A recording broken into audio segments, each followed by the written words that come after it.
Hey, good morning and welcome to South Florida, to the champion Power Equipment Bassmaster Elite at Lake Okeechobee, Florida, the second stop of the year for the Progressive Bassmaster Elite Series. Our live sponsor is Yamaha, and we are live now with Bassmaster Live for the next 7 hours. We are not fishing as of yet. This is the scene from above, somewhere above the launch in Okeechobee, Florida. We've got a layer of fog here, which happens when some warm, moist air goes over some water that's still kind of cool from the winter and cool from last week, as we had some weather move through Florida during last week, and fog sometimes happens when there's not enough wind to blow it away. We're hoping for the wind to appear very, very soon so we can get day 2 underway. 104 anglers, well, 103 anglers, our full field out there fishing yesterday. They getting ready to go today, and there are your top 10 after the weigh-in on day number 1. And Greg DePalma of New Jersey, almost 30 pounds, almost busted 30 out there. Incredible. Will Davis Jr., rising star. I mean, he rose to the top soon after joining out here. Will Davis in second place. Brandon Polinick, the phenom. He has certainly been a top-tier guy for a decade or more. Trey McKinney, Stetson Blaylock, Cody Meyer, one of our first-year men, not technically a rookie. Cooper Gallant of Canada. Paul Mueller, who's won in Florida before with the Progressive Bassmaster Elite Series. Matty Wong had a tough week last week, but bounced back in fine style. And Timothy Doobie in 10th place, which that's a big weigh-in, and I think we were surprised, Ronnie Moore, by what we saw at the top. Yeah, obviously we were right there on point with how many 20-pound bags there'd be, 5, 6, 7, at any point somewhere in there. It ended up falling on 6, Tommy, but overall, how high those weights are, it's crazy to think that 1st to 7th could be a 10-pound difference because Greg DePalma's almost 30-pound bag got him that advantage. But like you said, yeah, the Kissimmee River, where we take off out of at the top of the lake, it's a lot narrower. And unlike the rest of Okeechobee, the banks are a little bit steeper. So you're a little bit more of a valley. Right. The fog gets sucked in a little bit more, and that'll be very crucial. And Kissimmee River isn't just a highway for the water to get to Okeechobee. It's a highway for recreational anglers, all kinds of distractions and other things. And so you want to be safe. They have not been sent yet, and now we're about into 1 hour worth of a fog delay. All right. Peter Miller's with us as well. Mike Sukhan, and all our anglers can only sit and wait as we wait for that magic moment where they can finally let them go. We had caught some of our anglers among the 6 we're covering live all day today. We start with Stetson Blaylock. Well, it's almost 7:10, and we're still sitting here. I didn't see this coming. It was a little foggy on the way, but just little patches. But the issue is we're taking out the Kissimmee River right here, and there's a lot of crappie fishermen, recreational fishermen, and I know that plays into the reasons why we can't go. Maybe foggy in the lake right there. I'm not real sure, but the wind's blowing. It's not supposed to blow much, but the flags are moving, so hopefully it'll blow this out of here soon and we can go. I don't think we'll be here long because the sun's going to burn it off as soon as it breaks over the horizon, so hopefully we'll be going shortly. I've been saying this whole week that I've just had this terrible practice, and I found literally just one 100-yard stretch where I feel like it has the right fish in it, and really it's like one key spot, and there's 4 of us fishing it. And yesterday we really saw the potential of it, but we all worked together so well and just came up with this game plan that we all had terrible practices. None of us knew that it was as good as what it was, and it's kind of just maximizing what that will give us, right? Yeah, so my day yesterday was honestly, the days that we all strive to have, dream for. It was just incredible. Every move I made yesterday was like the perfect move. I'm not really moving too much as I speak. I'm kind of spot locked on one spot. Sharing water with 3 other boats. Actually, it's me in first, Will Davis in second, and Polinick in third, and Tim Doobie is in 10th, I think. So it's definitely getting pressured big time. But, for what it's worth, we're going to go out there today and just give it all we can and hope for the best. Greg DePalma getting to sleep on an almost 30-pound lead after day number one. Maybe a little bit anxious during the course of the night. I would be. Peter Miller, I think you've endured your share of fog delays. That's not unusual for the state of Florida. I feel lucky we haven't had one already this year. I had a fog delay last week. I was in British Columbia, and we went down to the water. You couldn't see your feet, and it went on and on and on. And all of a sudden, it was like poof, a wind kicked up, and it was gone, and the sun came out. It was absolutely gorgeous. This is not uncommon for this area. The times that I fished there, always had a little fog in the morning. We'd have to wait, and then we'd head out. But that's a great shot right there. That is a powerful group of guys with some amazing machines, getting ready to tear it up. And the nice thing is they're sharing. There's 4 guys, adult males, sharing an area to fish. This is unheard of. Yeah, we want to see how long that lasts and see how that dynamic works. Brandon Polinick, 2-time Progressive Angler of the Year, talked about how heartening it was to see how the guys cooperated. And, it doesn't always work that way. Sometimes there's a little chippiness, but for all the accounts, we are getting along out there. One of our rookies in the top 10, Idaho's Cody Meyer. Let's take a look at him at the weigh-in, 20 pounds and 3 ounces from the angler from Iowa, a well-traveled professional. He does his first year, but he doesn't qualify as a true rookie. He's too rich, Tommy. He's made too much money. Well, we should all be so rich. There we go. Okay, Stetson Blaylock. Stetson Blaylock, one of those who had a tough start to his year down at the St. Johns River. Trey McKinney, the same story. Down in the 80s to start and bouncing back in fine style. We were with him all day yesterday, and he put on our cameras the biggest bag that we saw all day. But Brandon Polinick out there with 23 pounds and 7 ounces. Brandon Polinick coming off a season that didn't live up to his expectations. Yeah, so he is looking to bounce back. Yes, very, very strange. Will Davis, man, we've come to expect big things from Will Davis no matter where we go, and he responds. Second place, 26 pounds and 2 ounces. And here comes Greg DePalma of New Jersey down here. He claims Okeechobee has not been fully explored yet. He says there are things we are still finding out about this place. He found out something very special on day number one with 29 pounds and 12 ounces. I'm trying to talk along with Dave Mercer there. Did a pretty good job. Did some good lip sync there, for sure. Pretty decent stuff. You can see the fog breaking up a little bit. It's starting to look a little bit hopeful. We talked about being in the boat with Trey McKinney all day yesterday. Let's take a look at some of that action. And it didn't take him long to get things going. And he was the last boat out of the dock yesterday, boat 104, Tommy. So day 2, we flipped the field. He'll be the first boat out. His first pick of the spots, anywhere he wants to go. Said he wasn't going to start here, at least on the phone last night. He was going to go to another community hole that he knew he had no shot of getting to yesterday. I will wait to see if he actually follows through with that, and we will reveal where that community hole is and if any others in the top 10 are fishing it. Should be quite apparent, It right? should be, yeah. It'll be known pretty quick where he's decided to go. But yeah, yesterday, last boat out, and said that he knew that he had to kind of pick either the hidden spots or the obvious spots, and so he went with the hidden spots off the bat today.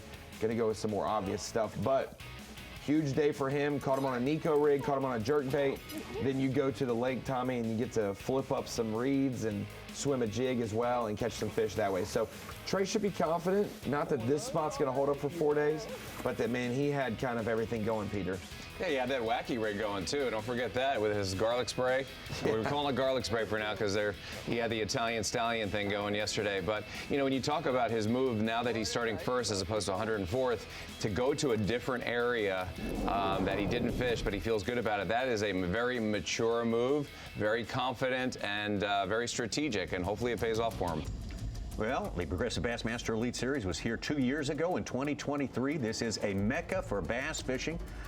A bucket list place for bass enthusiasts from all over the world. Lake Okeechobee, 450,000 acres, 734 square miles. The largest lake in the Southeast, second largest lake within the boundaries of the United States. It is vast, it is complicated, it takes a lot of running around in some cases, but you don't want to do so much running around. This is too big to spend the day running around. Welcome to the Marathon Bassmaster Studios. I'm Tommy Sanders here with Ronnie Moore, Peter Miller, whom you know from Bass to Billfish, Uncharted Waters, the Sport Fishing Championship, and much, much more in the world of fishing. Peter, glad to have you here. Plus, you're a South Florida guy. Makes it that much better. Mike Sukon is with us in the studio today. So I think we just have maybe a few more minutes to wait, guys. It looks like it's starting to break up. Yeah, I think the first flight of anglers will be headed out soon, Tommy. They still need to obviously be careful because we don't know if the river is the only thing socked in with fog or if, like Stetson Blaylock, maybe the actual lake is foggy as well. But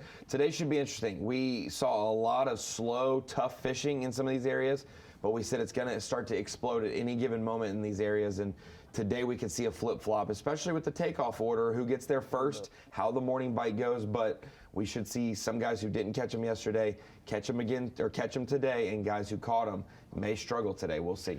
Peter, we heard from Brandon Palaniuk after the weigh-in yesterday, and a quote from him was, "This is nothing like a spawning fish tournament." You know, that's what we expected coming to. That's what we had high hope for. They'd all be moving up, be a catch fest. He says it's nothing like that yet. He knocks out almost 23 and a half pounds. So something good's going on. You know, it's a completely different situation each day when you fish these waters, depending on the barometric pressure, the water temps, the atmosphere temps, and you're going to try what you think you know, and all of a sudden that doesn't work, and then you have to reboot and try something else. These guys, 4 guys fishing in one spot, happen to catch a huge amount of fish in that one spot as compared to the entire fleet. As Suj said earlier, I think there was 1,261 pounds of bass caught yesterday, and there was like just a few guys that caught 80 pounds of that. So out of 104 boats, that's pretty intense. It's a great spot to fish, but you have to be versatile. You have to be able to move and groove. Such, talking about the big picture here, does this look like a top-heavy leaderboard? I'm sorry. That's the end of that. I'll catch you later, Such. Thanks for stopping by, though, today. I appreciate it. Well, no, I got a theory. Okay. We only saw Greg DePalma's 8:11 on Bass Track, and that was kind of early. Brandon Palaniuk's kind of sneaky smart. He probably said, don't post anymore. We're going to have cameras and camera boats around here and drones. And these guys catch that. And Will Davis probably said, well, that ain't honest. Okay. And then DePalma probably said, let me have first crack at it. And he ended up with the almost 30-pound bag. See, but how do you say that when Brandon Palaniuk was the one who had 22 pounds on Bass Track? He put all his fish in at the end of the day. At the end of the day, yes. At the end of the, nobody else, none of those other three had a fish on Bass Track except DePalma's first one. I've been told Greg DePalma has a new nickname. It's no longer GDP. It is Greg the Enforcer DePalma. So if anyone goes to show up there today that's not one of the 4, it might be a community hole, Tommy, but you might not be a part of the community. Yeah, that's a much better nickname than what stands for gross domestic product. I think that's right, so GDP. Much. GDP. I'm down with OPP. Let's talk about the winning weights through the years for the Progressive Bassmaster Elite Series here. 2012, Ish Monroe, the best by far, Century Belt and more, 8 pounds 5 ounces more. That was back in 2012. Scott Martin in a 3-day event with the St. Croix Bassmaster opens 90 pounds and 6 ounces. Certainly on track to get something. If it had gone for 4 days, might have gone bigger. Yeah, absolutely. And so you can just see how Okeechobee in its heyday, the early Elite Series 2006 to 2012, when the lake was really doing well. 2012, he broke 100 pounds. Scott Martin last year, it was just a perfect week for him. And obviously he was fishing in a community hole area, but off the beaten path. The Tyler Rivette year threw us for a loop. Not a lot of cover, first time we'd been there in a long time, and he was able to win it in the river. But then the 2017 Timmy Horton event, that winning weight, hey, you can only weigh what you brought in. Yeah. Timmy lost so many big fish that week that he would have been right there in the 90s as well, most likely. That was a challenging tournament, to be sure. But there's Ish, a great triumph there for the man who won the very first Progressive Bassmaster Elite Series tournament. And now this display last February from Scott Martin was just unbelievable. Went out there, sort of stealthed his way around through the first 3 rounds of this tournament. Unwrapped boat, no jersey on, generic sort of. Dalton Tumlin said he took the photos of Scott Martin for 30 minutes and was like, "This guy is catching him. Who is this guy?" And then he was like, Scott was like, "Hey man, what's up?" And he's like, "Oh, that's Scott Martin." So obviously, if you're just joining us, the big news of the week as well is that Scott Martin's not in our field, has been disqualified for violating the no information rule, and obviously being made aware of that and deciding to report himself once he was made aware that there was a rules infraction a couple weeks ago within our off-limits period. And that's the biggest thing, is the integrity of the sport, upholding that. Whether it's the least liked angler or the most liked angler on tour, you gotta obviously keep the rules the same for everyone as best you can. Tommy, it looks like the fog has lifted. It looks like, I think Lisa Talmadge and Dave Mercer are going to send them. And the crappie fishermen are safe now. They're not going to get bombarded with 104 boats coming straight at them. Yeah. Yeah, so that's good. That's a good thing, and they're getting ready. It looks like they're in position. Well, our full field is going to fish again today, and at the end of it all, we'll be down to 50 anglers. The top 50 only will advance to semifinal Saturday. Coming up here, and then we'll take 10 from that field after Saturday's fishing is complete, and we'll have our field set for Championship Sunday. And for our 4 flights of anglers, we've got, obviously, Trey McKinney's on camera, boat number 1, he's in the first flight. Flight 2, we've got Brandon Polnick and Cody Meyer, who will be headed out right after them.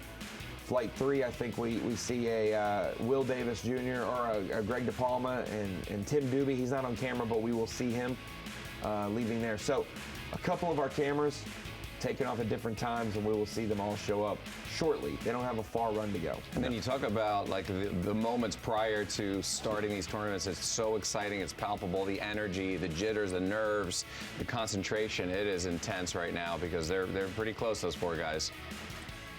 All right, if you're just checking in with us, yesterday, Greg DePalma of New Jersey took his first tournament lead through the course of his career in fine fashion here, almost 30 pounds. He knocks out 29-12 to get started on day number 2. Will Davis Jr., in his 3 years, he's knocked out an Elite Series win.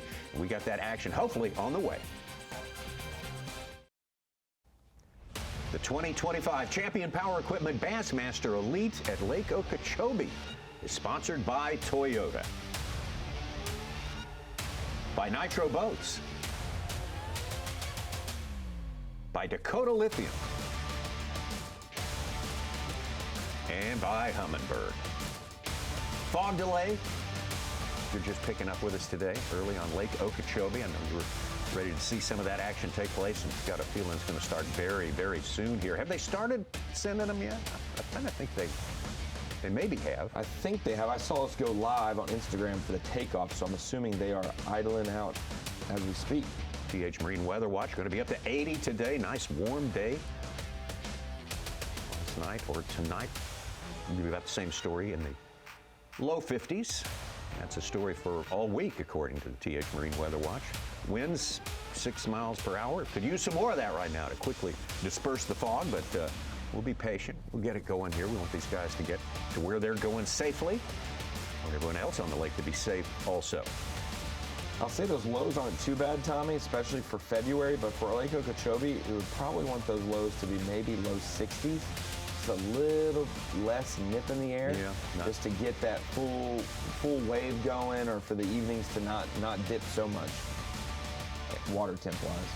New Jersey's Greg DePalma, his first lead in his Bassmaster Elite Series career here. 29 pounds, 12 ounces on day number 1. Just an eye-popping visit to the weigh-in stand yesterday. Will Davis Jr., he's a few pounds back there, more than 3 pounds back. Brandon Polnick, those 3, and Tim Doobie down there in 10th place, all fishing the same spot, sharing the water, back and forth, all of them sort of complimentary about one another, and the way the cooperation thing was working out.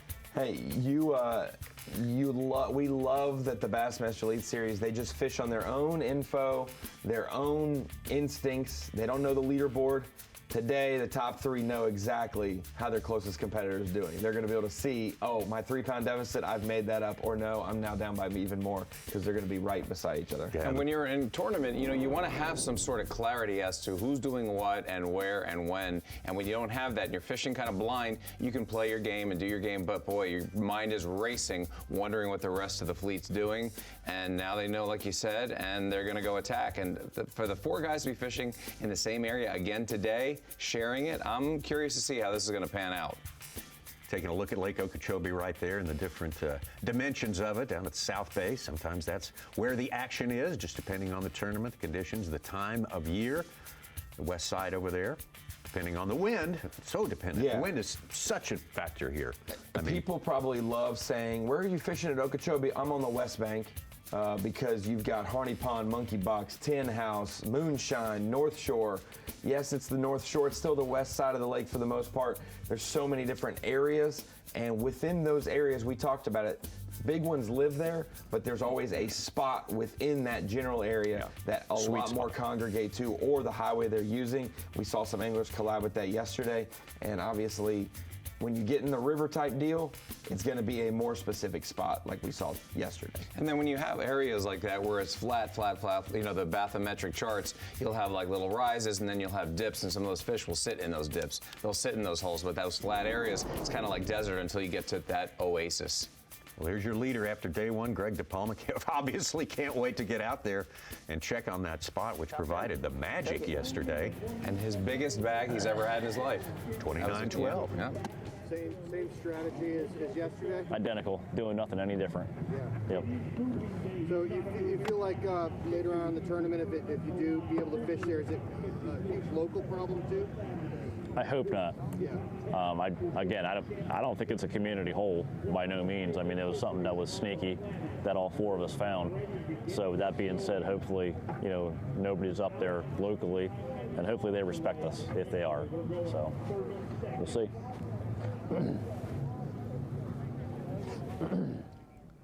Greg of the opinion that it's not a community hole. I don't blame him for saying that. He would prefer that it not be a community-wide for everyone today. Let's take a look at the top single first day bags on the Okeechobee through the years. Of course, that's it's Ish Monroe up top. Of course, he had the biggest all-time four-day weight.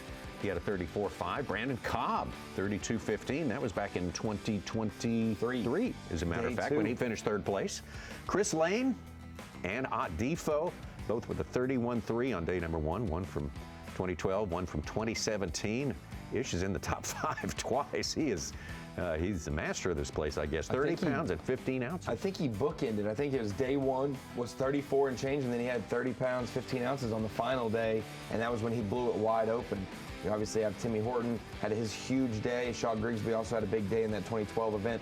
There was only four 30-pound bags in that 2012 event, Tommy. 2 of them by Ish Monroe, and then obviously Shaw Grigsby and Chris Lane were the others. Chris Lane and Shaw Grigsby's happened on day 3 when Ish Monroe only had 18 pounds, his lowest weight. So it was a little fearful. Did they just catch me? No, I'm going to go slam the door. But then most recently, our last 2 stops, obviously yesterday, Greg DePalma, 29.12, and then Tyler Rivette and Bill Lowen, 29.2 and 29.1 on day 2. And a year ago, Scott Martin would have the number 2 weight, 33.2, and he had number 5 on the Opens, 31.7, which would be 4th here. That was our most recent event on Okeechobee, but sadly he is not here to try to do that again. Yeah, Trey McKinney in boat number 1, so we are underway. At least our launch is. We have our 103 anglers. All going to pass the takeoff point there and get going here.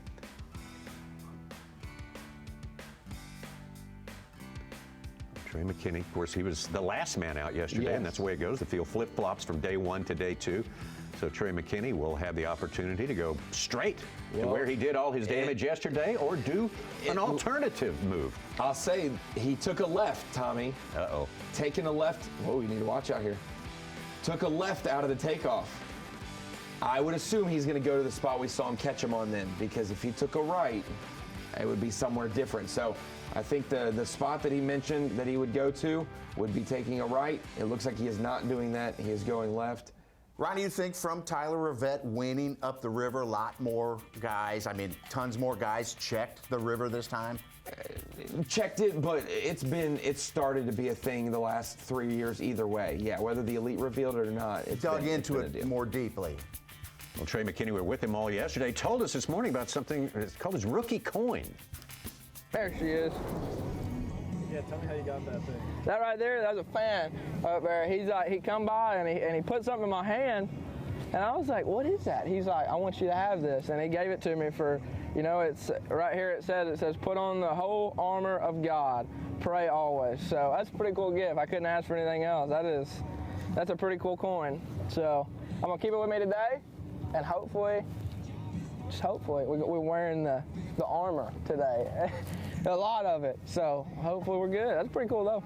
Keep it right in my pocket all day. see what happens. I think I'm gonna need it, honestly. We definitely all have our good luck charms on the boats. I know we've got a couple of things that we do differently with my guys and I, and you know. How about you, Ronnie? You ever have a good luck charm that you always have to fish with, or a single thing you do? No, I'm probably the least superstitious person you know. You know, I take luck out of it. There's a lot of skill, and you just need to be in the right spot for the right opportunity to happen. I've never really put my hope in a lucky pair of drawers or socks or What do anything you think like you're that. doing, bringing rational thought to the sport of fishing? Yeah, what's that all about? You weirdo. Sorry I asked. Yeah, no kidding. Bananas used to be the big deal that people talk about. It still is, but I still bring a stock of We bananas bring down to bananas the on the dock boat, and every we still morning. win. so everyone gonna says, ask you that, don't Peter. bring a banana on the boat, it's bad luck. And then when I was told the story of when bananas would come over on big ships from other countries to America, someone on the boat would die every time, so they thought it was bad luck.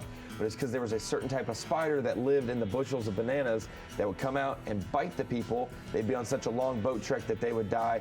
So it's not bad luck.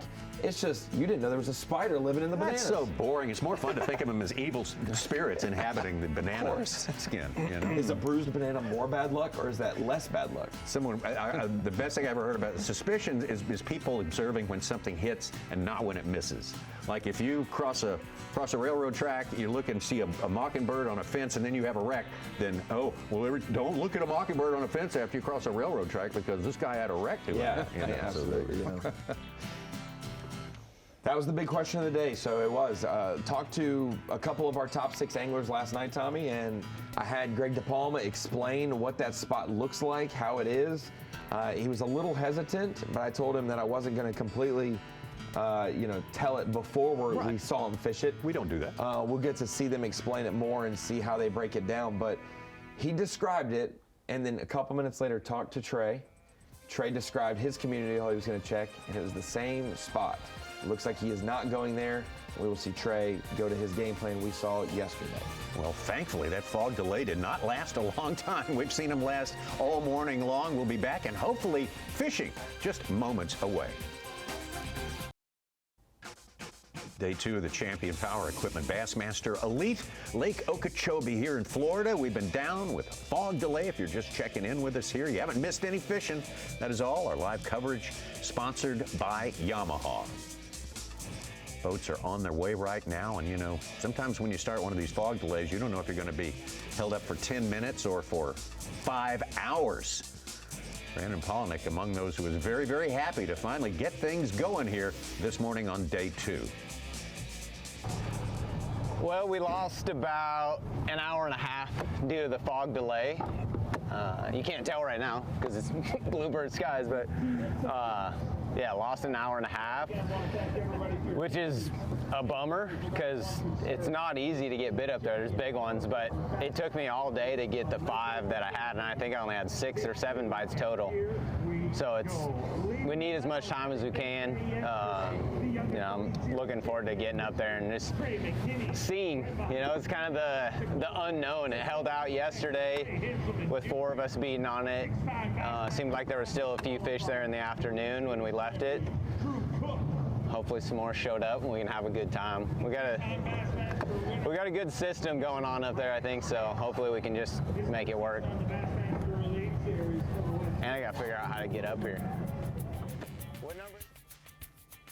Brandon Polnick anxious to get underway, as you can imagine, losing an hour and a half, and he just indicated to us how long it took. He was not catching a lot of keepers yesterday. None of those guys were, from all reports. No, but that's the big thing is they work together very well, which tells me that when somebody had 3, it's let's either rearrange our order or you inch up there a little bit more. Obviously mixing up baits to get this group of fish fired up, and it'll be interesting to see how they manage it today. The closer you get to the end of the tournament, Tommy, the more stressful it gets for everyone involved, absolutely. Brandon Polnick, definitely one of the superstars in our sport of professional bass fishing here in the Progressive Bassmaster Elite Series. Let's take a look at his wins. The first one happened Bull Shoals Lake in North Arkansas, southern Missouri, fishing the old Highway 14 submerged bridge.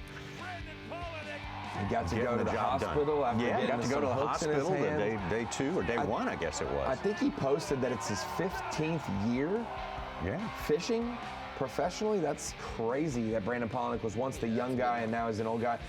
And you talked about his tough season last year, Tommy, and not making the Classic. Yeah. The first few years of his career overall were a little tough points-wise, but we still had the winning in for the Elite Series, and his victories, his clutch finishes late in the seasons were able to get him Classic berths, and then he became one of the most consistent anglers out there after the first few years. And to have 5 Elite Series wins is so impressive. And then the first time we spoke about it together, he was doing incredibly well in the Redfish Cup. So he's well versed in many styles of fishing. You know, smallmouth, largemouth, redfish, you name it. I mean, he's got it covered, and he's done it all. Big win on Sam Rayburn in 2017. That was part of a campaign to win his first Progressive Bassmaster Angler of the Year. Yeah, if we sit there and name his accomplishments, we could go on all day. But you think about the bodies of water he's won on, Tommy. Bull Shoals, he's won on St. Lawrence River, Lake Ontario. He's won on Sam Rayburn, Santee Cooper, and Lake Champlain. 5 fisheries that couldn't be more different. He's won on basically all species of fish almost. Spotted bass are the next ones on his list to incorporate. Yeah, you look at the best of the best all through the years, and they all seem to have that in common. They don't win in one little corner of the country. They win absolutely everywhere. One is open on the James River. Yeah, and then the James River, that's right. You know, this is all about consistency. You know, people can come in and win 1 event, 2 events, but when you can do 5 events in a 15-year stretch, that's incredible to be pumping those checks and those trophies and those awards in all different vast fishing environments, and he's done exactly that. So consistency is what he's all about, and diversity, and he's got it covered. You think about the AOY runs that he's had, Tommy. He didn't win AOY in 2020, but he won 2 events. It's absolutely incredible how those seasons can go, how consistent you can be and win AOY at times, and also how you can go and hit the home run. But Bass Nation champion, Elite Series champion, Open champion, Angler of the Year.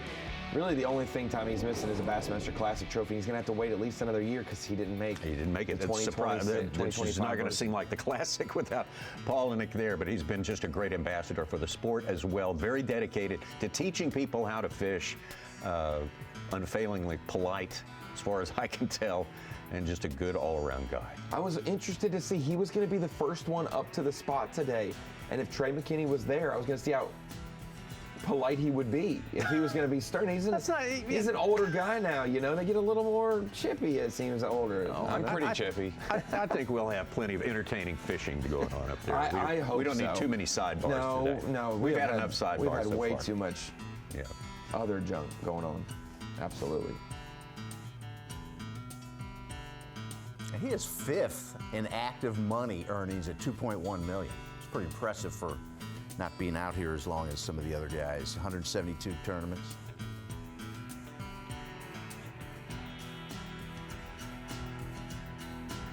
We talked about it earlier, Tommy. 108 pounds for Ish Monroe to win here. That made Okeechobee one of the lakes that has had a Century Club. Only 10 places have had that feat so far. We added Toledo Bend last year, obviously, to that to make it a well-rounded 10. It's not necessarily on, I would say it's on pace for it right now, but we will see within the first 4 hours today how those guys that had 26 plus pounds, Will Davis, Greg DePalma, if they're going to be on pace for that or if they're going to step back today a little bit and be more closer to that 40 to 45 range for a day 2 weight than 50 plus.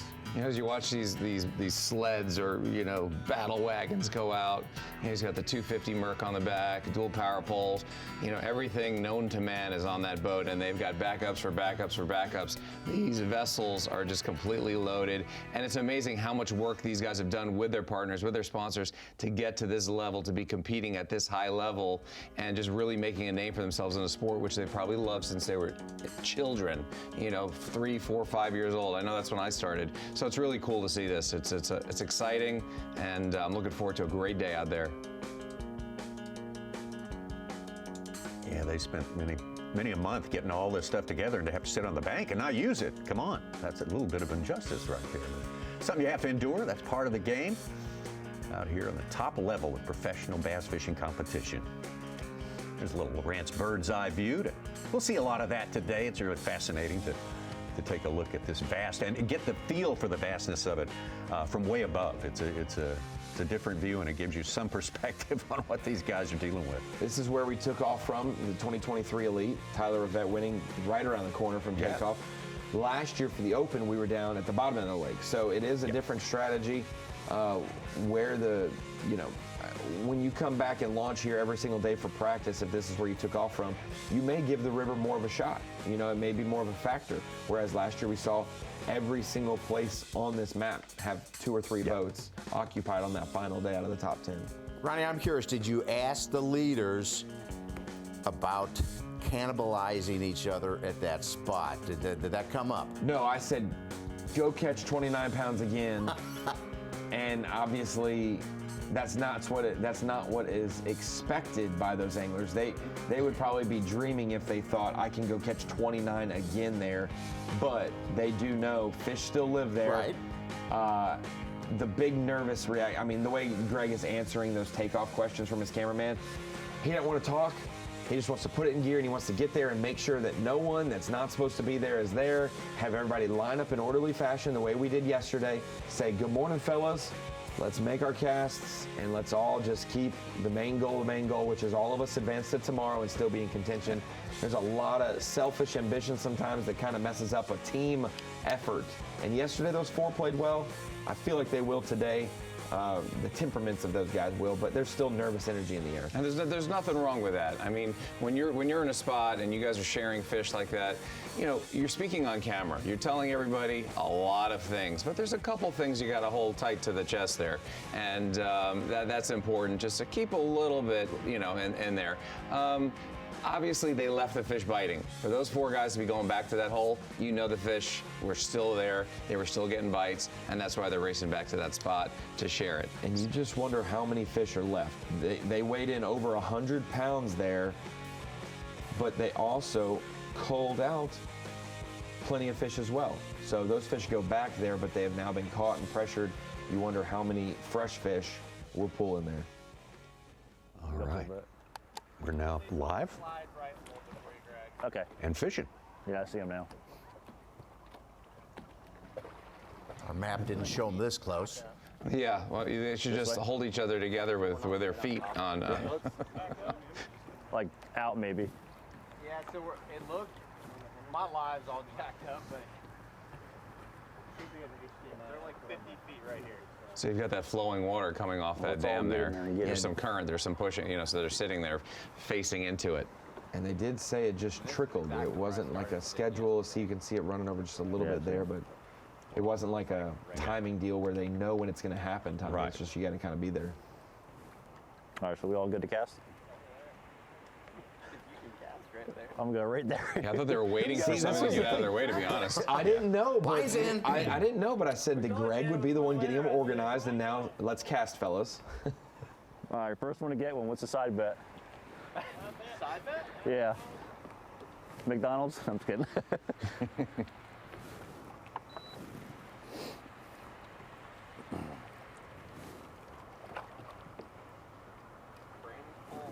I'll gladly pay you Tuesday for a hamburger today. Wimpy. Crab shack. Bye. Now, if someone would throw a shaky head out there. And we've seen groups work together in tight quarters before, but this is a one-cast deal. Yeah. I mean, it's really going to have to be bang, bang, bang, just spot, alternating tabletop. out here. This is fascinating. This is a click. This is a power click. I'm going to scoot up and get in front. And mostly in smallmouth fisheries, though, Tommy. This is Rarely like see it in largemouth. Yep. This is a tail race type scenario, Yeah. like the Coosa River. Will Davis is very, out of those 4, well apt to be doing this.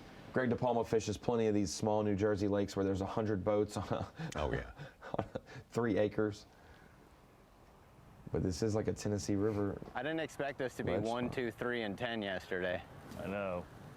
The I weights mean, I were- knew we'd be Yeah, but good, but yeah, I was surprised when I saw a bass truck when I got in.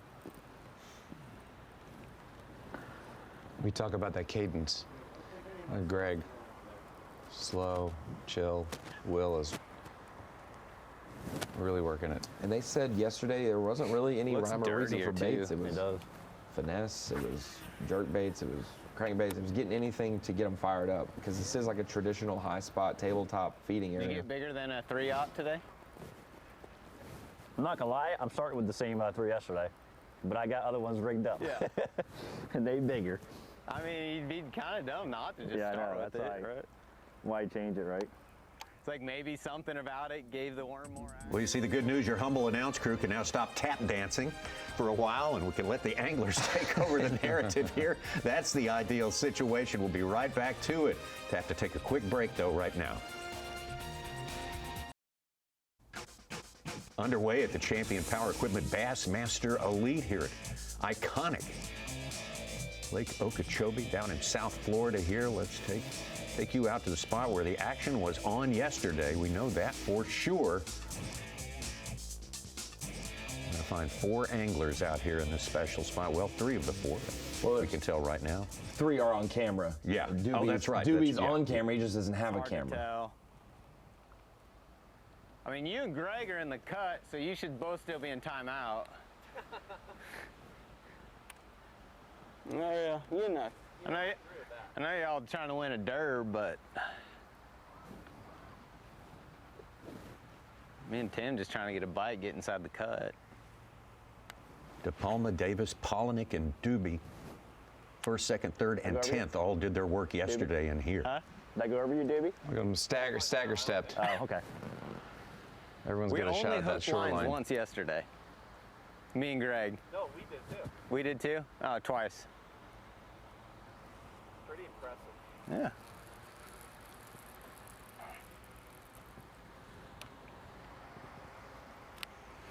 See any, Greg? Huh? See any? Here and there, not like it was though. At some point they'll load up on us. That water's dropped for sure.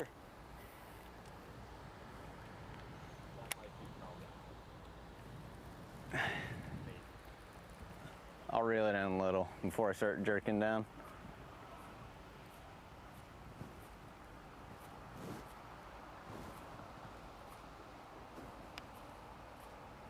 I remember fishing an area called the Stick Marsh. And got some nice bass there, and there was a little outflow, and that buoy line there, and the fish were kind of like right on that buoy line. I mean, you had to kind of stop them from getting in and under and up, and you had to lock it down.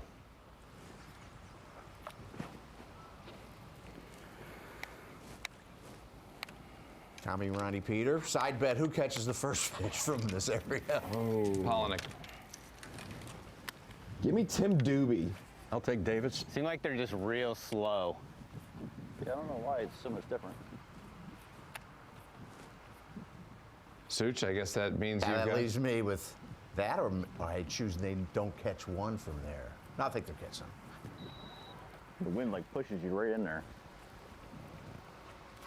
All of these anglers stressed yesterday that they did not catch big numbers of fish.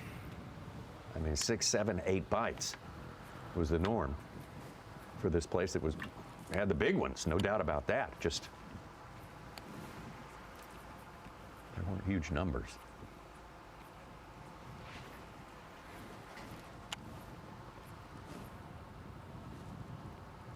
The first fish catches at 8:47, couple 1-pounders, but Bo Brownie just landed a 6-pounder to get in 10th place. Brandon Cobb has a 2 1/4. I've had a couple chase, but not bite. Yeah. A little sluggish for sure.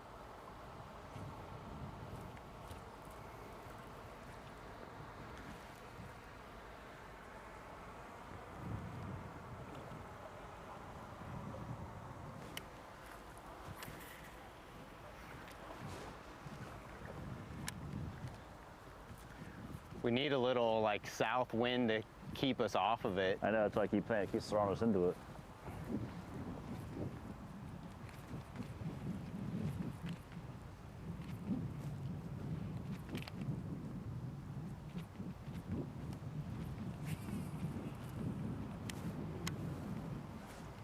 It wasn't a very long run to get to that spot, you know, based on the fog and based on when they left. What, straight 15? shot. Yeah. Yeah, 20? I'd say less than that. Yeah.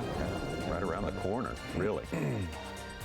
Well, the fog knocked us back for a while, about 40, 45 minutes today. Messed our schedule up a little bit. We got one more break we have to get to real quick here, but we will be right back to the action Figure out who's going to catch that first fish from this spot that was so magical yesterday. Lunch rides on it. Yes, absolutely.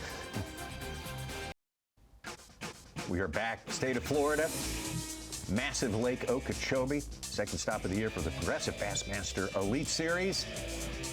Champion Power Equipment Bassmaster Elite here. The story, well, day number one was extremely fruitful for 4 anglers in one spot. The spot we're headed to right now, just below that spillway. You see there, first place, Greg DePalma. Second place, Will Davis. Third place, Brandon Polinick. And 10th place, Timothy Doobie. All starting their day here, waiting for the first fish, the first hookup to occur. See if this place is going to play again. Got one, big one.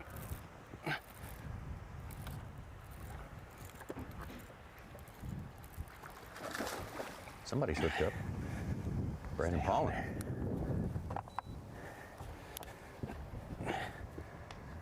Stay on there.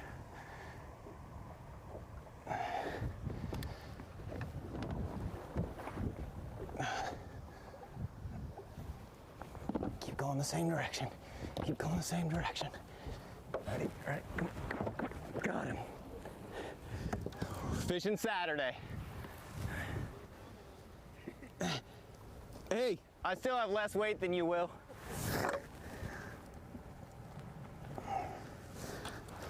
I knew one was eventually going to get it. I had one chase it every single cast. That's what I caught on my net Santee.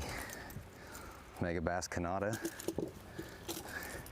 First one in the box. Thick. That's a tummy tapper right there. Yeah. Ooh, I'm shaking, man.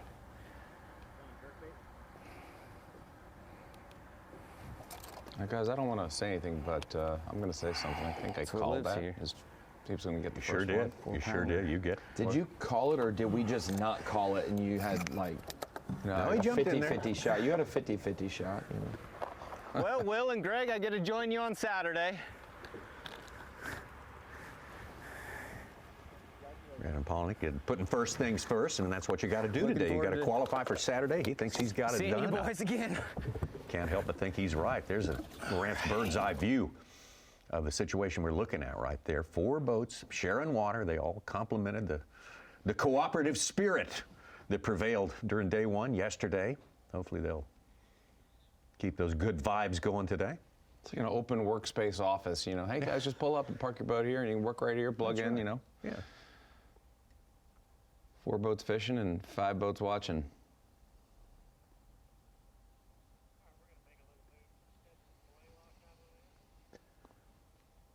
We are covering 3 more anglers all day today, just in case you were wondering. We're not. Half our cameras are elsewhere and half our cameras are here. That's right. An angler who had a rough go of it. First event of the year up on the St. Johns. Shockingly. Arkansas is, yeah, shockingly, because he's very good down here in Florida. Stetson Blaylock, 5th place to start the day, 2012. Oh yeah, there's another one just came up. So it's literally, I don't even have my depth on. It's literally inches deep right here. And these fish are up here feeding on, I think it's like tilapia fry or something like that.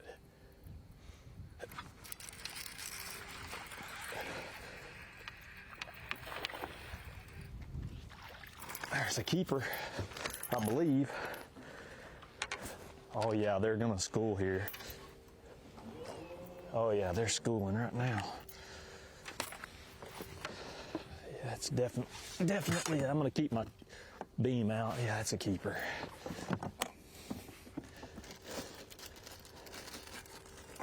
I think we can catch our limit right here.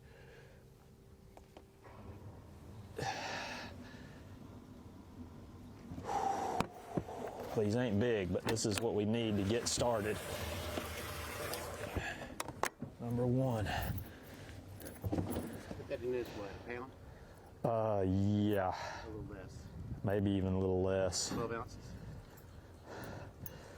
Just throwing this is a little booyah covert mini with a little yum. Forward-facing minnow on the back. It just perfectly imitates these tiny little bait fish that they're feeding on. You got to See match if we the can hatch get a limit to get right to the here. patch. To get to the patch. That's right. There it is. Bingo.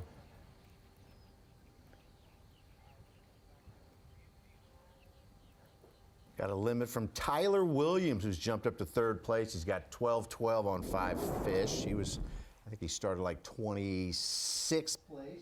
The 4 of us work together, we can make the most out of it. And it looks like, you know, Will, Greg, and I should make the cut now with that one. You know, that's pretty good. And Tim just needs a couple good bites and he'll be in. Yeah.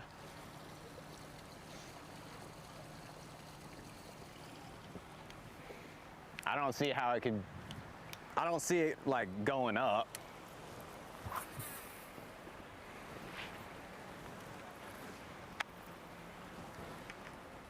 Yeah, just catch you another one of them like random 4.5s out there again, I'm would trying, you? dude. Trust me.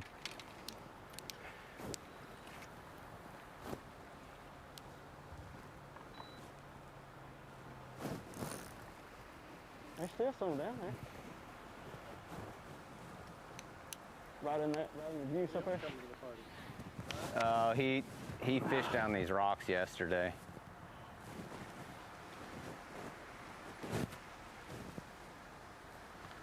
Yeah, there were a couple guys that fished through the bank yesterday, but nobody, you know, and even like we'd let them go right down the bank in front of us and we just casted their boat. And almost every time a boat went by, someone would get a bite. Almost every time. Even one time, I was the guy that went down the bank and Tim caught one. Yeah. Yeah. So then we came up with the strategy that we might all just like take turns, like rotating down the bank. If Like it the actually stagecoach. works.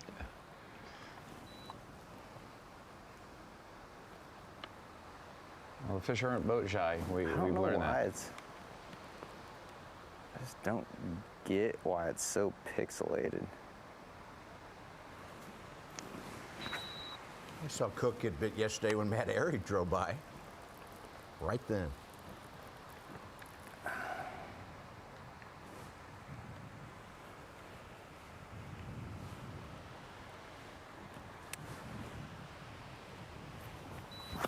Ooh. That was weird. I borrowed some weights this morning. He said, yeah, these are really good ones. Well, the eyelet popped right out of the weight. I wouldn't say it's that great. It's a game of patience right here. That was weird.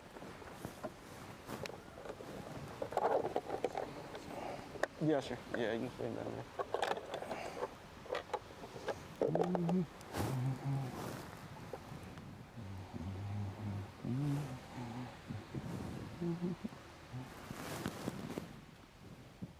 Well, for the quartet fishing this spot here, there's one keeper in the boat, belongs to Brandon Polinick.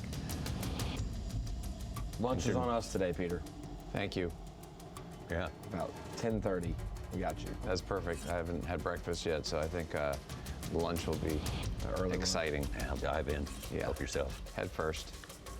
Let's get out to Trey McKinney. We followed him all day yesterday, knocked out 21 pounds in this spot, or these environs yesterday, close to this spot. Well, I've yet to have one follow it yet. Uh-oh, I might have my first one. Come on. Nope. It's just, I think we need to we got to find out, like each day I think it might be a little different.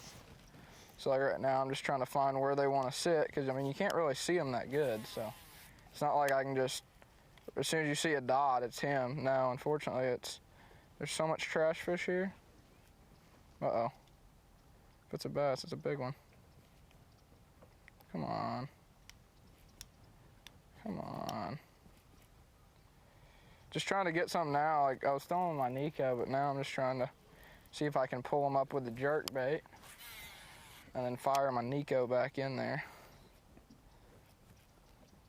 Because right now I haven't seen one. Oh, there's one. Come on. Come on.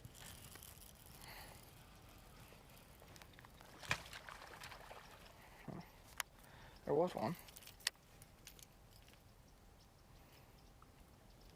Gosh, that was like the weirdest bite I've ever had, I think. I thought it was a lot bigger than that. It looked that way anyway. Let's see, right. Cast that same line up.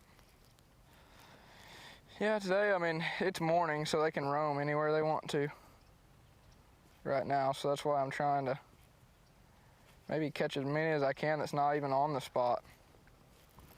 I mean, every fish that I catch off that spot's one more fish that's gone. So right now, I'm just trying to scout it out, see what happens. Come on, is that a bass? Come on, dog. Eat it. Nope. See a lot of dots, but they're not reacting on anything, so I don't know if they're bass yet or not. Turning my live scope like real funky in here. Like you can't just see the fish. It's really, really weird. Right there is where I caught most of them yesterday. Right there on that other side of the hump.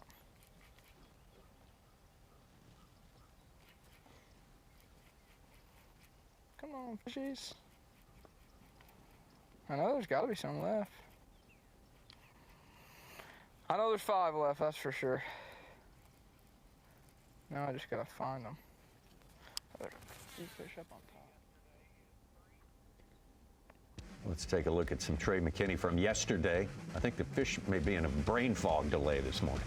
So it's been kind of slow here so far on Okeechobee, but we expect that to change pretty quickly. He got to work pretty early, though, yesterday. I mean, good ones, solid ones in the boat. Nothing gigantic, though, and that was notable. Yeah, I think that, you know, his first 1 or 2 fish were on the smaller side, and then when he kind of turned from facing the bank, Tommy, to out in the middle right there, started catching 3.5 to 4.5 pounders. I think his biggest was probably a 5 to 5.5 pounder.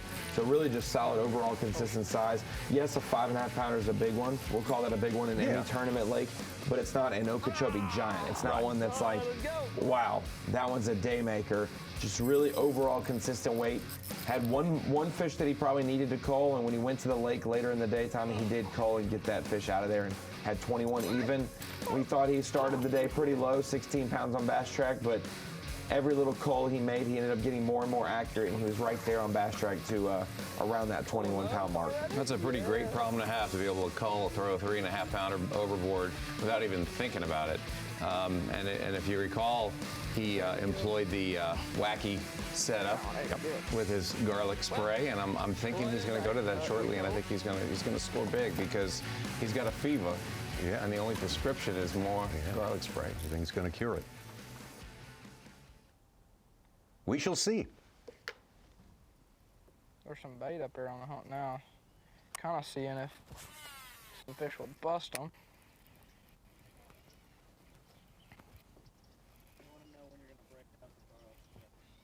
Actually, you guys already missed it. I already sprayed it on there and got it ready. I know, like, that's one of my deals, like, it's like a confidence deal. I mean, it's got to help. It can't hurt, you know? So usually what I'll do is I'll just, like, for instance, if I, like, miss one or I don't get bit or I feel like they're going to be tough to catch, I'll spray it on there. And then, like, instead of, like, switching colors or something like that, if they're short striking, I'll just spray me some garlic on there, and it helps with my confidence. Uh-oh, hang on. Here we go. Golly. What the heck? Left it. Hang on, here we go. Come on. Come on, little rascal. He said, I've seen that party trick before, son.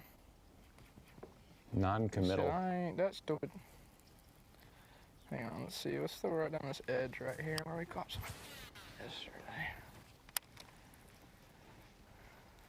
Oh, what was that? Fish like took off.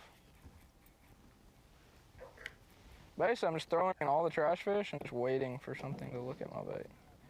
And then when it looks at my bait, then I... Peter went to the store yesterday looking for that garlic. All I saw was like blue lavender and black vanilla. Just couldn't find the garlic. Because he's bought it all. He's got that sixth sense. I was at the drugstore looking through the Axe and Old Spice, though. I guess I was in the wrong area. Yeah, and you came in smelling like Drakkar Noir. So hey, that's good stuff. It is good stuff. Pretty classic. Let's get back to our community hole here. Brandon Palnick with another Those yesterday. keeper, smaller.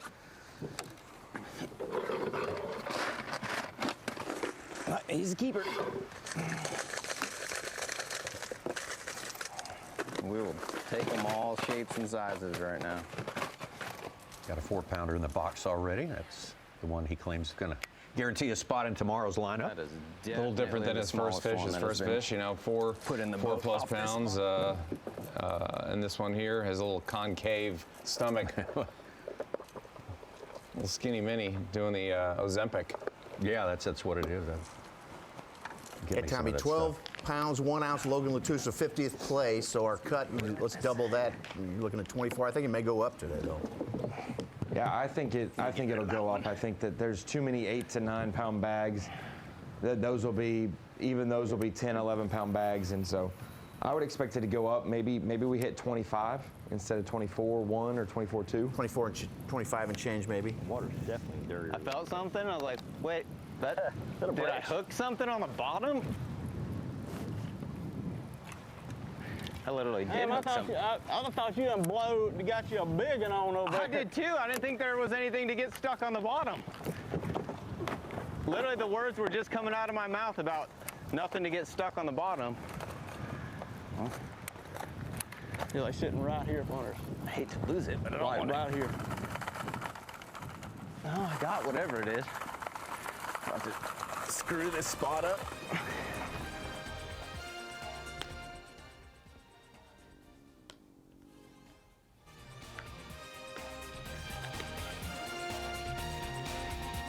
Yeah, not a fish there for Brandon Did Palnick. Brandon hook Tim Doobie's boat? I think he hooked Tim Doobie's boat.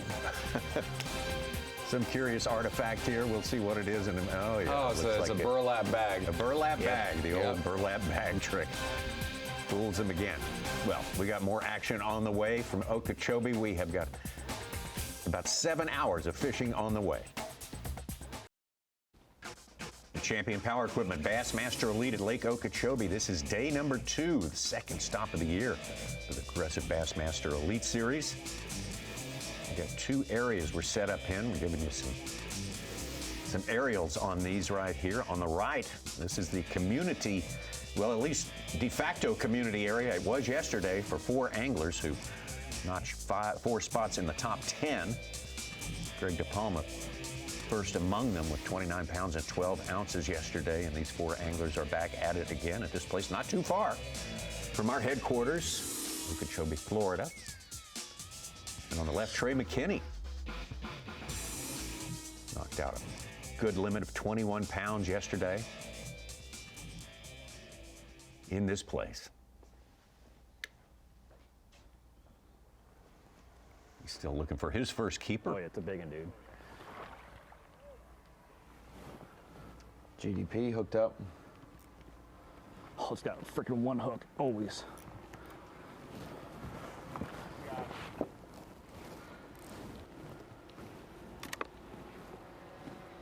Come on, baby.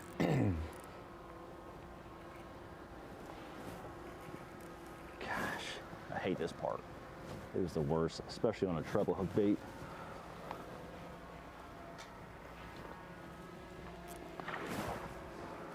To do that.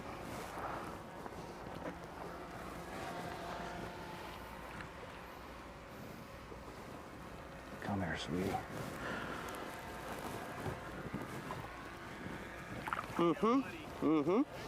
Yes, sir.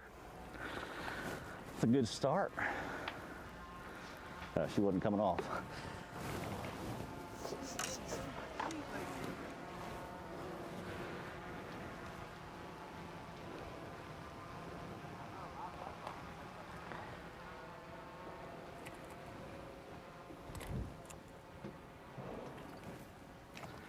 How's that one?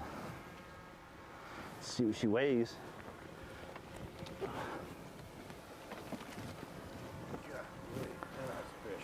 That's how they all were yesterday, just bigger.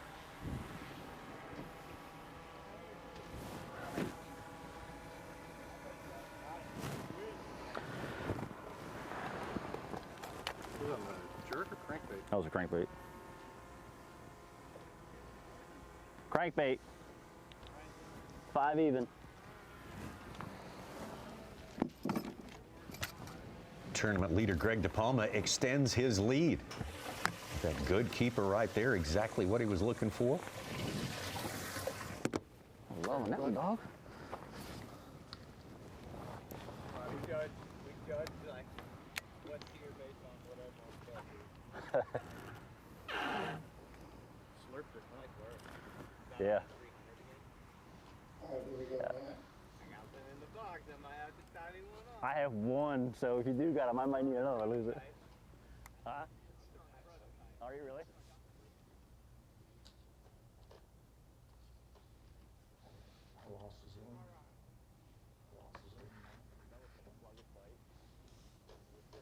Trash can. Dude, were you dragging?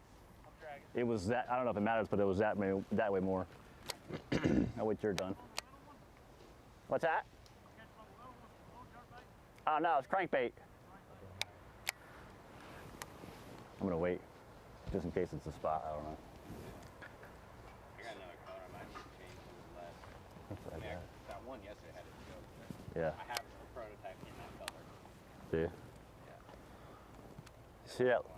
See that little piece of grass right there? Not the clump, but the little tiny one. That's where I cast it right there. Yeah, right off the bank. Yeah. Or right on the Yep. Well, we're seeing a lot of different lures impact our tournament here at Lake Okeechobee. Welcome into the Bassmaster Studios. I'm at the Bass Pro Shop's Bait and Tackle Shop with Peter Miller. And when we come to Lake Okeechobee in the past, you'd bring all your heavy braid, your big weights, punch through some grass, top water as well. But with the lack of vegetation and more pressure and the advancements in technology with electronics, we're seeing a lot more baits come into play. Wanted to go from the community hole spot that we're already seeing. I was looking for a big crankbait real quick before we came on here, but any brand would do most likely. I'm not quite sure exactly the brand Greg DePalma was doing, but we've already seen a jerk bait and a big crankbait factor on that spot, the community hole at the spillway, Peter. But when we think about yesterday and all the good fish catches, Greg DePalma had the 8-10 big bass tied with Brandon Cobb. And so it could be a drop shot, it could be a big crankbait, maybe a jerk bait as well. But we did see Brandon Cobb use a chatterbait to be able to catch the big bass yesterday, his 8-10. One thing I did want to talk about though with Trey McKinney, able to fish multiple baits. We saw him use a jerkbait yesterday, and you pointed out that he also went to a wacky rig and a Nico rig, very similar in approach. And Peter, we're going to get the stick bait and be able to rig it up today. But that garlic, that scent is very key in your opinion? I mean, I think it's a big deal because you're catching fish. I find that when I'm catching fish, I reuse a worm and I've got a little bass slime on and I throw that back out, I tend to get another bite immediately. So when you put on a fresh worm, yeah, you're going to bites. It seems like when you're reusing and you're catching begets catching. I think it's scent, and that garlic has always helped. I know I've used it. It's all over the boat. I can't get it off. It smells. It's on your clothes. It's everywhere. You leave it on your boat. You don't touch it, and yes, it does work. But you know, the wacky rig, the Nico rig, these are incredible techniques, and show us. I mean, show us what's up with that. If you don't know the difference in a wacky rig and a Nico rig, they're going to be rigged very similarly. The hook placement just slightly different, but a wacky rig, traditionally, you're going to hook straight through the middle of the bait, and it's going to fall weightless towards the bottom. Normally this is fished ultra shallow, 1 to 5 feet of water at times, depending on how patient you can be. Maybe you want a weightless approach deeper, but you're gonna have to wait a lot longer. But we see guys like Trey McKinney, especially in the era of forward-facing sonar, either targeting specific groups of fish or maybe shallow brush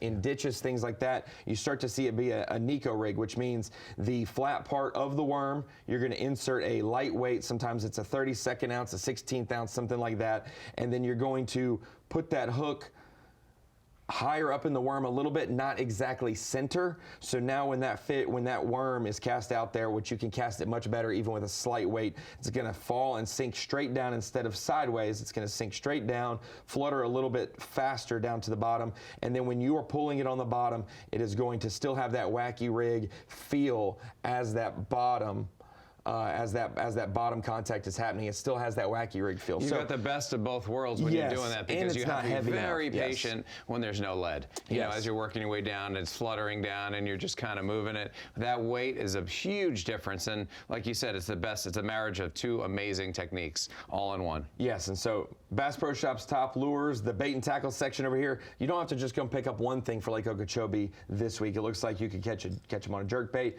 catch them on a frog, like we saw some anglers do. Stetson Blaylock with a spinner bait this morning. Obviously, Nico rig, chatterbait, and more. A lot of techniques coming out in Okeechobee, and we're only a day and about an hour into our fishing this week.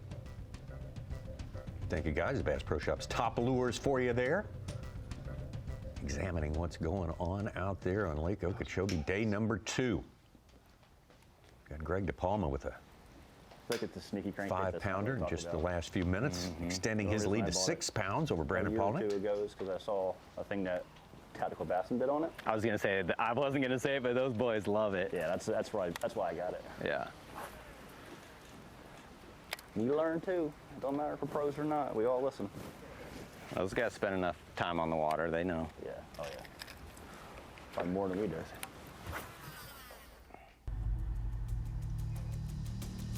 All right. From our spot right there, as we say, not too far from our headquarters. Let's get out to Trey McKinney. Still working the area he worked so hard yesterday. Still waiting on his first keeper.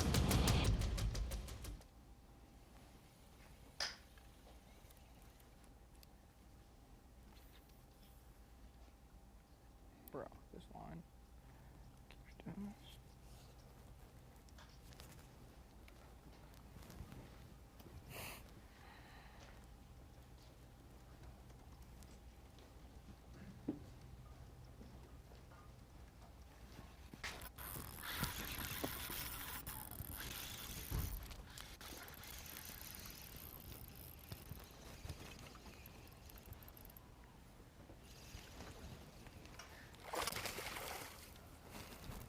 Keeper.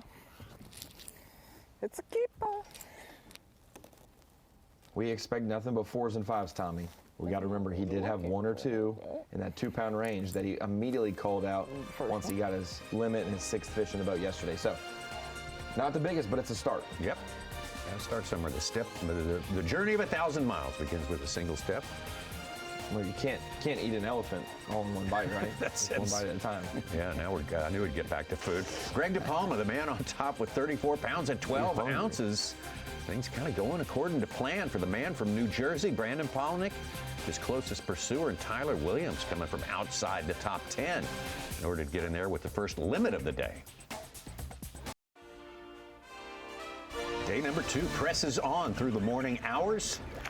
And less than 3 weeks away, take a look at that right there. The World Championship of Bass Fishing, the Bass Pro Shops Bassmaster Classic, presented by Under Armour, takes place for the 2nd time at Lake Ray Roberts, Fort Worth, Texas, our fantastic host city. Going to be a big, big event. It always is. It's like the gathering of all the folks around the world who love her. They're the most intense fans of bass fishing. You can enjoy it with us right here through all 4 days of the competition, leading up to it as well. Plenty of content here on Bassmaster.com. Stetson Blaylock. Stetson Blaylock fished 2020, his first Bassmaster Classic. That was at Lake Guntersville, I believe. Yeah. Yeah. His 2019 was his first year on the Elite Series. Or no.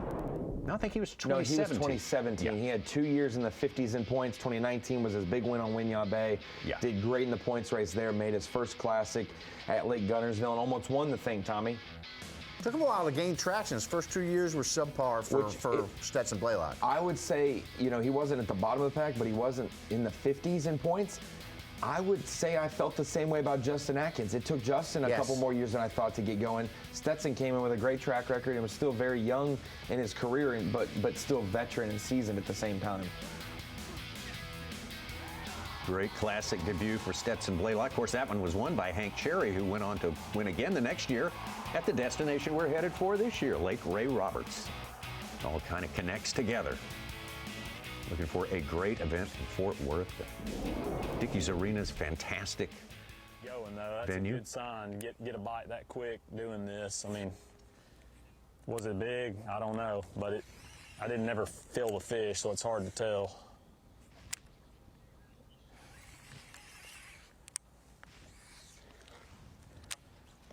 It's literally so shallow, my bait don't even fall.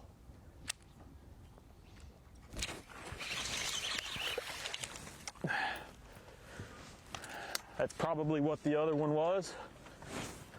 Decent. Yeah. Solid fish. But those are a little bit better than your average 1 pounder.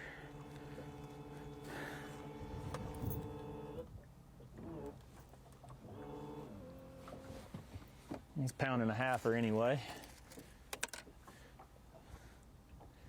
We might actually catch a bag doing this today if we can keep that up.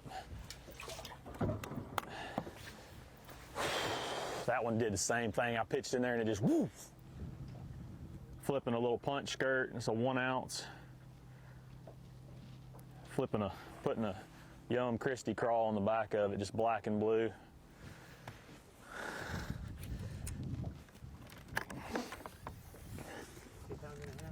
Yeah.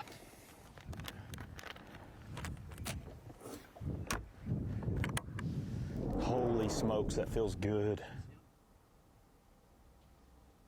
That is good, Tommy, to get instant results, especially when you're ultra shallow like Stetson was worried about. I don't have anyone in my boat. I'm just 2 in the boat for him now. Yeah.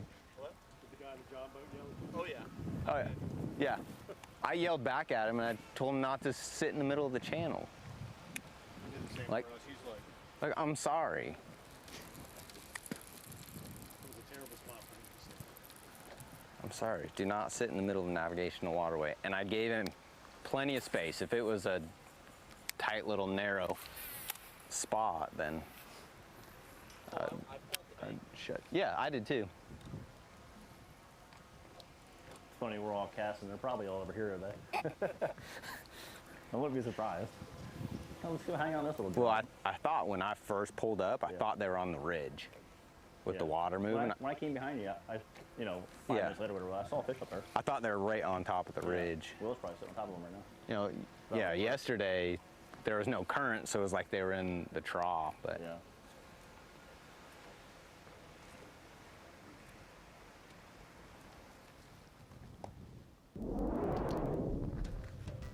Let's take it over to Cody Meyer. Cody Meyer with 20 pounds and 3 ounces on day number 1. We just went from as far north as you can get on this fishery, Tommy, to as far south as you can get Took on almost no time at all. That was Technology. Yeah, Yeah. come on. Spaceships. 35 miles away.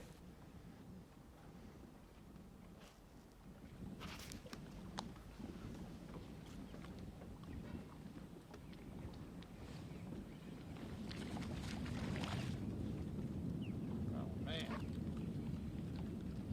Little sucker.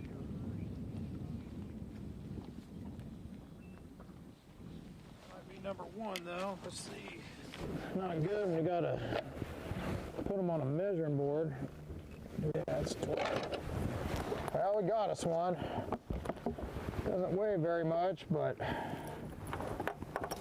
gotta start somewhere. Well, he's got 20 pounds, from yesterday, and obviously that's a keeper, and every little bit counts, as we know. It's a game of inches, it's a game of ounces. You saw Bill Lowen win by 4 ounces last week, so it's important to get those fish, to get your 5 fish, and then you begin to cull.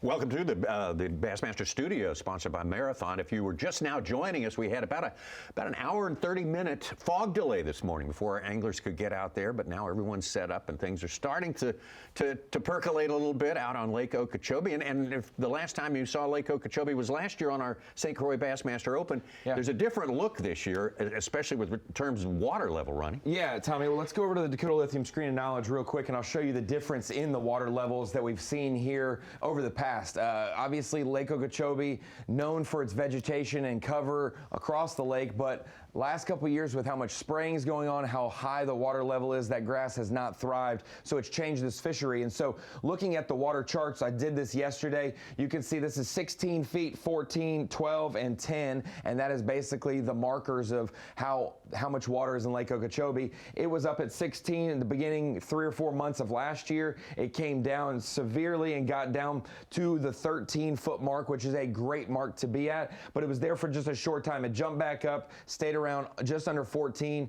and then it came up in the last, since October, since October or so, it has been in that 15 plus elevation. It has now fallen, and right around where we are now, it is just below 14, probably 13 3/4. What does that mean out on the map and the lakes? Here's the same area, excuse me, let me clear my throat. It is the same area on this map in these next two photos, but to show the depth shading on your Humminbird Lake Master chart, how if you're only in 10 feet of water max at Lake Okeechobee, you're gonna have your depth highlights every 2 or 3 feet, Tommy. So when you have the lake go from 15.5 to 16 feet down to 13 3/4 or so, you're losing 2 feet of water. And so this is Fish Eating Bay right there near the Monkey Box. Very, very popular area. You can see the red being 1 to 2 to 3 feet of water, green being shallower, and then yellow and blue being the deeper spots. That's the same area as this photo, and this is the conditions we're dealing with now. Much shallower. All those areas that were red are still red. The areas that were green are now red, and now green has shifted out a little bit deeper. And so a lot less water in some of these areas, but that's good because it's now taking the fish that were way up in the reeds, like we're seeing with Stetson Blade, like maybe way back in that cover. Now it brings them to the edges of it. It's still ultra shallow. Some of these anglers are still shocked that they're getting bites, but with that water coming down, like Scott Martin said yesterday when he joined the Bass Live group, it might be a week or two of slow fishing, but it's getting to a level where the fishing is going to kick back up and it's prime water. So you might say, oh, the water dropping has caused the fishing to be tougher. These fish are adjusting to that water level, but Tommy, boy, it's going to be good, especially if that vegetation starts to thrive over this summer and then future years. If they keep that water stable, this place is going to return to the way it was in the past. We get a short-term benefit. We get a long-term benefit Absolutely. as well. Two good bits of news there regarding one of the most beloved fisheries, bass fisheries on the face of the earth, Lake Okeechobee. That's the way it stands right now in our day 2 action here. The champion power equipment Bassmaster Elite, Greg DePalma, started with the lead. He has extended that lead ahead of Brandon Palaniuk. Tyler Williams, first man to a limit today, has jumped up into 3rd place. Much more on the way. Just the sheer size of Okeechobee is pretty impressive. You know, it's massive compared to most bodies of water in Florida. The fact that it's so shallow, right? It's kind of void of contour lines, and so the fish live completely different than most other places in the world. Yeah, so about a month ago before the cutoff, I came out here and I noticed Lake Okeechobee was completely different as it was 2 years ago. The water was still high, hardly any vegetation whatsoever. The water was really dirty. I kind of keyed in on some deeper areas, more or less, in pre-practice. And when I came here the very first day of practice, I checked one of them areas, and that's where I caught the 2912 at today. Different approach with different years in this place. It's constantly changing, hopefully for the better, hopefully kind of out of the woods in terms of some of the things that have maybe made the fishery not quite what it used to be or not what it can be at its best. So we're hopeful about all of that. We're hopeful for a lot more action during the course of this day. Greg DePalma's got a couple of keepers in the boat. One keeper, excuse me, but a good one. He stays in the lead. Will Davis looking for his first keeper still. I'll also mention, Will Davis said earlier, it looks like the water's dropped in here. That doesn't mean that like the Okeechobee elevation has dropped out either.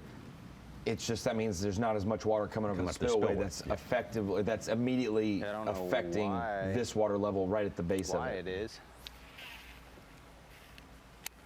Watch these.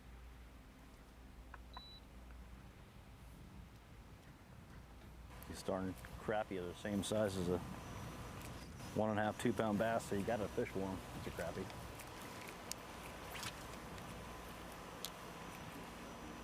I've caught some way bigger than this so far.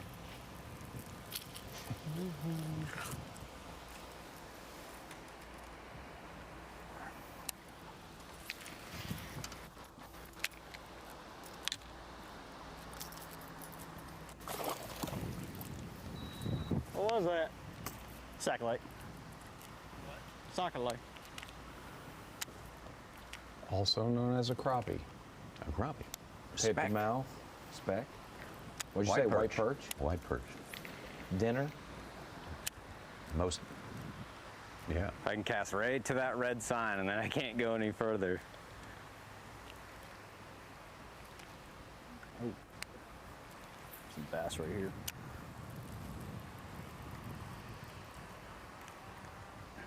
And there's a rock pile that sits like right. Yeah, like so I have to get up here and to be able to get it, I gotta cap there. I'll turn right off. That was a good one. Let's get back out to Stetson Blaylock. He's got two smaller ones in the boat. Maybe the water did drop out. No, I'm just kidding. No, it's. No, he said when he was throwing those lure, when he was throwing his lure, it hit the bottom, but the second hit the water. So I mean, you know, it's about 2 inches deep there. But he committed to it. He'll get off there. There's no problem. He'll get out of there. But it's nice to have a little push pull. Shallow.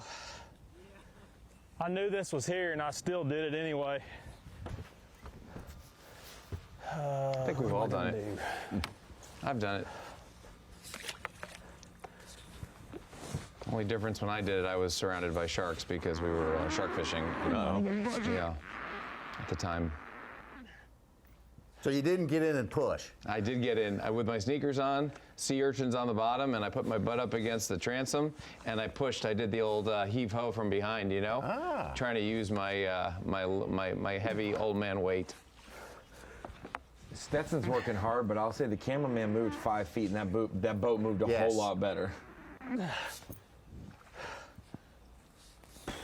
See if I can control a little bit now. I know one thing, I'm gonna have to take these clothes off. I will say I'm so impressed with the push poles and how they do not snap. With as much bow as, they push in them, and that is good for them and for the company. Yeah, Tyler Williams there in third place. He's got a 4.5 pounder and is almost limit of 13. He came up from 26. Paul Marks is up to 5th place from 21st. He had a small limit, just culled up with a couple 2+s to get to 10 pounds even.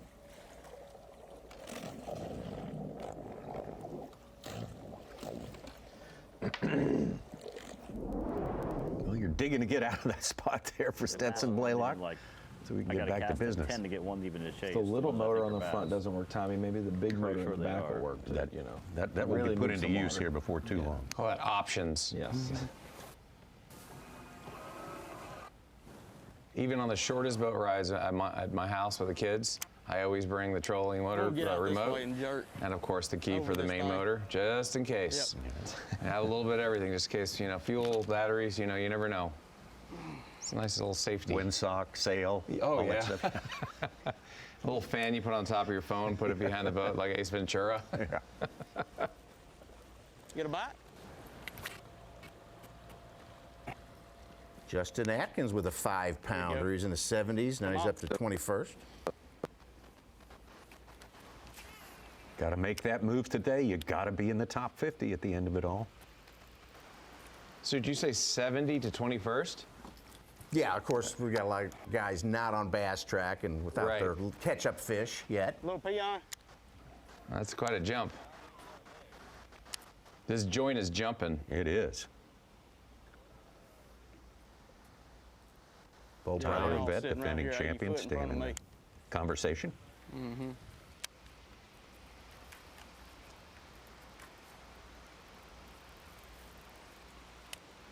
They've crept a little tighter to that buoy line. To that. Too far left. Yeah, the red sign you see at the top left of the screen, that's as far as they can go. That's as close as they can get. Way too far left. Laces out. Tons of gar on it, this one. Yeah. They're everywhere.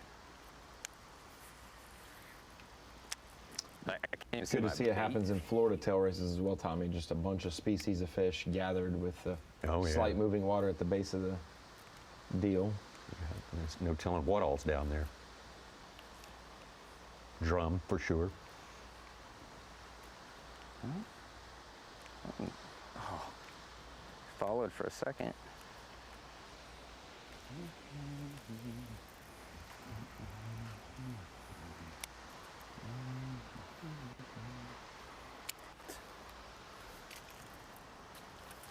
Pull out the glider. Pull out the glider. He's doing Arnold Schwarzenegger type thing. It's like, almost like get to the chopper, pull out the glider. The glider.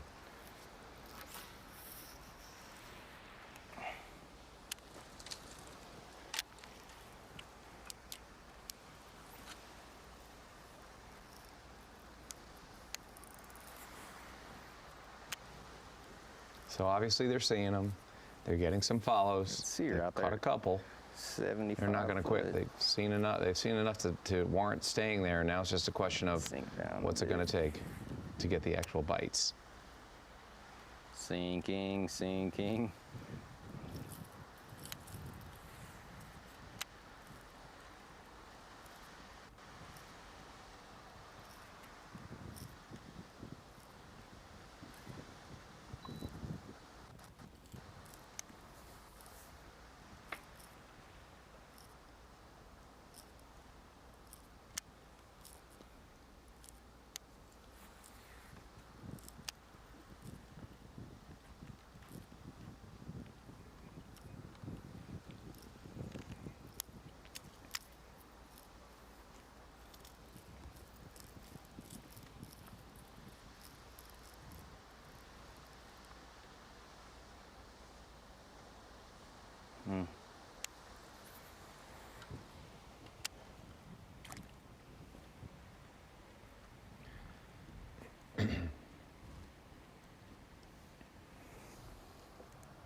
That spillway is not on the Kissimmee River, but it's on one of the canals that come in into the lake, on a parallel line with the, roughly parallel line with the river. It's coming down from another lake a little farther west up towards Sebring.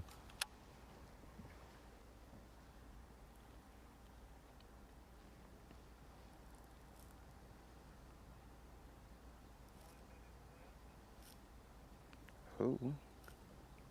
Kyle Welcher and KJ Queen made their way in the top 10 early. Kyle Welcher looking to have a rebound season here, that is for sure. So let's take a look at our leaderboard. It has not changed in the number one spot. It's still Greg DePalma with 34 pounds and 12 ounces, bigger than it was to start the day. Brandon Palnick, though, with a couple in the boat. No big ones, but trying to keep pace there. Tyler Williams coming from outside the top 10. Will Davis waiting on his first from there in that area. Oh my For those of us watching on Roku, should tell you the coverage is going to continue at 10 a.m. Eastern Time right here on Bassmaster.com. Oh my God. And take a break, and we'll be right back with that. Yes. Oh.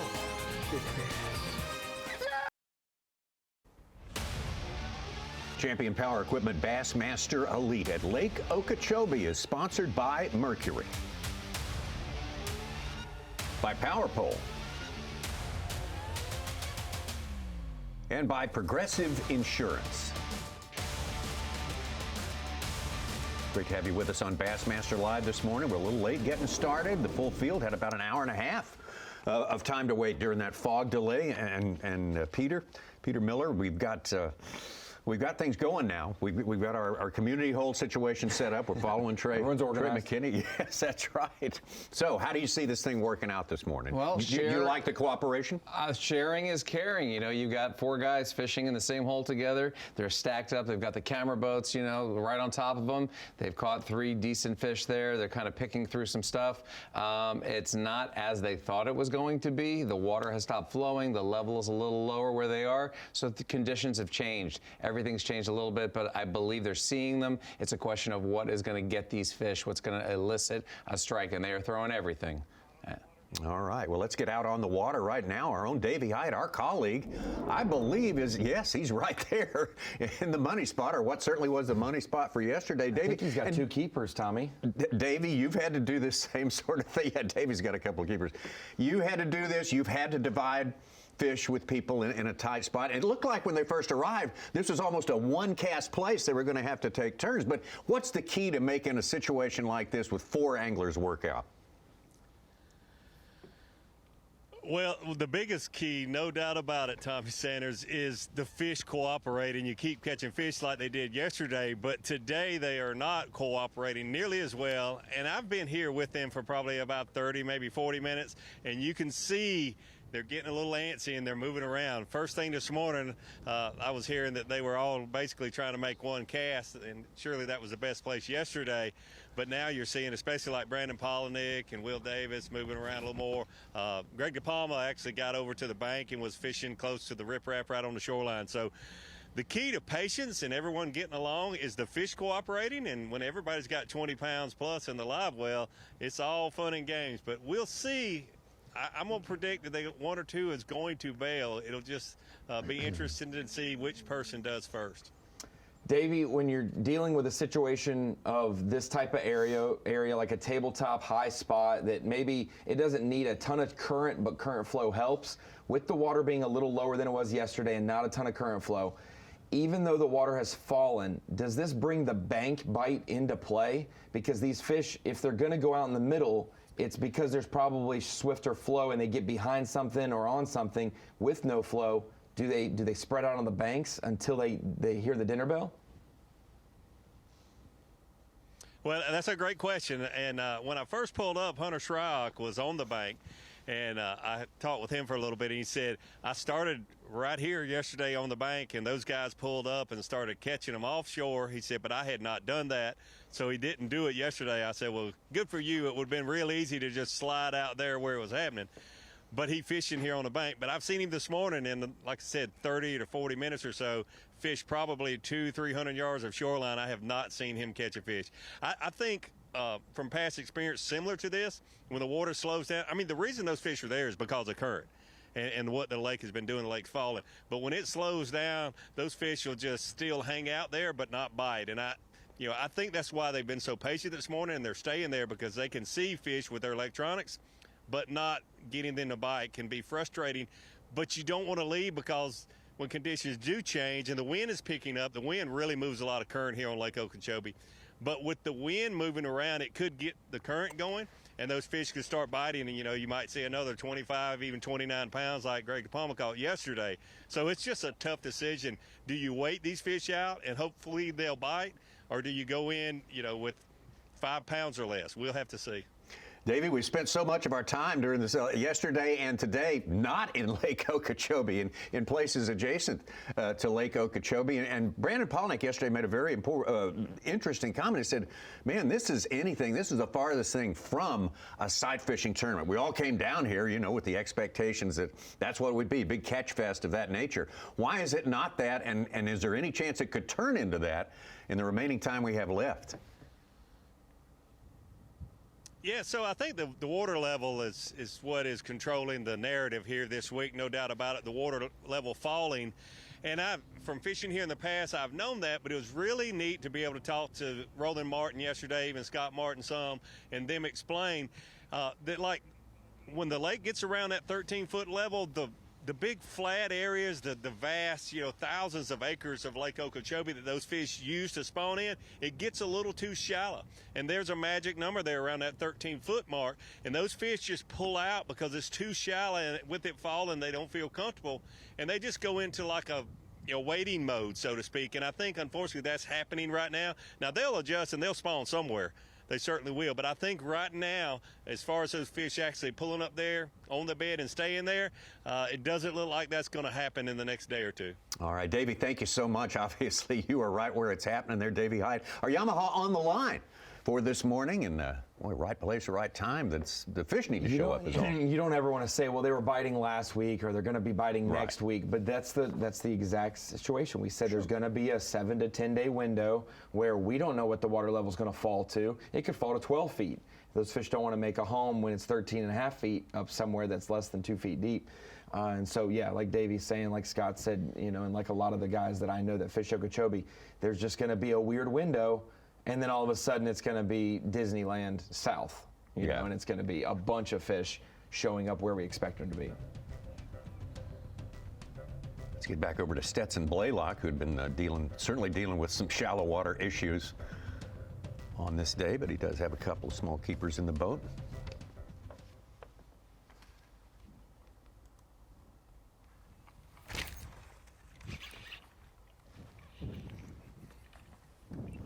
I can do about it. I got to just, he's got all the leverage on. He's not very big, but he's still on there, but he's not big at all.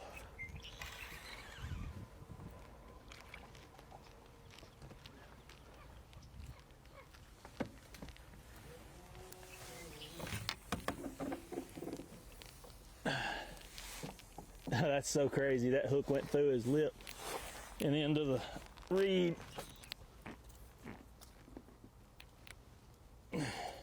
That's the smallest bite I've had flipping. By a long shot.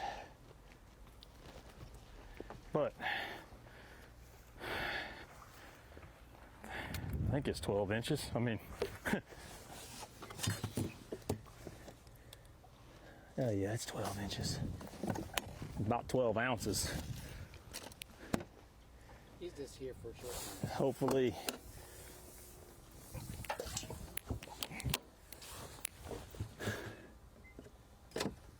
I put that board up because I don't want to be measuring them, especially doing this.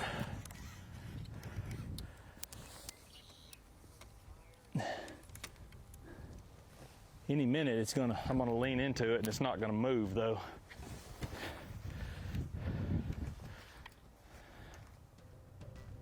Stetson Blaylock staying busy there trying to get a limit put in the boat. It hasn't come to pass yet. He's making a move way down south. Cody Meyer. Checked in on him a little while ago. Saw him catch one small one. He's got two now.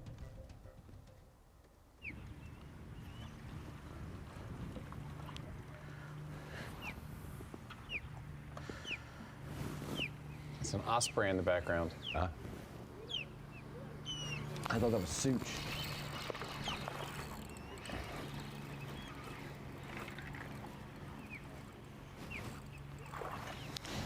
Yes, another little guy. Man, eventually, come on, fish. Not that tough.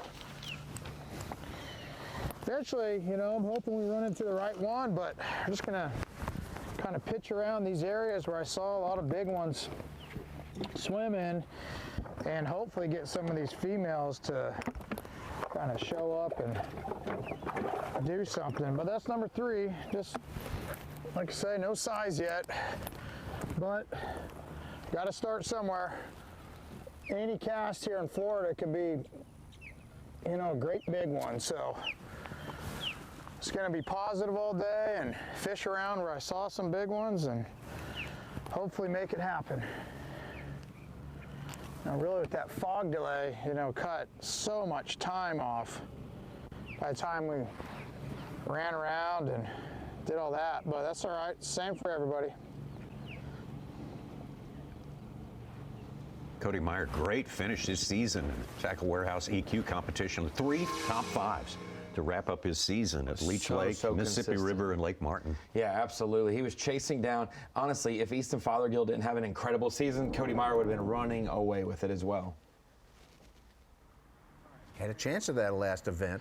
Yeah, you know, hey, for starters, what an honor it is to be here. You know, super proud and just fortunate to be here on the Bassmaster Elite Series. So cool competing against, you know, the best fishermen in the world. And, you know, really, last year was really up and down. I had some great finishes and, you know, I guess I made it look easy, but I'll tell you what, it was tough. Those opens are really hard. The group of fishermen that are coming up now are, I mean, they're just elite fishermen, you know, from my experience going back all the way through when I was a kid, you know, guys, there was an occasional really good fisherman, but now it seems like everyone, you know, the Tristan McCormick's and buddies of mine, but what a cool experience it was to really fish all the opens with everything on the line. You know, I left the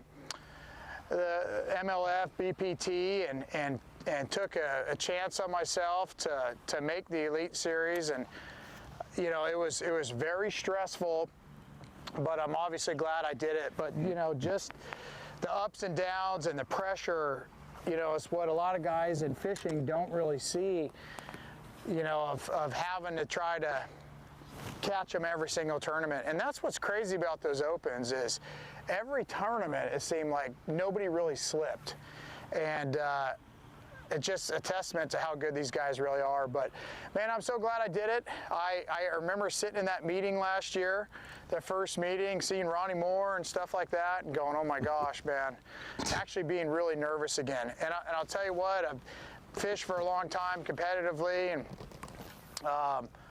you know, you kind of get like in a rut a little bit where you're not really, I don't want to say you're not excited, but last year, it was an adrenaline rush the whole season, and I fished harder than I ever have, and really had that one goal of trying to make the Bassmaster Elite Series. So finally here, dude, we made it. It was meant to be, and here we are, stop number 2, down at Lake Okeechobee. We got 3 right now, nothing big, but you know, we're in an area where I saw a lot of big ones cruising around, pitching this Yamamoto Senko around, seeing if we can get some of these pre-spawn females to bite. But nothing good yet, but we're here. I'm proud to say I'm officially on the Elite Series, and just really looking forward to hopefully having a great year. And you know, dream of mine since I was a kid, watching the Bob Cobbs and Fishburns is fish a Bassmaster Classic. So slow and steady, and hopefully we get enough points at the end of the year to do that. But that'd be a dream come true for sure. Cody Meyer talking about the open route to the Bassmaster Elite Series. Got one of those St. Croix Bassmaster Elites coming up next weekend, right, Ronnie? Yeah, from Kentucky Lake. Yeah. Third open of the year. Third one. It could be the first 3-day open of the year too. Hopefully, we hope. We're kind of hoping, cross fingers for that. Yes, absolutely. Greg DePalma still on top. Got a good lead, 34-12 as it stands right now. With plenty more time left in our morning session.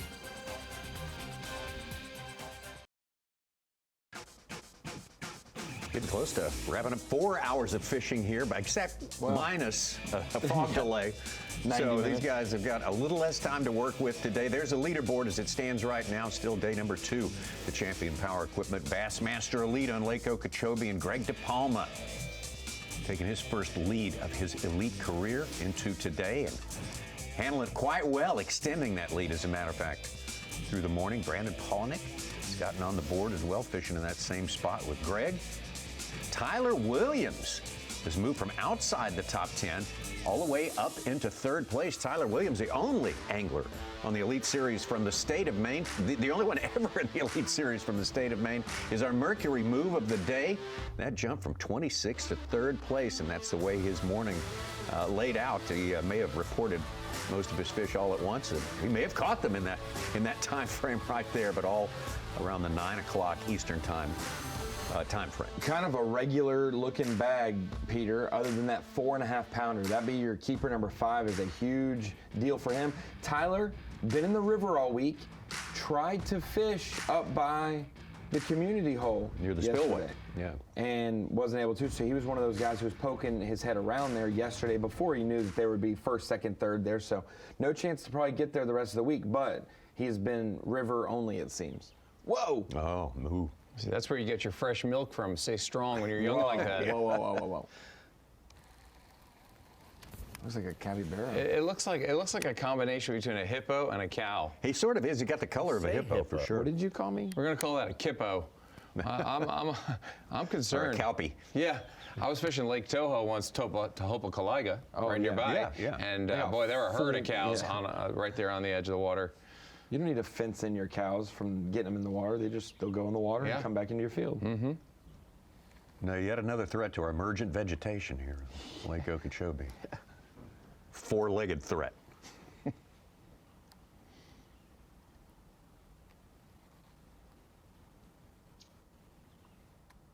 There we go. Oh, he's got pals too. Got the whole herd.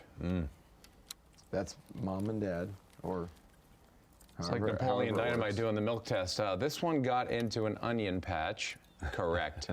This one was eating lilies. Yeah.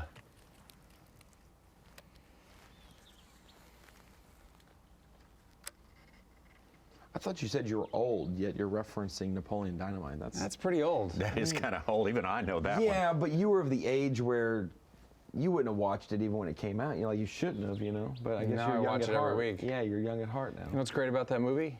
It's steady Eddie and monotone.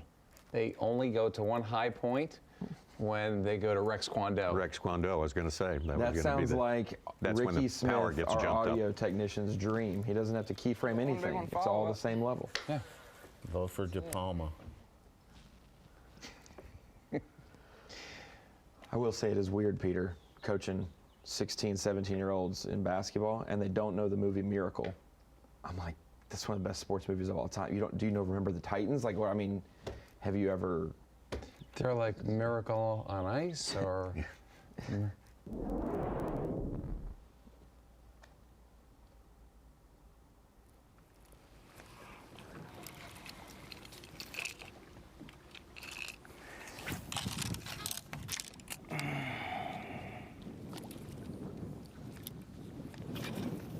Oh, sound very pretty. I left him biting one night, and it was one after another. One would come off and 10, get another one instantly. Go back the next day 10, thinking 10 on a drop shot. it's going to happen, and couldn't get a bite. In the Clear Lake, exact spot. California.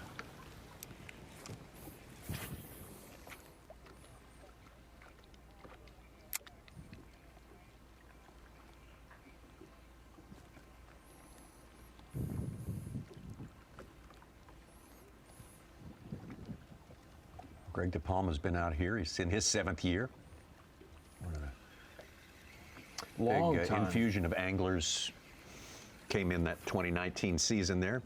He was on the Opens for 10 years, basically, yeah. Tom. He was a veteran of the Opens, so close, one of those guys that fell short by 1 or 2 spots. But when he made the Elite Series, Tommy, we knew that our northern swing would be one that he'd keep his eye on. He's great on tidal fisheries as well, like the James River and Potomac, things like that, being from that New Jersey, Maryland region. Sure.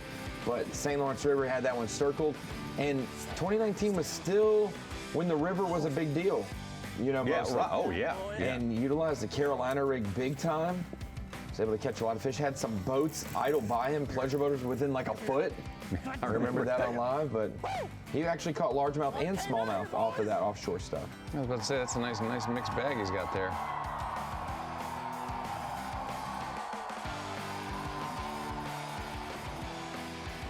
Eighth place at that one was his highest finish so far in the Bassmaster Elite Series. He has never led one of these events, but he has Here now. we go. Oh, Skeeter Such, Boats. what? BFA, Big my Fish Alert. ears. Bill Lowen, our winner at St. John's. He's thinking he's back up there. 6.5 pounder from 79th place. He's got 2 fish today for about 9 pounds. He's in 20th. Where was that yesterday? that? Yeah, I Bill? was going to say we spent the whole now. day with Bill yesterday. Just takes a minute, and you're right back in it. Yeah. Bill Lowen. He was saving that till we were gone. But you're going to add some rhymes there, Peter. Lowen going, blowing, and showing. He's showing, yeah. And sometimes when he gets in his truck, he puts his boat on his trailer and he's towing. Yeah, how about that? I'll say if you're gonna slip into that cut, if you're 35th to 50th, Tommy, you probably need 1 big bite over the first 2 days. Yeah. Then if you get 2 big bites, you're probably in that 20th to 35th range. If you get a limit's worth of big bites over your 2 days, 5 good bites, you're probably in that top 15, top 10 range. That's- so we're now seeing that kind of transpire That with formula Bill works, Lowen. yeah. Below the cut line yesterday at 6.5 though. Kinda like this, but there's That's a lot of 2/3 of his weight yesterday. I'm surprised yesterday I got no bites on it. That's something he's knowing. Oh, See? been saving that one. St. John's Reunion, John Garrett just caught a 2.5 pounder too. He's moving up the Cast there, standings. See what happens. That's not a small one, but that's not a big fish not alert. So bad. what is that, Such? What do you call that? A 4th catch, 4th Okay. fish. Moving day move. That scared me. I thought you were still going that way.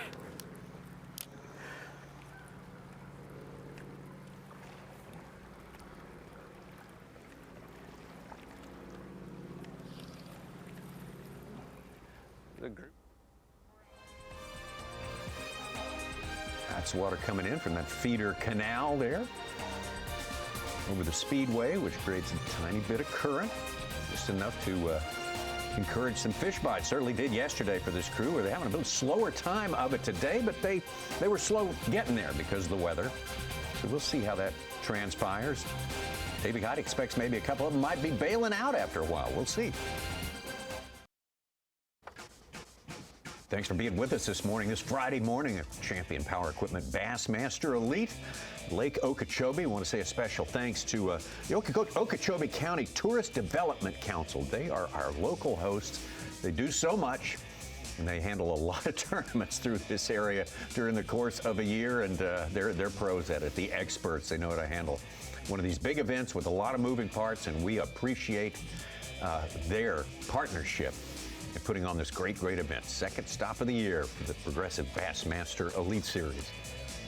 Imagine hosting 102 to 4 anglers and boats. Oh my and gosh. Trailers and cars and the onlookers and the... Oh yeah, your little town is suddenly changed character completely. Yeah. But it's a good thing. It's a really good thing. Greg DePalma having his best tournament ever, at least at this point. The Bassmaster Elite Series in his 7 years, extending his lead earlier today. Brandon Polinick, two-time Progressive Bassmaster Angler of the Year, in second place as it stands right now. Tyler Williams from outside the top 10. First man to a limit today, and he is looking very good right now to make it. You got to sneak through in 50th or better if you want to fish on the weekend.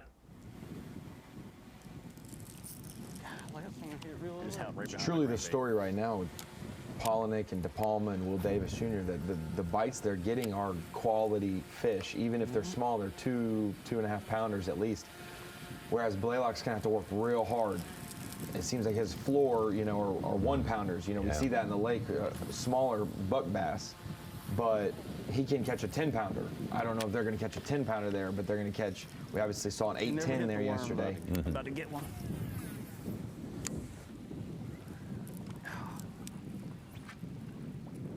They're starting to definitely move around a little bit more down there than they were. Hopefully, yeah. I want to drag so bad, but it's like, do I or don't I? Sam? Started out with about 6 boats in there, and now there's about 11 or 12 kind of onlookers and camera boats and I literally had a lot 2 of right activity. behind my crankbait, 2 casts in a row.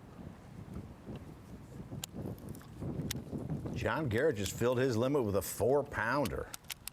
From 62nd, he's in the 14th right now. There's 2 of them just chasing it down. They came right behind it and turned off. I didn't see where you went. To the right of that bush a little.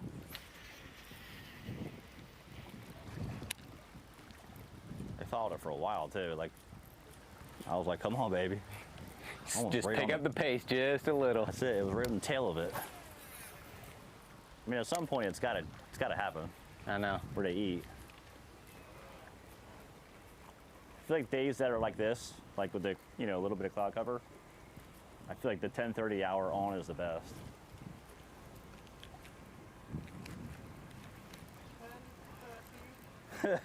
Four hours later. 4 hours later. My wife always busted me on that one. It's me when I'm fishing. One more cast. 4 hours later. I got the bite. Yeah, I gotta stay here.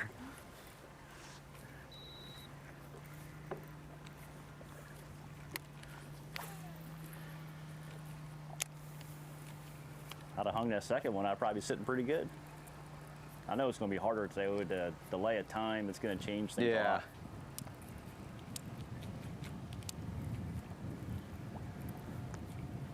I'm sure a lot of guys needed that extra hour and a half yesterday they got that we lost today. So luckily for us, we had a really close run to get here.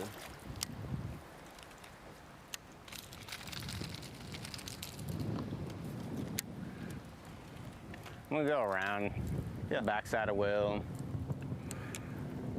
The wind's making it such a pain. I know, it really is. Is it supposed to die off at all, completely?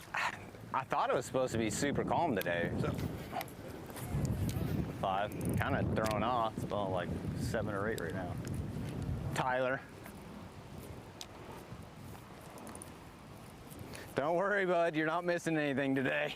He probably thinks he is. Oh, no. No. He'll throw that jig up there and he'll get all the bites. Watch. He'll laugh the whole time he's doing it. We're on Tyler Williams. So he's obviously poking around again. Tyler Williams. He's funny. He's always giggling. I call him Jig. I say, like, Yeah. When you got that much confidence in a bait, it makes a big difference. You just lock in and never. Let's get back over to Cody Meyer. Last time we saw him, he had a couple of fish in the boat.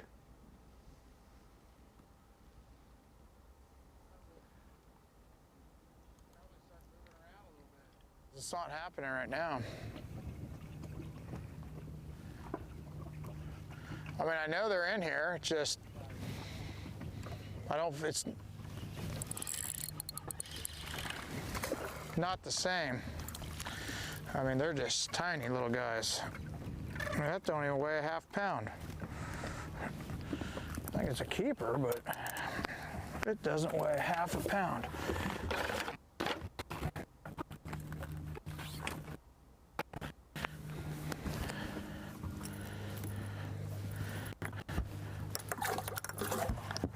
All right, number 4.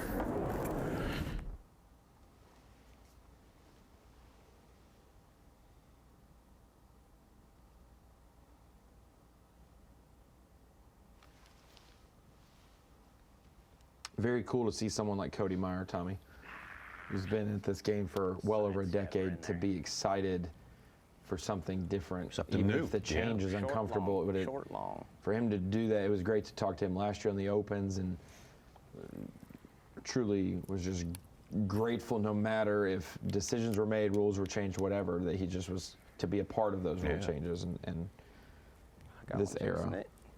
Sure. Put on a fantastic finish in that season. Not active enough on it, but. Crazy how they're following it Little old and then worm over there. peeling off at the last minute. Good news. Pretty sure we made the cut. Bad news. We only got 1 bite so far. Well, 2 bites, only boated 1. But still. That's what is difficult. The thing about it is, like, this kind of fishing, we can come here tomorrow and it can just be. He's so crazy. Catch like a 6 right there. Don't miss the hook And it set. could happen today. I'm just saying, like, tomorrow the wind's going to change. I forget what direction, but it's definitely changing. So I don't know if the wind's got to. Please go down and eat that. Was that a bass? Definitely a fish that rolled through there. I've seen them. I thought it was. Oh, it's spooking. Thought it was gonna rush down there and eat it like that one yesterday.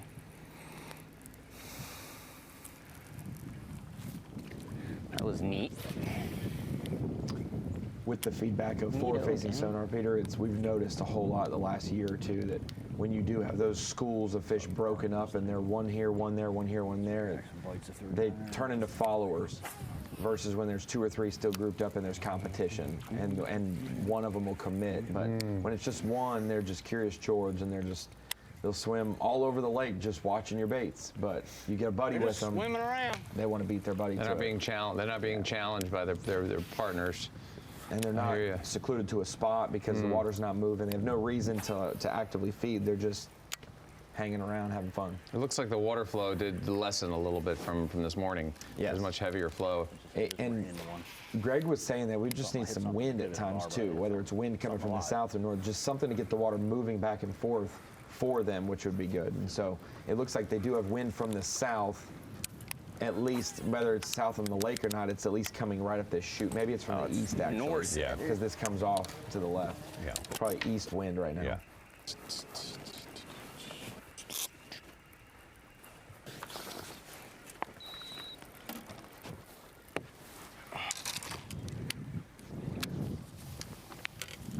This reminds me of a time when I was out in a similar situation, and I put on a white fluke, and I was just walking that thing slow, low and slow, and that rod just got yanked out of my hand. I'll never forget that bite.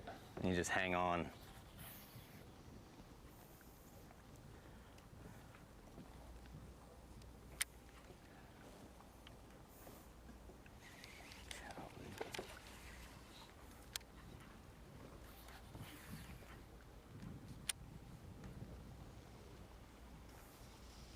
can't believe none have gotten under these mats.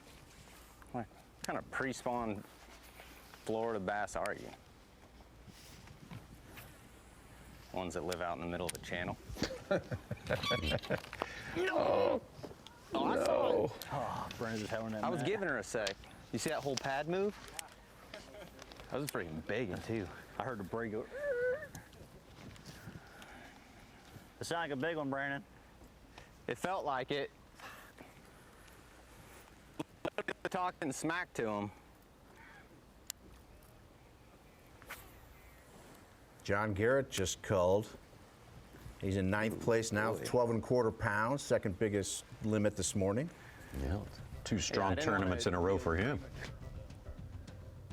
Thought he was going to maybe mow everyone down on that last day.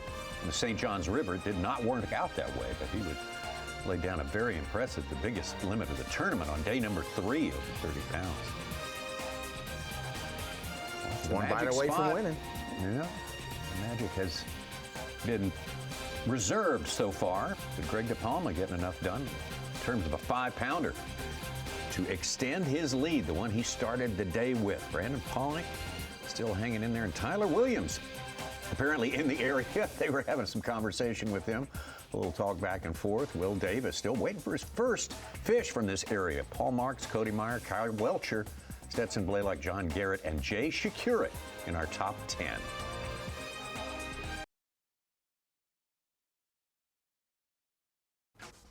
Champion Power Equipment Elite on Lake Okeechobee in Okeechobee, Florida, about to run up on the midpoint of our fishing day. A midpoint if it were a standard fishing day, but it started late.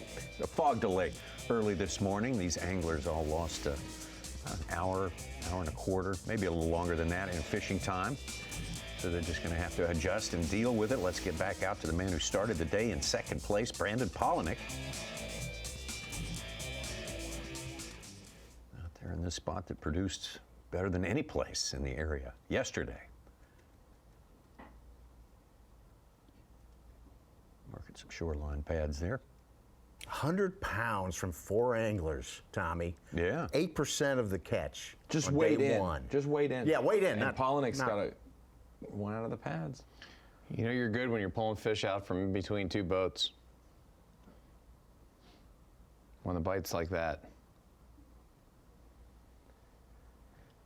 He said they should be there. Yeah, he did. He's surprised that they're not, and so you fish it long enough, he's if they're now proved himself right. If they're residents, that's part of their house right there.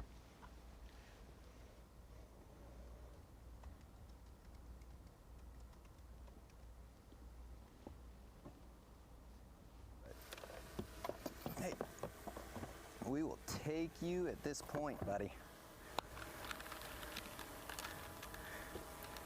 Get a limit in the boat. Makes it easier just to ease up over there. So these are DD26 little Cole ID tags. Clip them on that back fin like that. You don't have to worry about them being able to close their mouth or anything. You don't have to worry about cold tags getting stuck anywhere in your live well like it happened at Lay Lake. Well, let's just pitch in there and do that again, huh? What a nightmare Lay Lake was for him. He lost to Will Davis in the same area by I can't believe dead it fish did again. penalty. I mean, it may not have been the same one. I've seen them where there's just like schools of them in a mat, but.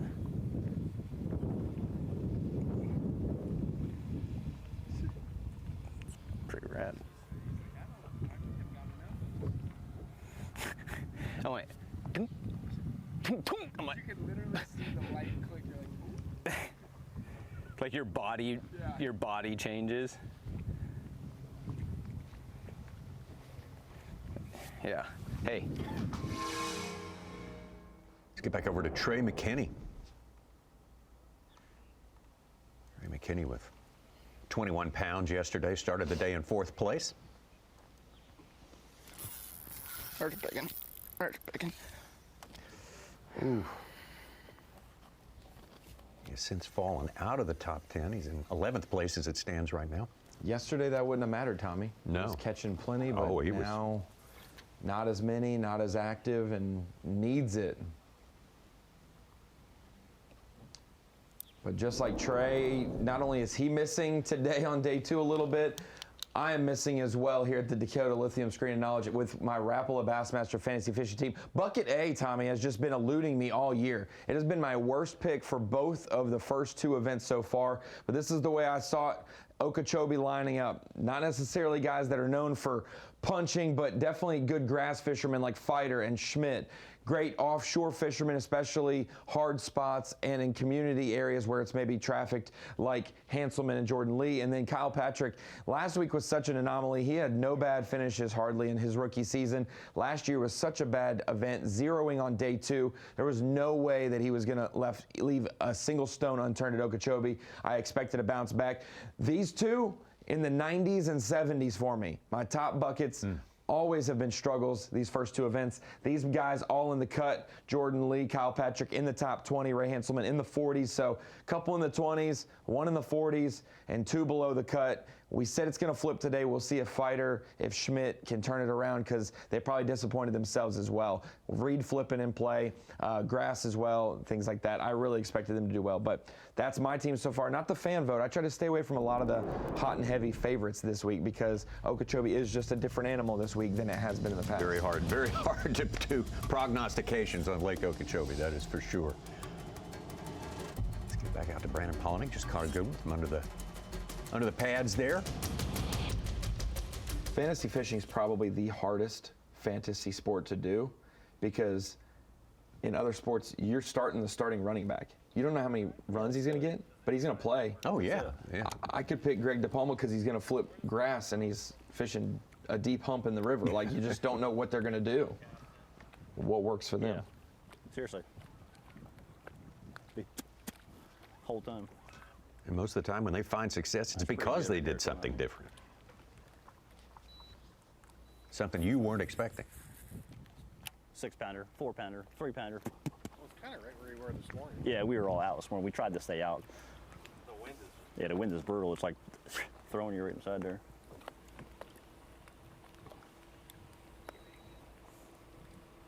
Swim jig, what's he doing?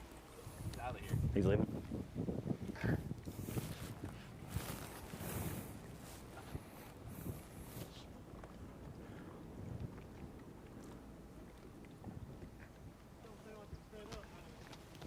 That's why we backed off a little bit to see what happens. And they can be glued to the bottom and you can't see them.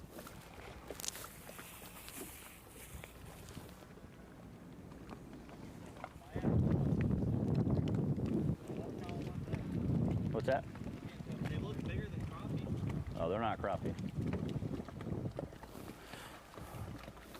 You had about an hour. Yeah, I've definitely seen them up there though. Huh? I've definitely seen them up there though. Seen them up there? It's like so hard to leave because you know what I mean? 1 or 2 more bites is a big difference right now. But if I go catch me a limit and come back, Yeah. it's different. Yep. All right, I'll see you on the field. All right, dude. Thanks. All right, as Davey predicted, you got Will Davis, one of the Fab 4 in there, about to pull out. It's not Lay Lake. It's not Logan Martin. But boy, base of a spillway, high spot out in the middle of a river. I thought Will Davis would be the one who excels out of this group. No, you would He's the think. one who You would tees them think. up I and mean, knows how he's- to position them when the current's going or not going. That's how he won a tournament. A part of the solution to winning a tournament, his Elite Series win.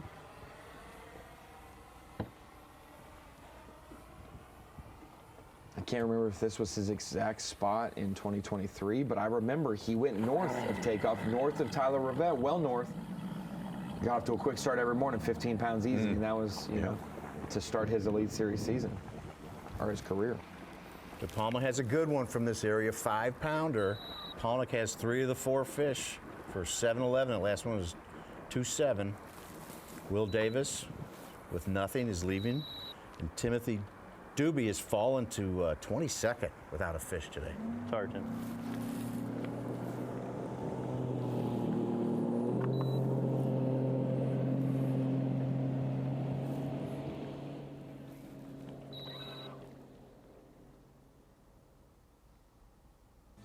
And then there were 3. And we are, if our regularly scheduled system was in play right now, we'd be right at the halfway point in the fishing day for these anglers. Again, we lost some time due to a fog delay early this morning, so we will turn it over at this time to the crew on location. Dave Mercer and his crew. The halftime show is coming up now. Oh, yes, it's happening. The Bassmaster Halftime Show is back in your life. Bassmaster Halftime Show presented by Bass Cat Boats. I'm Dave Mercer, joined by Bassmaster Classic Champion, Bass Fishing Hall of Famer, Davey Height. And I'm sorry, Kyle Jesse, but I really set you up for a hard fall right there. And me. Kyle Jesse has lots of time. I mean, he's got a lot more time to accumulate some incredible time. Sorry, Kyle. I'll just move on. Now you're really making me feel bad. Like, well, I'm not going to be around but a few more years. No, yeah, I mean, thanks a lot for being so great. But speaking of great, one of the great things we're going to cover here on the halftime show is all the incredible action on Lake Okeechobee. A little different, but showing up this time around. Yeah, it's very, very different, and it's incredible. We talked about this a lot last week, how St. Johns River is different every year we go there, but Lake Okeechobee is also that. 4 of the top 10 was in one area that we have not seen have success in the past. Greg DePalma being the guy of day one, 29 pounds, almost 30 pounds. I thought he was going to break it, but not quite there. But Greg DePalma doing a great job. Other fishermen there catching them good, but he won the battle of the 4 people making one cast yesterday. Incredible what he accomplished, just short of that dirty 30 that he wanted so badly. But Kyle Jesse, you're going to enthrall us with your knowledge with 3 up and 3 down. We're going to hit a 3 up, 3 down segment. Obviously, everybody Just knows. Went from a studio which was 3 up, and welcome to 3 down. Everybody knows the roller coaster of a season, Progressive Bassmaster Angler of the Year points, that is so crucial. Each and every day that changes. We had some anglers do extremely well at the St. Johns River. Struggled here on day 1 at Lake Okeechobee, but there's a lot to dive into. You know, even if you had 7, 8, 9, 10 pounds, a great big bag today will boost you way up and can make a big difference in the end of the year. Also, we got a very special guest joining us here this week. Former Elite Series angler Kyle Monty, also an expert here on Lake Okeechobee. So that's right, former Elite Series angler and Lake Okeechobee super stick Kyle Monty going to join us. And Davey Height, I'll be honest, you kind of said you laid off on Roland Martin in the casting contest. We're going to find out just how much you laid off here today. Okay. I thought it was going to be you today. It's no, me. I do the speaking. I do not do the casting. You do the casting. I do the hole that makes the words.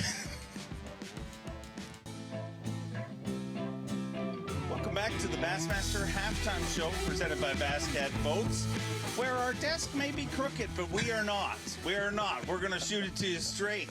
A beautiful, beautiful moving day, as Tommy Sanders always calls it, on the Bassmaster Elite Series. Got to be inside the top 50 to keep your tournament alive. I'm joined by Davey Height and Kyle Jesse. 2 great guys. Don't need to put titles near their names at all. I enjoy watching this footage with you guys, but let's get caught up on what has been going on the water this morning with our Yamaha midday report.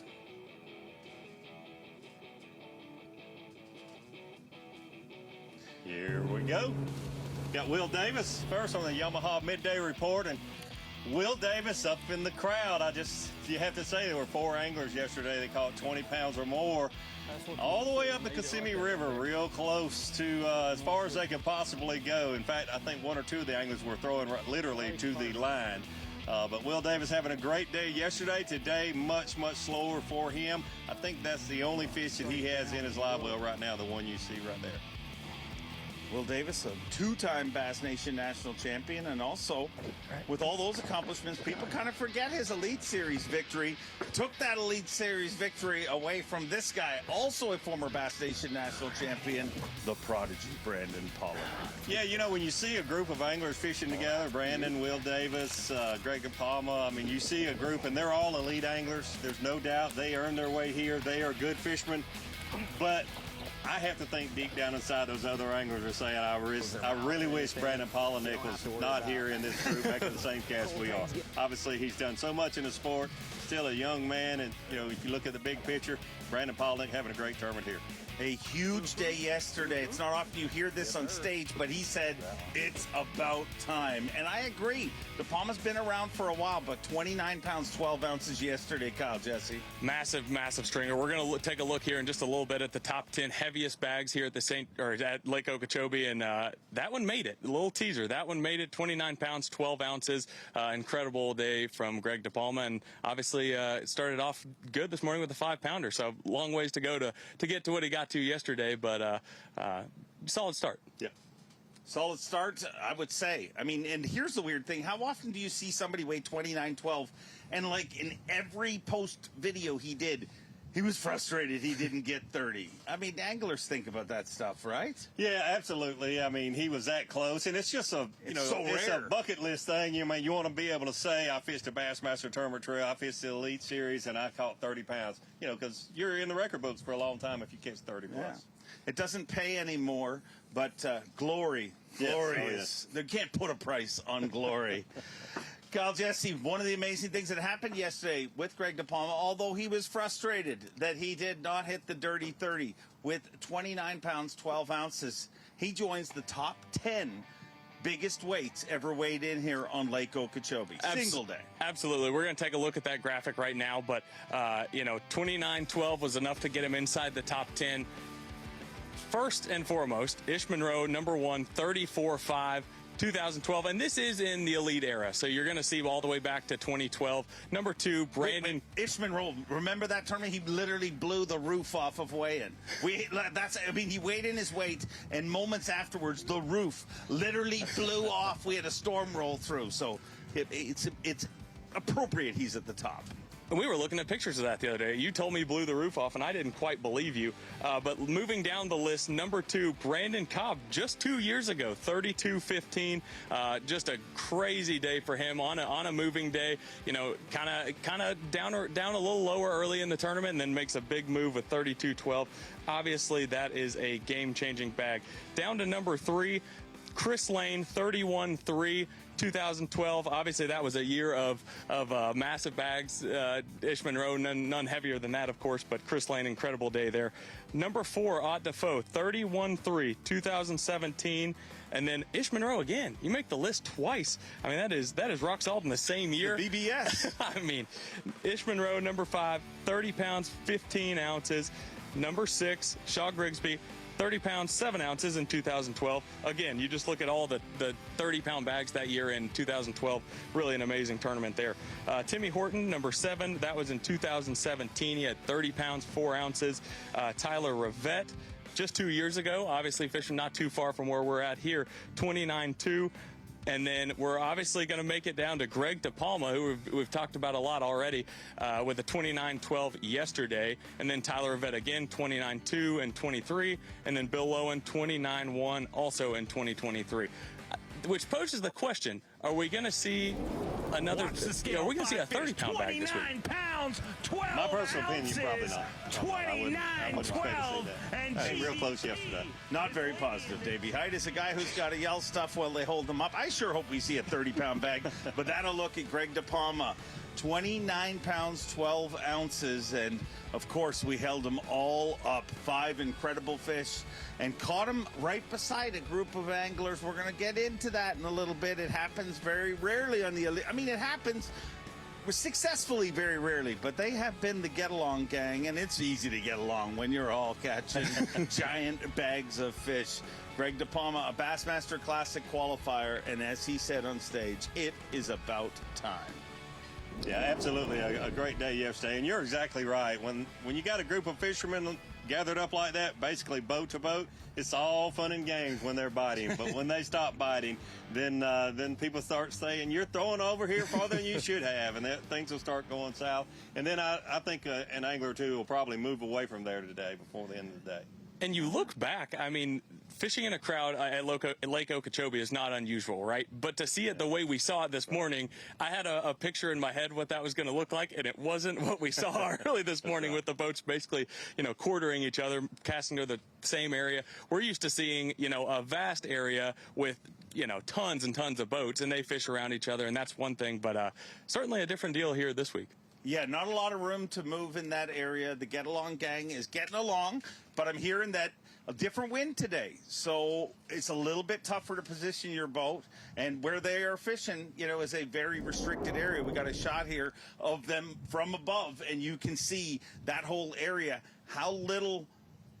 No, we do not have an aerial shot. But look, there's a great shot right now of Greg DePalma and Brandon Palnick, and both former Bass Nation national champions. But as you can see, that is a very restricted area. And you're right. When I thought in my head, I thought they're in, you know, some little bay and they got pads around them, and they are in the exact opposite. Last week we had a pro catching them along a chain link fence, and this week we got them along the riprap.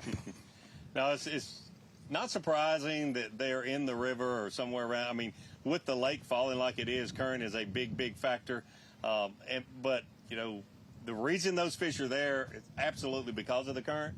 But then a wind change and a few things change will be the reason those fish are there, and they're not biting. And I think that's what's going on today. Those anglers, you know, DePalma and Palnick would still be there if they weren't seeing those fish with their electronics, but they're just not biting today because of the current change. Things change, and I'm sure our anglers will continue to change, but we will not change certain things here. We got some great stuff coming up. Don't go anywhere. We'll be right back with 3 up, 3 down, and all sorts of doings from on the water.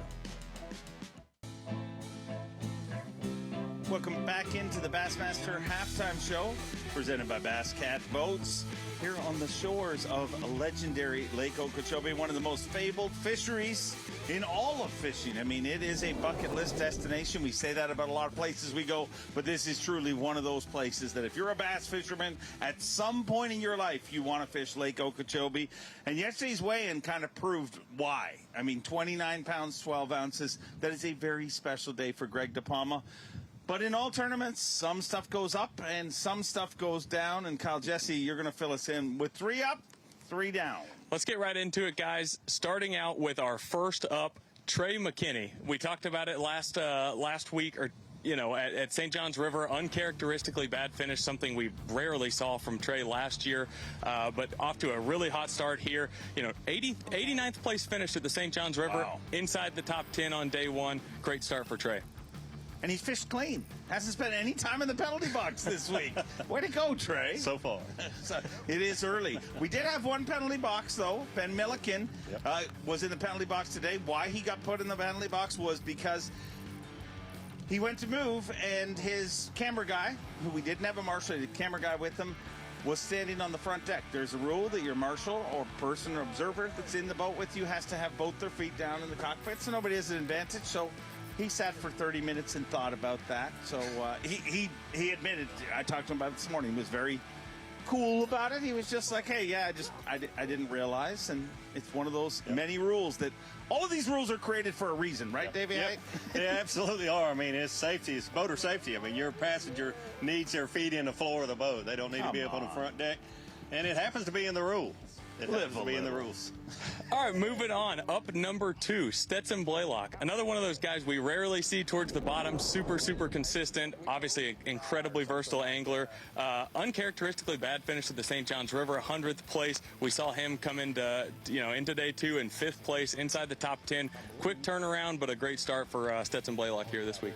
Yeah, I couldn't agree anymore. I mean, you're not going to see him down in the 80s or the 90s very often at all. And I really think, with him and with Trey McKinney, if you were betting and you were doing fantasy fishing, you could really bet that they were going to be mad and they were going to rebound this week.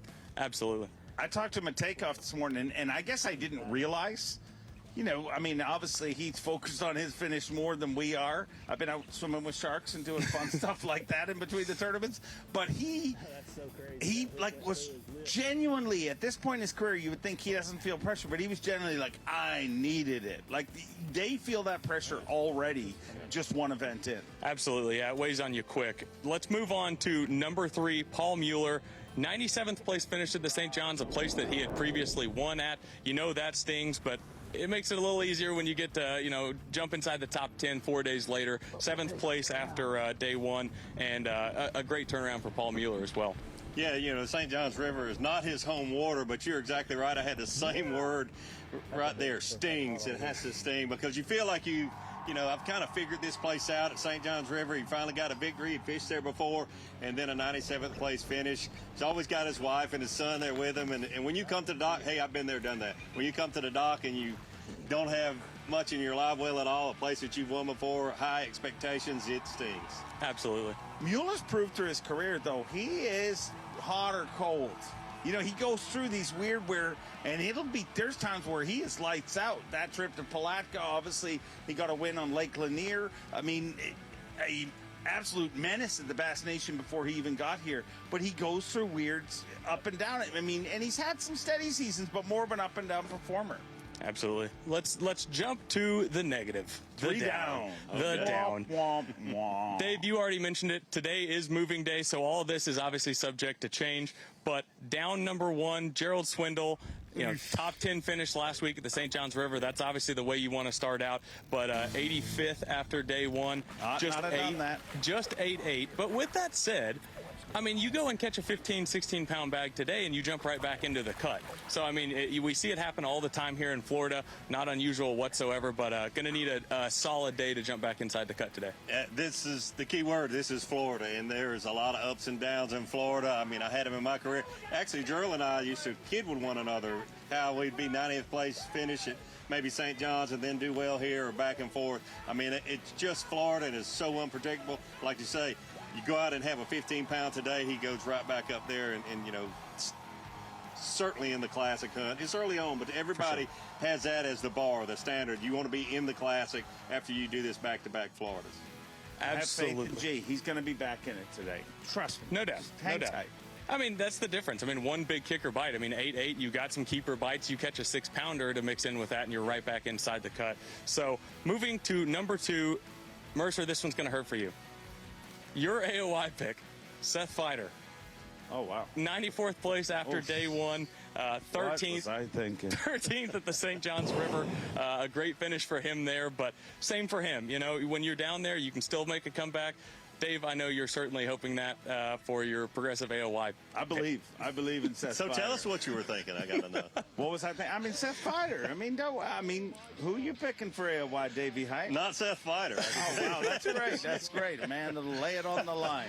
I said last week before the week started, my pick this year is Patrick Walters. I said it last week. A guy I'm not who's saying never it been today. under the top 10 for Angler of the Year. A real risk taker, Davey Height. And I do just want to mention that my pick, Kyle Welcher, is inside the top 10 right now on Bass Track, having himself a nice morning. Wow. This is just had to in case throw that nobody in was there. paying attention. Pick on Just Dave. in case Dave Speaking of that, you know, when his front row broke those records, I was in second place after the first time. Oh, wow. Nobody remembers that with me. Well, I'm glad you brought it back up. The third down, Joey Cifuentes. We talked about it a lot last week. You know, great start to his season. You know, his sophomore season wasn't what he wanted, of course. But finished 23rd at the St. John's River, a great start. Yesterday didn't have a limit, 100th place. He's going to need a little bit bigger of a comeback today, but certainly not where you want to be after day 1. The real victim in that, though, is not Joey Cifuentes. It is his daughter. I mean, had a big St. John's River. His daughter gave him a lucky bracelet that she made. I just made a little joke on stage and said, man, you could sell these to the Elite Series anglers. Well, she set up a booth here yesterday. No joke, and was literally selling them. Not as hot a commodity here this week than they were last week. So I'm voting for him to be in the up next week so we can move some of them bracelets. Yeah, the value will go up significantly if he catches 30 pounds a day. And I got to tell a story this morning. I was sitting there with Bo Browning before takeoff, and he asked me if I would go buy one of the bracelets so he could have it. And so far, that's paying out for him because now he's in 5th place on Bass Track, up to 13-8 with 4 fish, has a 6-pounder in the box, and maybe that's the key, is the bracelets. It could be. If I'm Joey Cifuentes, I'm stealing that bracelet from Bo Browning. Give me that. You've taken my daughter's bracelet. Whatever way, I mean, they're going to sell more bracelets if that continues on. So everybody get yourself one of those lucky bracelets because they worked out last week for the Cowboy. Now let's talk about something that we rarely see. Now for something completely different. I know if you tune into social media, all you see is negative stuff, But there's actually good things that happen in the fishing world, and we are watching it happen in front of our very eyes this week. The Get Along Gang, tournament leaders sharing one area. We saw a little footage earlier and how packed in they are in that area. We've seen it happen. I mean, it seems that it's kind of like a fire. You know, it starts a little bit, and we're keeping warm by the fire. But sooner or later, them curtains catch, and the whole house goes down. That is generally how it ends. They cannibalize each other. But we've also seen 2011 Classic, Catawatchee. I mean, they kind of shared. It worked out good for KVD, obviously, in the end. But they all kind of did well. Davey Height, how rare is what we're seeing? It's not as rare as you might think, but all four anglers catching the weight that they caught and all four anglers getting along, now that is rare. But as far as four anglers fishing beside one another and they found the same fish and they're having to share them, that happens often. But to be honest with you, all four of them getting along and all four of them coming in with 20-plus pound stringers, that's rare. And not just getting along. Like, they all went out of their way on stage yesterday during weigh-in to be like, hey, man, we're really getting, I don't know if they were trying to convince themselves or the fans, but they were, Brandon said it, De Palma said it, several of them said, we're really working well together. Will Davis Jr. and Greg De Palma weighed in back-to-back, so I guess they had a lot of time to sit back in the tanks and realize we're doing pretty good here. This is working out. But you're exactly right. How often do you see those guys get up on stage and think, I sure can't wait to get out there and fish amongst four other guys tomorrow? Exactly. But they were pumped up. I mean, they were genuinely excited about it, all getting along. Brandon Polnick made the comment about, the Bass Nation connection between them. Very special, and we'll see how it turns out today. Obviously a little slower, but they're gonna keep after it. Davey, how you've been in that situation? Be honest. How bad are they? Like, they're getting along. I get it. On the outside, they're getting along.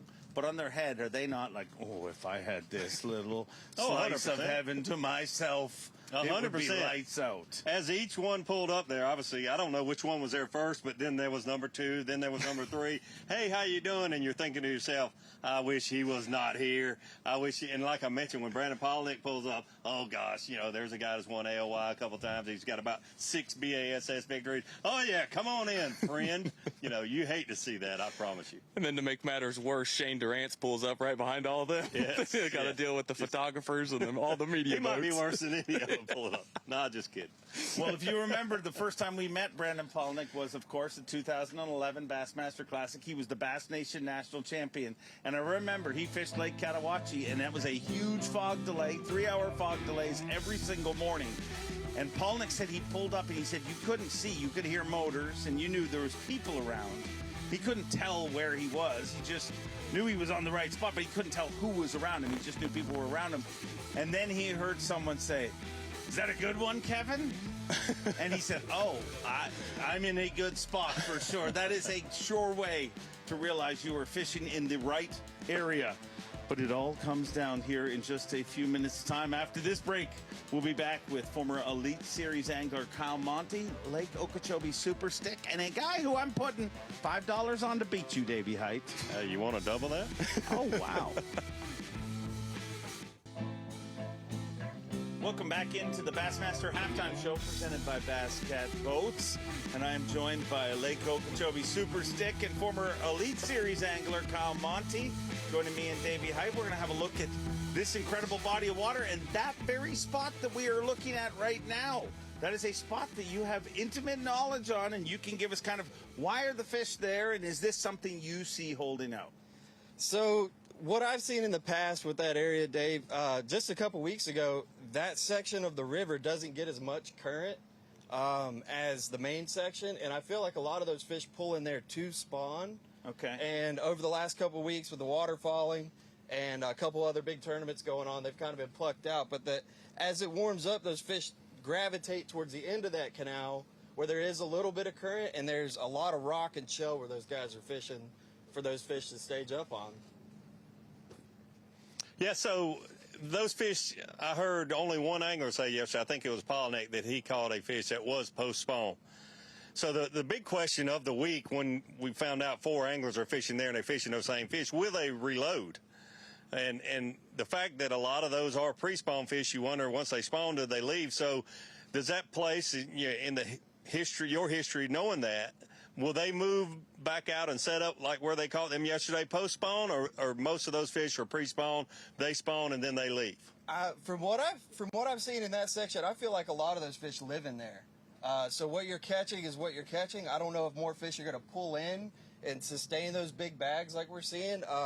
And with the guys splitting the fish up the way they are, it's going to be tough to maintain that 20-pound mark every single day in that area. So in my opinion, someone's going to have to change it up a little bit and do something different. One of those guys that are in the top, 5 in that area. So I'm afraid that sounds like bad news. If those are just resident fish, the likelihood of 100 pounds moving in there every day is not very good. I think if one guy had it to himself, it would be different. But in this case, and what I'm noticing is a lot of times on that area, they don't like the sound of the trolling motor. They don't like the pinging, and these guys are starting to feel the effects of that. Whether they change later in the day and back off and just put their poles down, turn everything off, that'll be interesting to see. So that's another thing. I mean, when you're getting along and when they're biting, all that's good. But then when they're not, you're trying to figure out what can we do to help them bite. And if one guy wants to leave his graph on so he can see where those fish are, and the other 3 say we need to turn it off, there's the pot just stirs more and more and more. One guy wants to leave his on so he can see those fish and make that perfect cast. 3 guys say, no, you need to turn your graph off, and then, that could be very interesting. Yeah, in today's world, I think it would be hard to get 4 out of the 4 anglers to agree to turn all their electronics off. It might be hard to get 4 out of 4 to agree on almost anything, to be honest with you. What flavor of ice cream do you want? That's true. Hey, I can say that because I was one, you were one, and we certainly agree on that. And you're also going to deal with interference. I mean, electronic interference. When you have that many, the units are a lot higher powered than they ever were. Yes. And they mess with each other a lot more. And we heard Polinick talking about that earlier today, getting some interference on his live imaging. And I think that's a big part of it, too. It's not a very wide area. It bounces off the rocks and stuff. So being boat to boat, it's going to be interesting to see who waits it out and who makes it work. This body of water, one of the most fabled fisheries on Earth, water's low, and that is a new thing, because the last number of years, all we've heard is the water's high, and that's what's actually choking out the vegetation, the natural vegetation. Is what we're seeing here kind of a speed bump to a good thing? Yes, absolutely. In the long run, the water levels coming down should help the lake grow that submerged vegetation back that we need to filter the water. Yeah. There's still vegetation out there, but it's not the type of vegetation that helps clean the water. And, I've seen this like at 8.9 feet before. So it's not really low, it's just getting lower. Yeah. And the places where guys have had success in the last 4 or 5 years are now, you can't access those areas. So I think in the long term, it will help the lake. But right now, these guys are faced with some challenging conditions, but you're still seeing the best fishermen on the planet go out there and execute and catch 29-pound bags. So like I mentioned a minute ago, you're out there every day. These elite anglers have just been here for the 3 official days of practice, and then yesterday. What I have heard is a lot of these anglers say catching a lot of 10 and 11-inch fish. That's got to be a good sign also, right? Yeah, and that's just a sign of the spawns we've had in the past. And honestly, man, those fish are always there. Those 10, 11 inchers are always there, but it's hard to judge the spawn based off of the small fish that are there right now. Right. I don't know if that's just, we have more access to those fish because there's less areas to fish, or if that, indicates that they are still spawning well. Yeah, one thing, when water level's falling and it's coming out of vegetation, there's less cover, so it exposes those fish a lot. And then when that cover and that vegetation grows up and they raise that water level, it's a great thing, but then those fish have a lot of places to hide and hard to access. So it'll be a couple years, and then everything just kind of comes together. And I think we'll truly see weights like we saw in 2012 in just a few more years. And that was a big thing that happened in 2012. The lake was a little bit higher, and then it got to that prime level to where it pulled all those fish to those reed lines, and it was everybody's field day that year. But we're headed in the right direction with getting the lake down, trying to get some grass planted, and Lake Okeechobee is still alive and well. Good deal. Great. You want to have a good time? Go fishing with Kyle Monty. But the one place that there is no cover is for Steve Bowman, our producer, and we're going to cast stuff at him in our casting clash.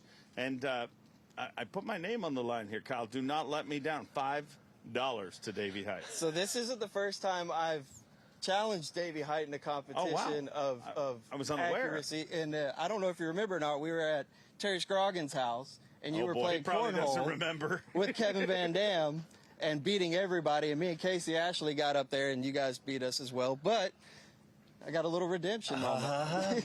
You wanna change that bet, Mercer? No, I had actually forgot about it, but I'm glad you remembered. You beat him in Mercer, cornhole. you still gonna This is bet $5? casting. Your old retired adjective inserted there. Ain't got a chance against this young super stick from Lake Okeechobee. Set the mics down. Let's pick the rods do up it. and let's do this. Who's casting first? That's his rod. Oh wow. Oh wow. You want me to go first? I'll let you pick. You're our guest. All right, go first. I want to know what I got to beat. Okay. Davey Hyde is going first. So we stand beside this? Yeah. Right there. Right there. All right, no practice throws, all right? Oh, that One was an minute. intimidating practice throw. Great listener. Kyle, Doesn't come on count. over here. Officially. Oh, All wow. right, 3. You get wow. 1 He is minute. really- he's 1 trash minute is the talking me. deal. You did get a little practice 3, in there. 2, 1, go. Oh, wow. Jitters. That's where we're aiming, right? I'm actually trying today. If I don't even hit it, it's not because of anything other than I didn't hit it. We're a little short. Got that wind. Oh, boy. 20 seconds in. Big is this?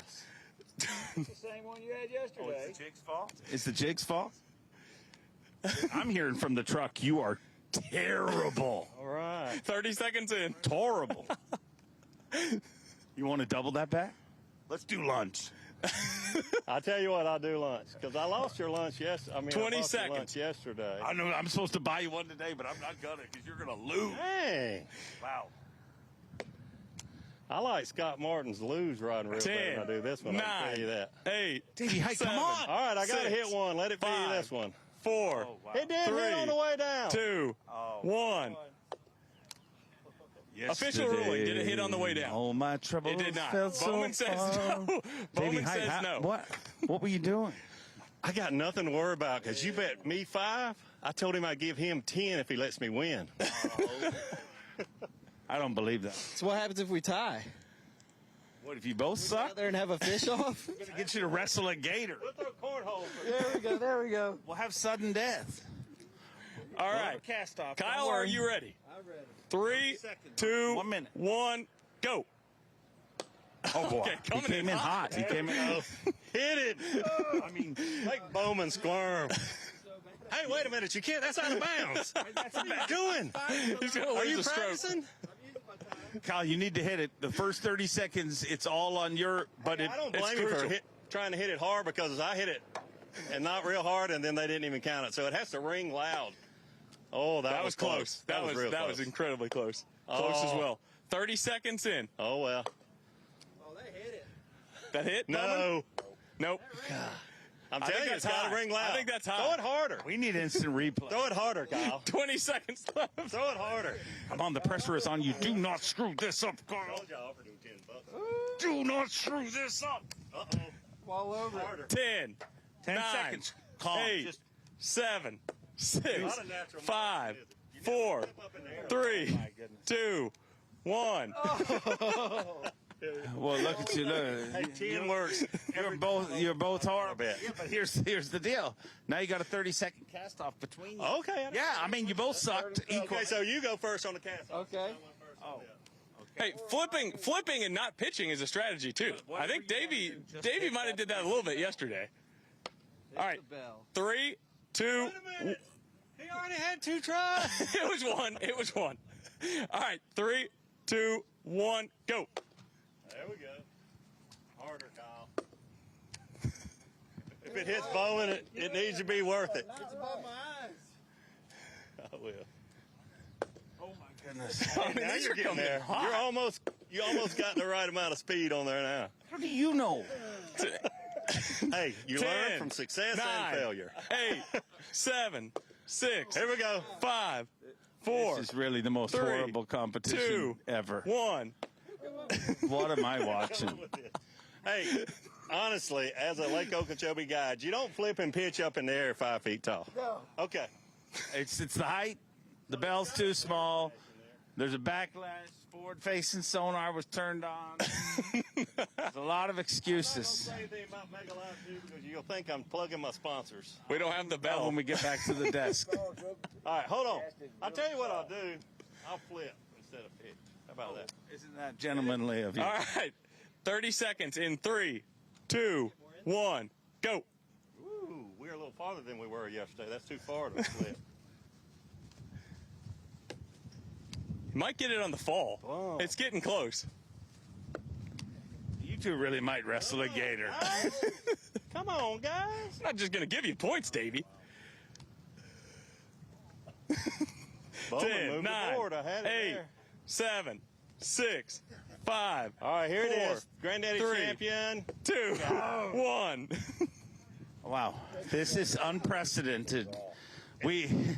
That's not a natural casting motion trying to hit something this high. I know why Greg Hackney didn't get one now. And I know also why I won. $10 goes farther than 5, Dave Mercer. Oh, listen, you were way too proud a man. I know one thing about Davey Height. No, I was $10. You would never sell your soul for $10 like that. He sold his for 10. I told you I was paying him 10 to let me win. But he didn't because you didn't hit the bell. Well, he had too much pride too. He let it be a tie. Okay, we're going to have sudden death here right now. Again? The casting doesn't work for you two. On the count of 3, the first one to touch the bell. 1, 2, 3. He disqualified. He took off a 4-3.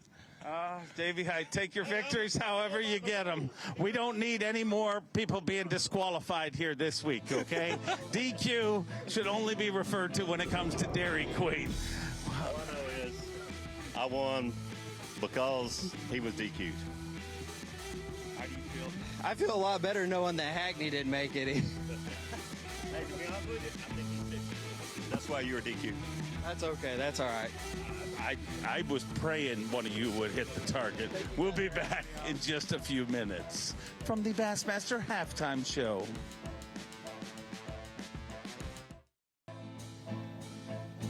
Welcome back into the Bassmaster Halftime Show presented by Bass Cat Boats. And we continue to keep our eye on the Big O, Lake Okeechobee, one of the most fabled fisheries on the planet. And that is the playing ground for the second stop of the 2025 Bassmaster Elite Series, the Champion Power Equipment Bassmaster Elite at Lake Okeechobee. And we got eyes on one of Florida's finest, the Berry, Florida, John Cox on the water, and everybody wants him to battle into the top 10. We saw him last week on the St. Johns River.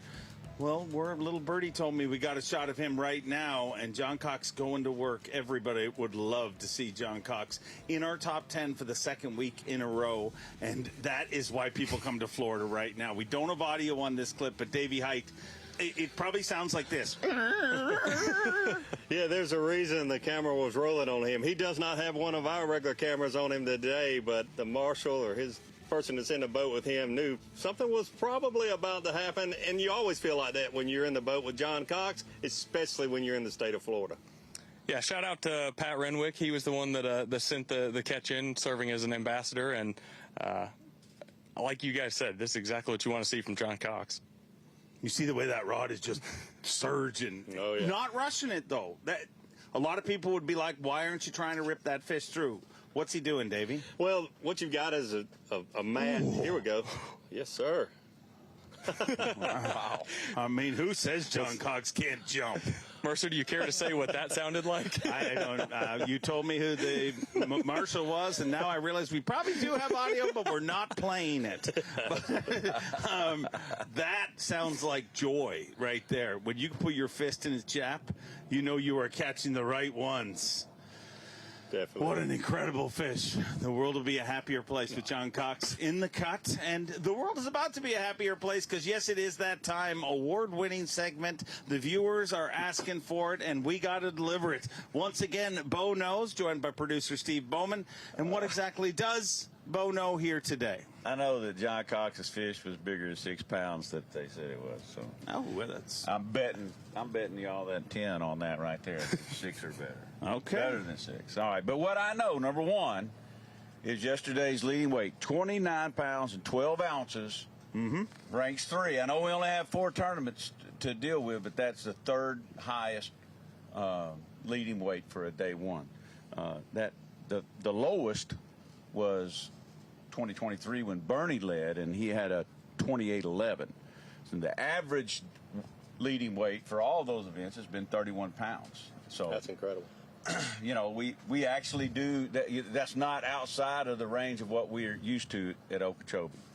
I also know that the average cut weight, which is a lot of what these guys are talking about today, the average cut weight at Okeechobee is 27 pounds and 8 ounces. Wow. And if you do the typical double and add 1, we're going to be at 25 for this event. But the most interesting thing, and y'all talked about it several times, the lowest cut weight for a tournament was in 2012, and that was 25.10 when Ish won with 108 pounds. Yeah. And we may be closer to that cut weight this time, so I don't know if 100 is doable or whatever. This is what I know and what probably everybody knows.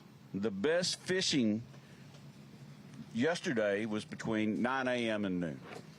We had... So half the day, you've narrowed it down there. Well, I mean, it's 3 hours. It's not half. That's a 10-hour day that we're counting. Sorry. Because you got first flight, last flight, and everything. That counts for 10 hours.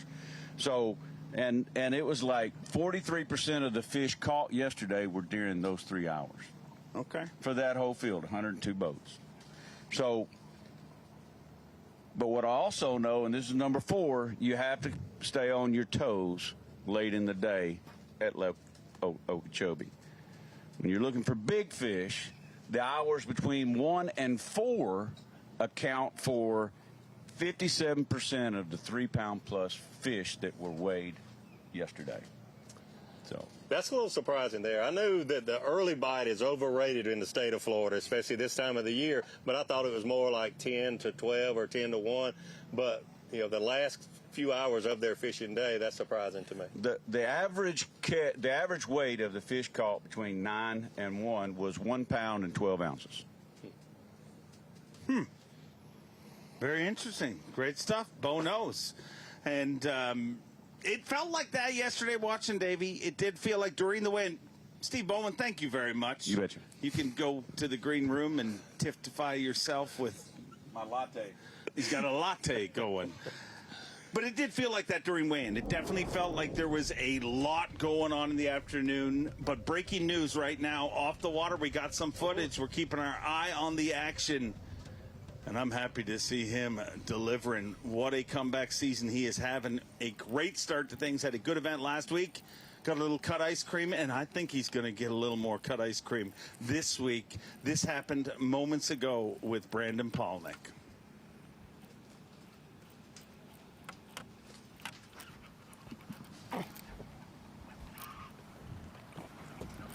Come on, stay on there. Stay on there. Stay on there.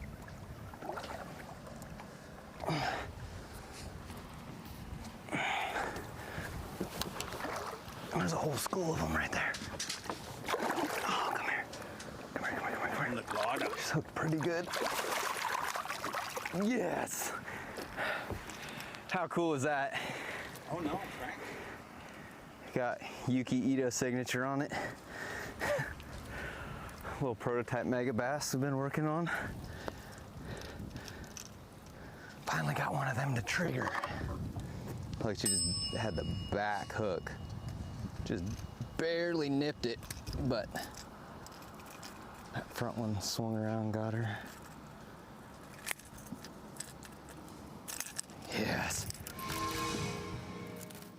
Gosh, we needed that bite. Nobody's around.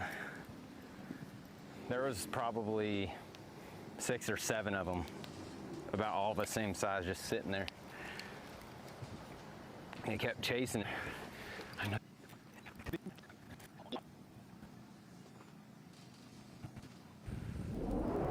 What a fish. What a fish. We're going to get back out to Palnick live. Man, that's a major move.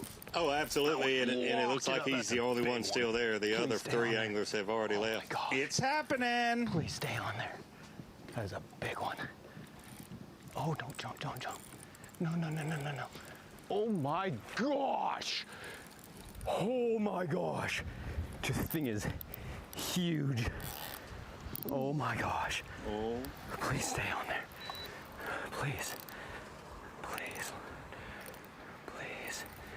Take your time, BP. No, no, no, no, no. No, don't. Oh, don't. Come here. Come here, come here, come here. Come here. Come here. Come here. Come here. I know you're right there. Oh my gosh. This is a giant. This is a absolute giant. Come here. Come here. You're right there. You're right here. You're right here. Come on. Come on. Oh my gosh. Come here. Come here. Come here. Oh my gosh. Let's go, dude. Dude! Look at that! Look at that thing! Woo! Oh my gosh! Oh.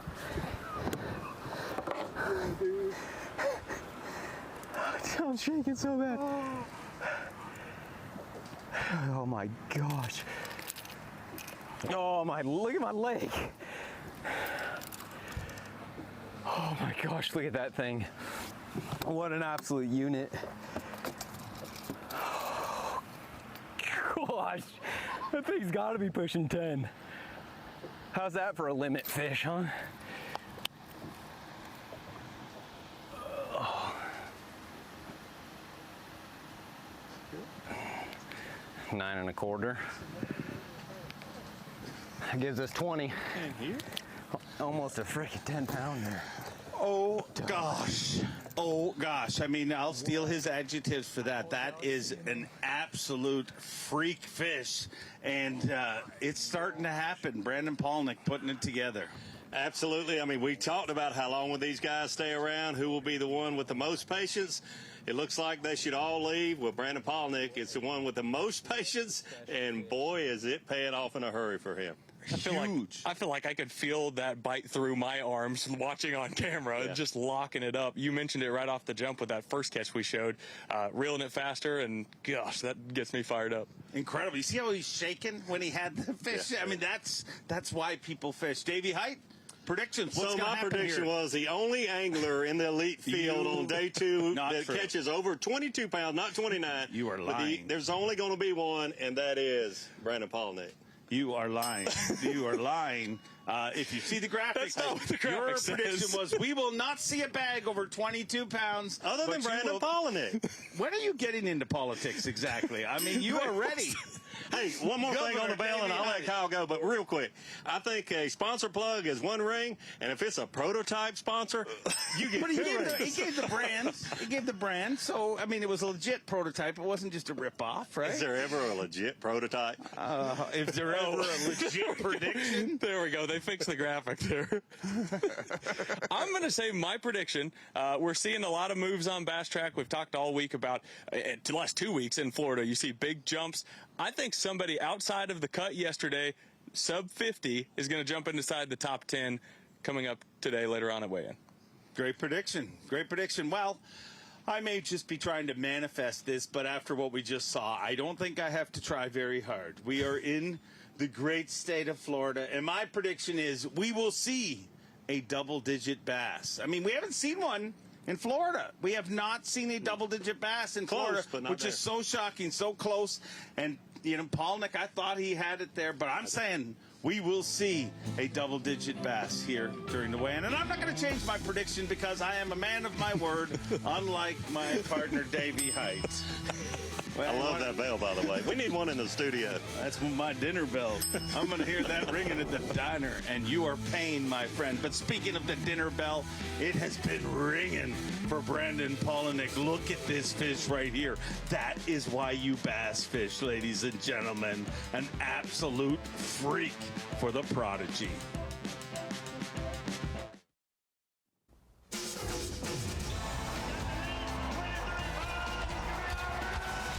You're watching a B.A.S.S. presentation. Got a few things happening here. at the Champion Power Equipment Bassmaster Elite on Lake Okeechobee. If you've been watching the halftime show, you know exactly what I'm talking about. Oh man, second stop of the year for the Progressive Bassmaster Elite Series. And we had a sort of a slow-ish morning there. Our live coverage, by the way, presented by Yamaha.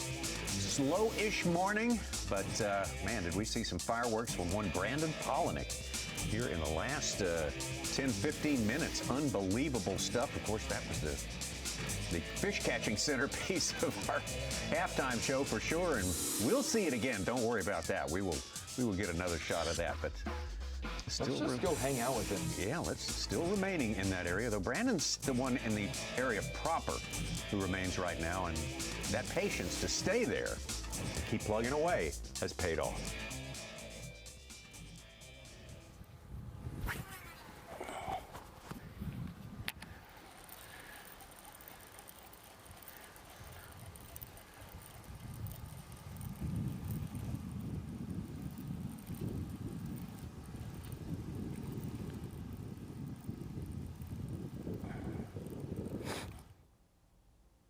Now, I'm not saying they've done wrong or right, Tommy, but everyone leaving or bailing, just seems like Brandon's so veteran seasoned.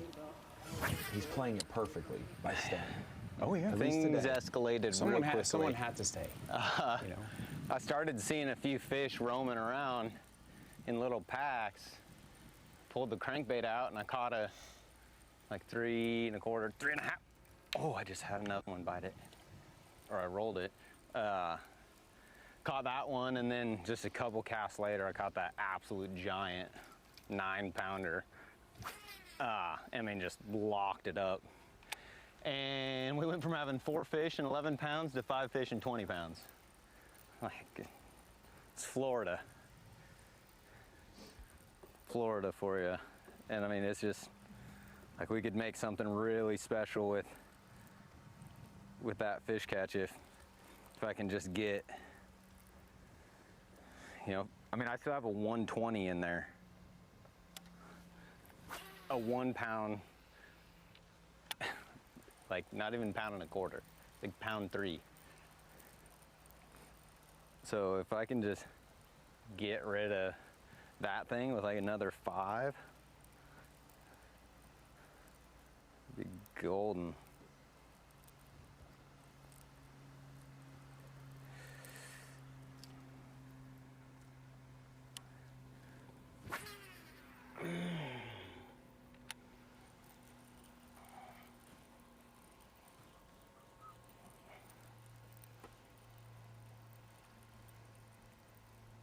He said 9 1/4, guys.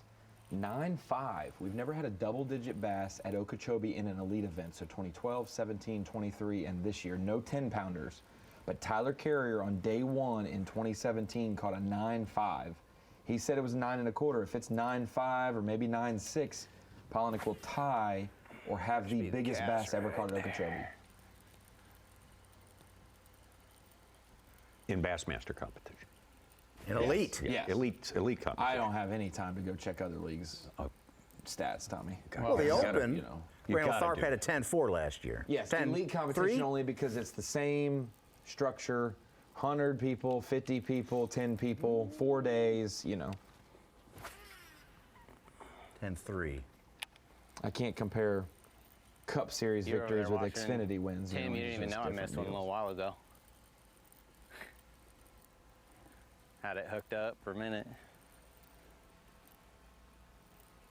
you know, having 12 boats there earlier, having the anglers leave along with some of the camera boats, and just slimming it down to that one camera boat that's hanging with them. Wow. Wow. I don't know how you Get could there. leave that spot, and he's obviously made the right call. For sure. Where are you going? Well, I think one of our Sitting commentators right in on their the feed halftime zone. show said, you know, you have those 4 boats with all the electronics going and everything like that. It's a different atmosphere than when you clear out all but one of them, and then you have this here. Maybe that contributed for sure to the bite. Maybe not. And it's a patience, time of day, moment by moment. They said so many fish were swimming in and out that they couldn't really target one of them specifically. And like I was saying, BP just knows, because he's fished so long around so many pressured areas, when to leave early, when to stay late there. no live right now. substitute for experience making those kind of calls. It's going to be hard not to come back here tomorrow, but I could see him. I'm going to make sure I get through halfway through this Okeechobee event from this one spot, and then I'll figure out the rest of the tournament as we go on, you know. There's some bodies of water, if you come in with heavy-duty electronics, inducers, and all sorts of things, you will not get a bite. There's a spot that I fish sometimes. I come in there with my chirp transducer, and I do okay. I go in there on a paddleboard, just relaxing, chilling out, no sounds, no chirp, no nothing, and I catch some of the biggest fish I've ever caught. Oh my gosh, just nip it. I have to refer to my pictures to realize that it's actually true. And Wow. It sure is. What a change of pace, style-wise. Here was our leader to start the day, Greg DePalma. Big bag yesterday, almost 30 pounds. One fish for 5 today. New Jersey wearing the flat brim, very West Coast California kind of thing. You'd think it'd be like a Daiwa hat. He's bi-coastal. Yeah, that's right. Before Polnick's fish, Bo Browning had moved up from 44th to 3rd place. That we haven't even gotten touched with the on big yet. bag of 18.4. He finished his limit with a 4-pounder plus, and then one close to 5, 412. Had the big bag of the day till Brandon caught that. So what did he have yesterday? Most recent fish. 13 pounds. What did he have yesterday? I could easily look, but I'd just rather you look. DePalma? Bo. Oh, he hits 13 even. 13 even. And then John Cox, who was even behind him with 12.6, caught what he put in as a 6-pounder. The halftime show guys were saying it's a little bit better than that. Last week he entered a 6-pounder in his bass track. It ended up being a, what was that, 8.13? Will Davis, Greg DePalma. I don't know if they're far enough down and around the corner, whether they saw those two catches. I kind of feel like they did. No, I think they're out of sight. You think they're around that bend, yeah, right? I think that they're, okay. yeah. Okay. Always comes unfouled by the time you get it back to the boat. I think they're much farther towards the mouth of this shoot-off than. Okay.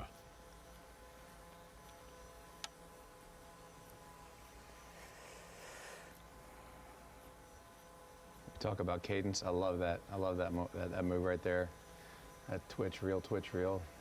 When you're really like honed in on, especially like at night or when it's getting dark, you're kind of using all your senses, using everything you got. The sun's going down. You can't see that well. You just hear that sound, and you gotta just wait. Be a little patient till it loads up. I'm not saying anybody watching at home would do this, Tommy, but it's going to be very hard to have this place to yourselves tomorrow with the eyeballs. Oh, yeah. I hear it. Do you hear it, Peter? I hear something. That's the music. Is it a rumble? Coming. It's not a rumble in your gut, right? Well, guys, this is the Power Pole Total Boat Control play of the day. Gosh! Take it away. Come here. Oh my gosh! Let's go, dude. Dude! Look at that! Look at that thing! You're cracking a tooth smart talking like that. Oh my gosh, look at that. Yes. Oh my gosh, what a special spot indeed. Peter Miller, Tommy Sanders, Mike Sukant. The best spot on Lake Okeechobee yesterday, putting out top 3 weights and another angler in the top 10. It was about as slow as it could possibly go today. But patience pays off for Brandon Polnick as he waits it out. Everyone else has left. And it yields a 4+ pounder, Tommy. And it yields a 9+ pounder. And now he goes from outside the teens, weight-wise, to almost 21 pounds. Unbelievable. Brandon Polnick now with a huge lead over Greg DePalma. Bo Browning, big move up the leaderboard. Will Davis, did he see that? He was down around the corner, probably didn't see that. Tyler Williams and Stetson Blaylock, Cody Meyer, Kyle Welcher, Marks, and Fouts in our top 10.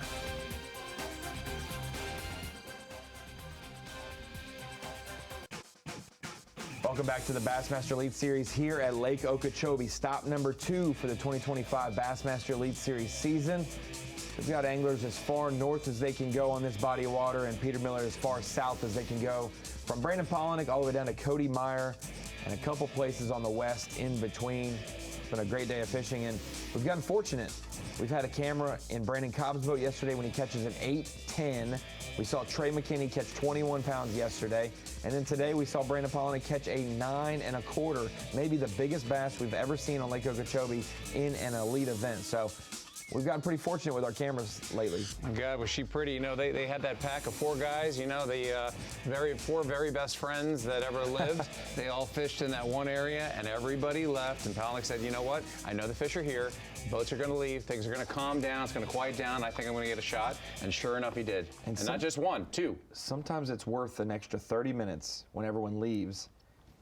And that'll tell you if you need to stay another hour and a half or leave right then. And it has paid off for him as we head over to Trey McKinney, who is no longer in his canal. Not nearly as successful of a day for him today. 1 fish from for there. 1 pound, Ronnie. That small little one. He had 2 other miscues where he didn't land a fish. Now he's back out in the lake. And today, guys, he went out here needing a big one to cull. Tommy, today he needs 4 to go to the bottom line.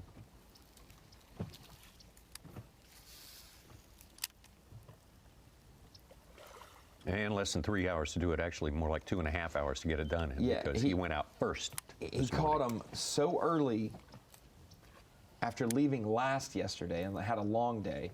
And now, of course, today you have an hour and a half fog delay.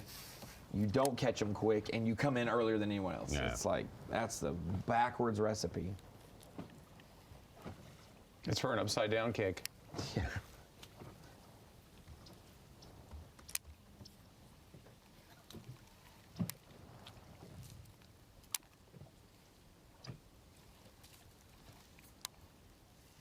John Garrett was in 62nd place. He just caught a 4.5 pounder. He's up to almost 17 pounds, 5th place. Big move.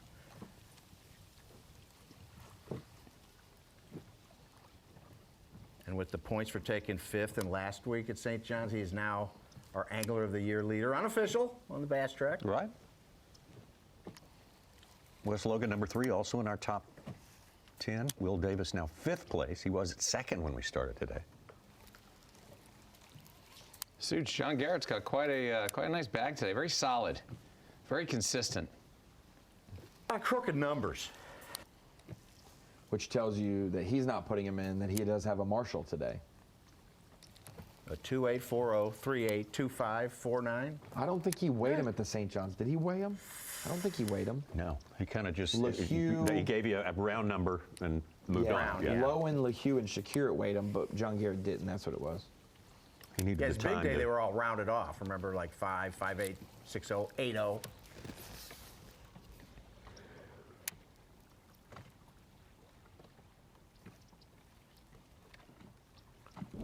Will Davis left the hot spot there and has caught 2 fish. They only go about 3.6. Yes.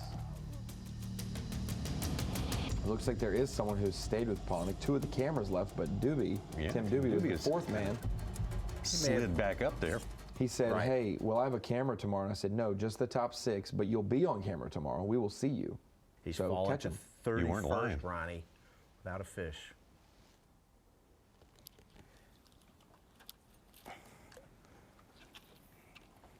Pollock now picking up a spinning rod, probably a I mean, drop shot or Nico. It could happen, and it could definitely not happen. I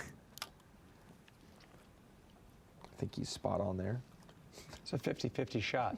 Yeah. You know what's interesting about what they're doing? If they're both throwing lures in the same direction, right? They're throwing their artificials right down that same spot. Maybe fish will start to compete. Maybe they'll say, hey, what's going on here? Maybe something moving in here. Let's start to eat. Let's start to feed.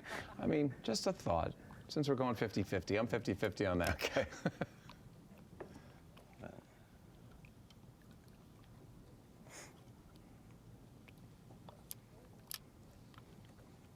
It's like waiting online at the airport to get on your plane, and the one person tries to scoot in front of you. It looks like Doobie's kind of creeping up like about 8 feet ahead of him. It barely spilled over one gate, and then it's ran 2 all morning, like spilled over all morning. I don't get why that is.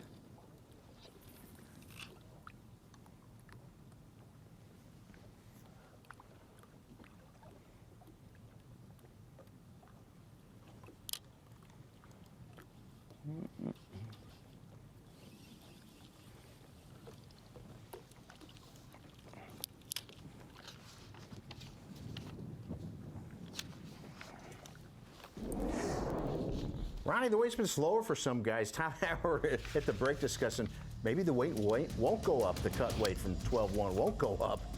You never know. See how the afternoon goes for these guys. I just feel with enough, there's enough off bass track with no ambassadors with them. That 20 of them will catch them. Right. You know what I'm saying? Like it's more than likely. I don't think we're going to move mountains with the cut weight, but I don't think it's going to be 12 even. He needs it. He's got to be stuck in something there with a fish, obviously wrapped. She's still on there. I saw that pull back down. Oh, never mind.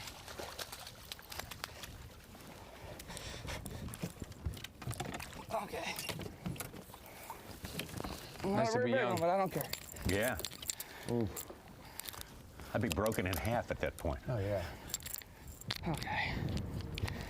Doesn't matter. It's 12-incher. Hey, still, that's not a 12-incher. For some reason, I thought it was a big one. Still. I set the hook and it didn't move. In jeopardy of not making the cut, Tommy. Yeah. If you think it's 24 pounds, he had 21. He's got a 1-pounder, and plus this one, he's still not at that 12. No, not out of the woods yet, by any means. Better than a burlap sack, though.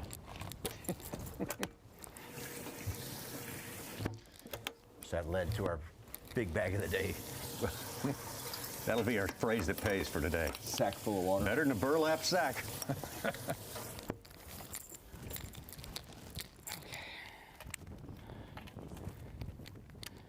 Golly, I don't know why that thing had me nervous. It was going to be a big one.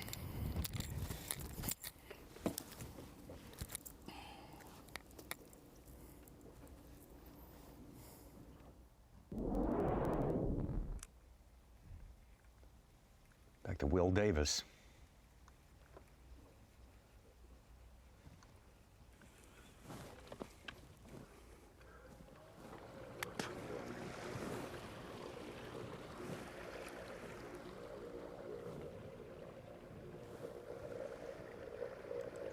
Will starting in second place today was 26 pounds. Over 26, 26.2. When he left, he said he was going to go try to catch his limit, then go back there, right? Yes, he did say that, yeah. It's worth sitting there fishing for a giant or a big one, but will you get 5 bites there? Not as likely. So Will Davis probably making a smart decision, Tommy. But when he shows back up and Polnick's like, I caught a 4 and a 9 when you left, you're like, dang. There'd be some bad news ready to go when But he then gets he'll back. know that, hey, Tim Doobie hasn't caught one, and he stayed there as well. So it wasn't just like they were on fire. It's just No, not it wasn't a zero-sum equation by any means. Yeah, Polnick caught all 5 is there, huh? You got another 5 there today? We're catching some big ones. Yeah, the one before that, I think, was his 5th, the 4-pounder, just under 4 pounds. Will Davis, one of the most decorated anglers in the shortest amount of time. Oh my gosh! I think he's won 2 different Bass Nation It's been a events, tough morning. the Nation I've got 2 Championship, fish. I back feel to like they're back. going to, turn on here that last couple hours.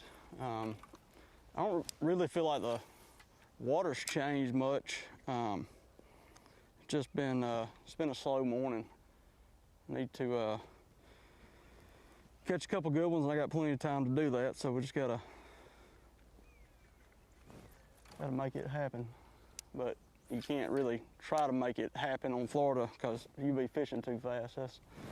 That's one deal. Down here, you gotta fish slow. Just fishing some old beds that's had some fry garters on it, and trying to catch a limit or so. But it's just been one of them mornings. We had a fog delay, and we caught 2 of my big ones early yesterday morning, but we might have caught them all out of that area. So I don't. There's still a lot of fish in that area. I just can't entice them, make them to bite.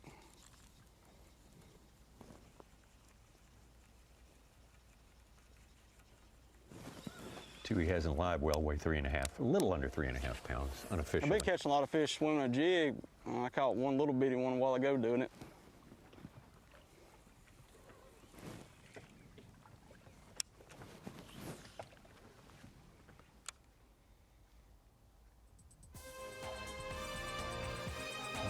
Davis's plan there. Get that limit. That's important. Get a limit every day. You can always fish it tomorrow if you make it to tomorrow, Tommy. Yeah, that's right. And That's right. Try to get your big ones tomorrow. Get your limit today, though. That's the imperative. Don't fail to do that. Brandon Pollock's got a great limit in the boat right now.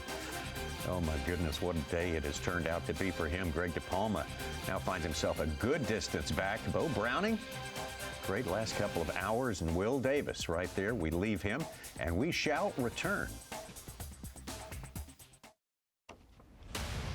The champion power equipment Bassmaster Elite at Lake Okeechobee is sponsored by Minn Kota,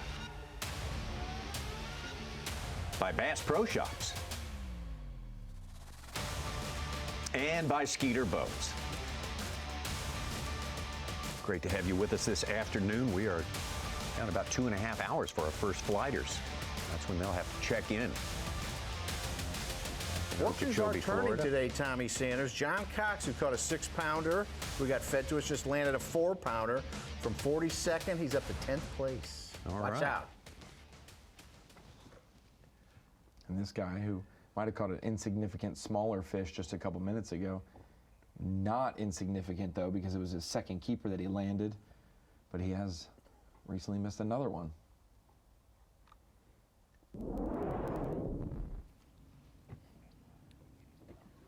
Now we're back live with Trey.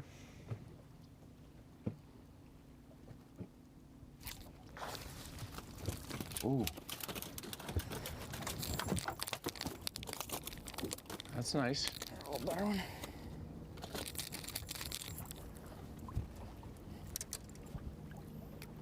Let's salvage this thing. Let's do it. We got time. Not bad, not better. I know it's not nothing great to look at, but black. Black. Well, if we don't make the cut there, then we'll be fishing tomorrow. But I don't want to fish tomorrow. I want to be in contention. Anyway, I can fish tomorrow. No, I want to be contention. Not greedy. Nothing. I want to whoop Florida because this place gets me. But I switched to fluorocarbon with my little confidence jig. This jig, I've won everything, like literally. When I won fork, caught a fish on the jig. I think every tournament I've won, I've weighed in a fish on this jig. Every tournament almost. Very few. Like I'm talking very few. I don't know why, but this is. I went everywhere. Even in the smallmouth tournament I finished third in, caught fish on that jig.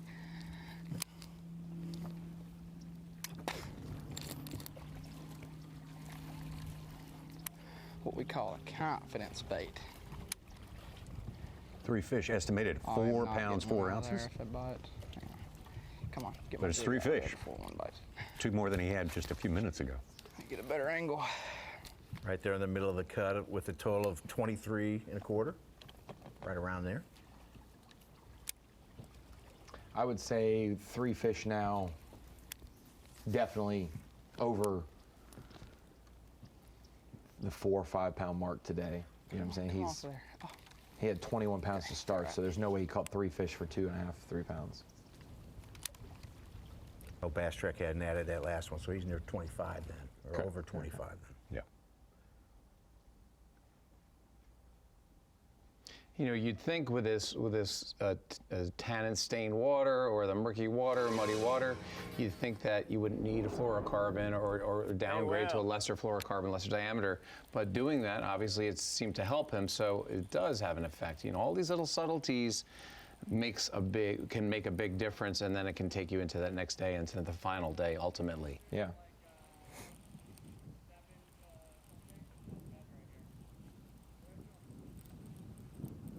We're using 30-pound fluoro for billfish. Really? Yeah. You get them with a circle hook in the corner of a mouth, 30 pounds is not breaking. It's no problem.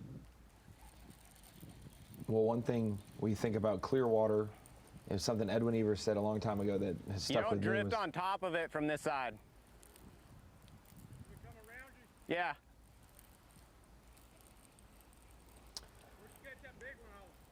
Cranking. Yeah. How many you caught? 2 since you left. I got 5.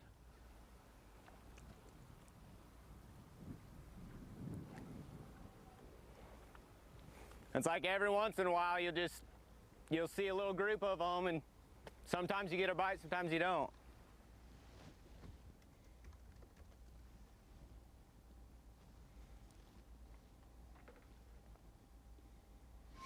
What I was saying, Edwin Evers said, even in like ultra clear water, like a Lake Hartwell that will go later this year, a heavier than normal jig, you would think you want it lighter to less of an intrusive approach, it fall down slowly, but heavier jig falls quicker, it gets their reaction quicker. Makes a lot of sense. Get in the boat. Let's get Oh, it, boy. boys. Come on. In a little hot zone, lost 1 and caught 2 in the last 10 minutes. That one's his biggest one of the day. Back in the top 10 with that one. This jig is my jig. I forever am in date of that jig. Okay. Let's make it back. Let's make it back. I was getting nervous. I'm still nervous. Okay. We actually have, you know, not even a limit yet, but it's fine. Okay, hang on. Green. Okay. Actually, I'm not going to call that one. Throw that in there. Yesterday, that would have been his smallest fish, and today he doesn't expect to cull that, Tommy. It just goes to show what kind of day it's been for Trey. Yeah. But he's working his way to being able to stay in the top 10. He goes from literally salvaging it to now he could still be in contention like he hopes to be. A couple more bites. Oh, man. 7.4 is the estimate for him right now. Well, we made a little bit of a comeback from where we were. Today. That's all I know. A lot better place now. Even my mind is a lot better place. Now, 1 5-pounder, still doing good. I just caught a 3-pounder today. I've even lost a few today. I don't know why exactly. I hit one on the outside of the edge of the reeds, and it hit one reed patch and stopped him, and that was all she wrote. That felt like a good one. It didn't move, we'll put it that way. I just caught a 3-pounder, get my head right. There's a fish somewhere right here, and I know it, and I'm gonna catch him, or try.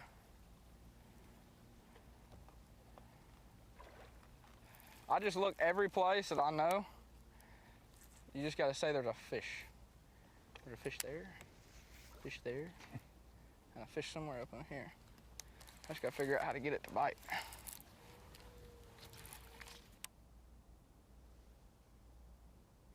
He's got like a trajectory, like a fast pass to be at the elite level at such a young age. It's just absolutely remarkable. Indeed. 19 years old and doing all the right things.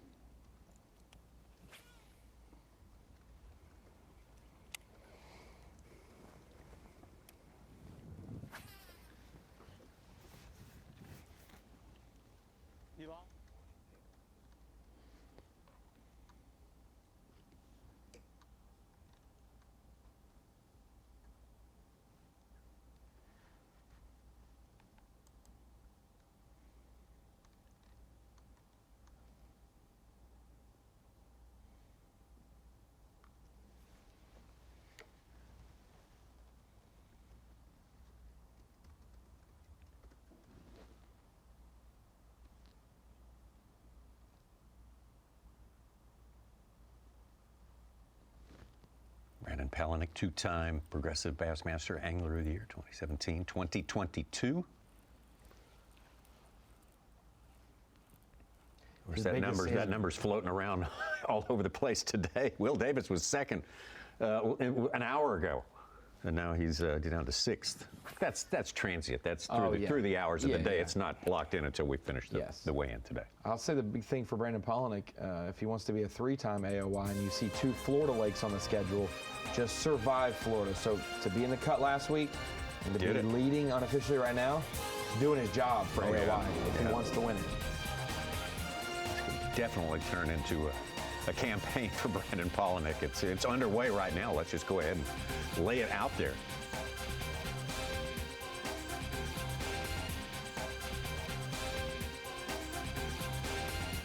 There's your Progressive Angler of the Year points. As of yesterday, at the end of the weigh-in, Jay Shakurit, great tournament, second place. At St. John's last week, Patrick Walters in second place. A lot of people's picks to win it all. Both of those guys. Will Davis, right in there in third place. That was to start the day. That's his real standing right now until it's adjusted at the end of the day.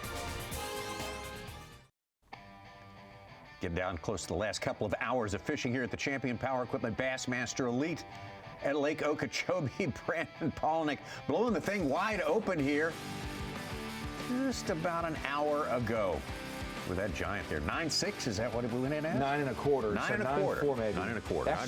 That's just a ploy so that people stay tuned to Dave Mercer in the weigh-in later to actually find out if it breaks the 9.5 mark. Oh, absolutely. And you can find that later at Bassmaster.com. Weigh-in right here starts at 3 p.m. Eastern Time and sitting in the Yeti hot seat. Yes, it's Brandon Palaniuk, but just barely feeling some faint warmth right now. Nobody's bringing the fuel, bringing the fire to heat up that hot seat. So darn comfortable right now for the young man who owns 2 Progressive Bassmaster Angler of the Year titles. Thank you for being with us today. We're here, of course, in the Bassmaster Studio, sponsored by Marathon. Peter Miller, special guest here this week. Great to have Peter. He'll be with us at the Classic, too, I think. Oh, I'm so excited, Tommy. Can't wait for that. It's going to be a big deal. Ronnie Moore, as always, and Mike Sukon. Don't come here, Peter. Don't come to Little Rock for the Classic. We won't be here. I know this is the only place we've done live together. Don't go here. Go to Fort Worth. Okay, that's good. We'll get the flights because figured out. I would be sitting here by myself going, like Home Alone, like Macaulay Culkin. Where'd everybody go? Go ahead, Tommy. That's right. No, we got big happenings here. So slow this morning. I mean, these guys went out to that spot. Just to catch up on everything, we started out with about an hour-and-a-half fog delay for these anglers when we went out this morning. So their morning half of the day, cut in half, basically, a little less than half. And we had 4 anglers who had gone over 20 pounds. 3 that had gone over 20 pounds and 1 more who was fishing with them, and also in the top 10 who went out there to that special place, that whole high spot in the middle of some deeper water, just downstream from a spillway. High expectations, but it was much slower than they expected. Yeah, Tommy, starting out there with the top 3 anglers, when you have Greg DePalma, 29 pounds yesterday, Will Davis, 26, and Brandon Palaniuk, 23, your hopes are that you can do the same thing. But really, I think they all had expectations that big fish still live here. Can we all get 5 of them like we did yesterday? Probably not. But can we make this last through Friday to get us into the lead on Saturday? That's their hope. And everyone ditched it about 3 hours into our day. Brandon Palaniuk stayed there. Tim Doobie stayed there. And Palaniuk catches a 4+ and then a 9 1/4, maybe the biggest bass we've ever seen in an Elite Series event on Okeechobee. And patience has paid off for him. But now afternoon comes. If he stays here all day, that's one thing. But Peter, we now have Will Davis coming back, some other anglers, and so if they hit the afternoon bite well, they could get right in a hurry too. Yeah, a few boats. I mean, they had 12 or 13 boats, accompanied by the camera boats, and then everyone left. And you got to think that the fish are there. You know they're biting a little bit, they're following, and if everyone was to leave, they're going to settle down. They're there. They're there. That's the thing. Sometimes they're not, but they were there, and he did exactly what he was supposed to do, what he knew to do, and it really paid off. And he pulled in a beautiful fish. 9 pounds, 4 or 5 ounces. I mean, could be one of the biggest fish ever caught in the Elite Series in this lake. I mean, this is unbelievable. That thing was fat. It wasn't that long. Had it been another inch or 2, it could have been easily 10 and a half. But boy, that thing is just super thick all the way. Great catch, great work, great thinking, great mindset. Well done, Palaniuk. We talked about it, Tommy, last week. Don't leave fish to find fish. Right. And that's what some of the anglers who were sticking to it, where they were coming back to try to beat Bill Lowen, or if it was Bill Lowen staying there, don't run around in Florida and leave fish that you know are there and that are just not biting. John Garrett stayed as long as he could in that spot at the St. John's last week before he finally was like, I'm not seeing them anymore. I got to go type of deal. And he started out with a 4-pounder. That's the thing. He started out with a 4-pounder. So it wasn't like he had like Bill Lowen's deal where he was catching the 1-pounders. Yes. And a little bit. He caught a 4-pounder. So you have that confidence. You stick it out, and then you get a 1.5, then a 2.5, then a 3.5, and then all of a sudden a 9.5. Yes. Although with Davey Height, we established don't leave biting fish. Biting fish, yes. We had some other good moves today. Bo Browning was up near 18 pounds. John Garrett got in our top 10. But there's several guys off Bass Track who had near 20 pounds yesterday. Cooper Gallant and Paul Mueller, who do not have Bass Track today. Kyoya Fujita, Patrick Walters, Chris Johnston.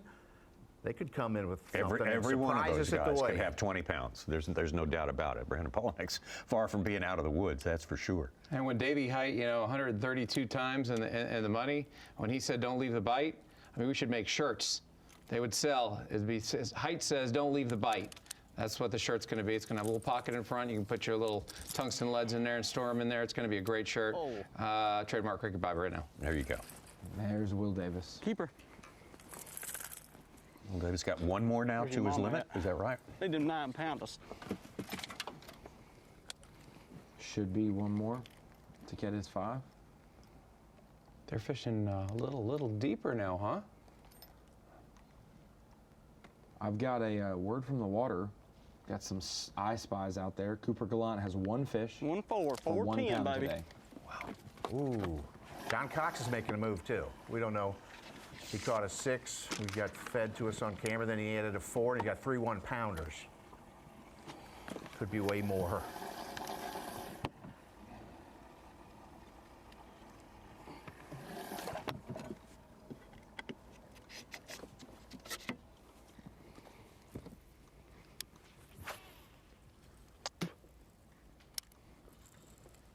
Don't forget last week's winner, Bill Lowen, caught a 6.5-pounder earlier. He's trying to make a big move. He's up to 12.5 on 3 fish. You watch all these lures, the trajectory of all these lures hitting the water, depending on what they're throwing, man. When you hit a crankbait and that crankbait hits a rock and it stops for a second or got stuck and then it gets hammered, man. Oh, pitter patter. It's like you holding the girl's hand for the first time. Oh, boy, I think that's Greg DePalma. That was. Picture right there. He won it, Lake Gunners. Greg DePalma is, who started the day with the lead down here, is a big, avid kayak competitor in the world of bass fishing. That's of course, the Newport Bassmaster Kayak Series is in full swing right now. They just finished a big event down Kissimmee down in Florida. Got plenty more events on the way. You might want to just hit the QR code right there and take a look at it. Of course, the promise is college kayak is on the way. So check it all out at bassmaster.com. Will Davis Jr. We're here at Lake Okeechobee. Day 1 had 26.2. It was a great day. I caught every one of my fish today on a slow-moving bait, and the one thing that I caught them on is a Gamakatsu hybrid swing head. Is a 3/4 ounce with a big bite straight mag worm. I caught a 7.4 or a 7.2 and a 4-pounder on a Davis shaky head. This is Little Wheels 3/16 and our Davis shaky worm red bug. These 2 baits right here was key for me today.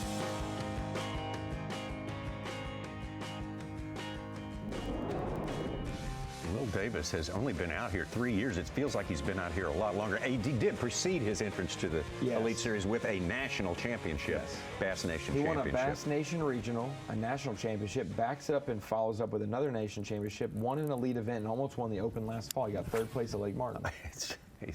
He's phenomenal. He really is. I wonder when the fishing bug hit him. If it was really early on, Since birth. His dad's had a tackle. Good. Tackle company forever, Davis bait. Looks like BP's hooked up with another one. There. She's got 1 hook. You're in timeout now. Don't you jump. Oh my gosh. What? Good. It's another 9 or so. Oh my gosh. 9. Oh my gosh. Please stay hooked up. Please stay hooked. No. Oh, I got her. I got her right here. No. Come here. That one's bigger There's than more the hooks last in one. them now. Oh my gosh. That. Oh my gosh. Good That job, brother. is long.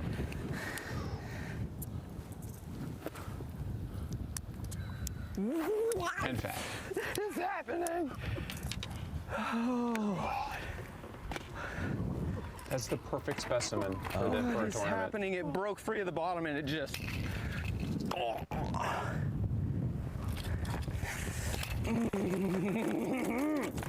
I'm shaking a little bit, I gotta be honest. You don't get much fatter than that unless you're in California. They're eating a rainbow trout. 20. got a 1.4 in the boat. He could get over 30 pounds with this. Well, he went from 11 to 20. He's about to go from 20 She only had one hook the first time she came up. to 27, She swung around, 28. got another one in her. Yeah, when he missed that I mean, grab, I got to rehook. it could be an 8-pound About colt. to have a sack. Another 9-pounder. They're almost twins. I have a 926 and a 929. Wow. For 29.04. Oh, That's an 8-pound I still have a colt. 265 in there.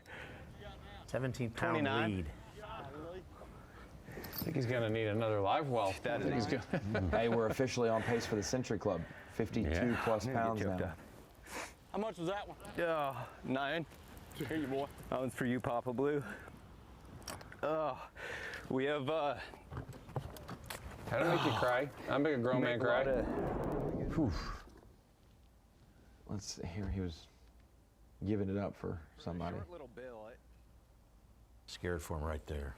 Yeah, and you saw the hooks kind of get him double snaggeroo there. Got the one under the gill plate and one in the corner of the mouth. Look at that, like holding a baby. What are you going to name her?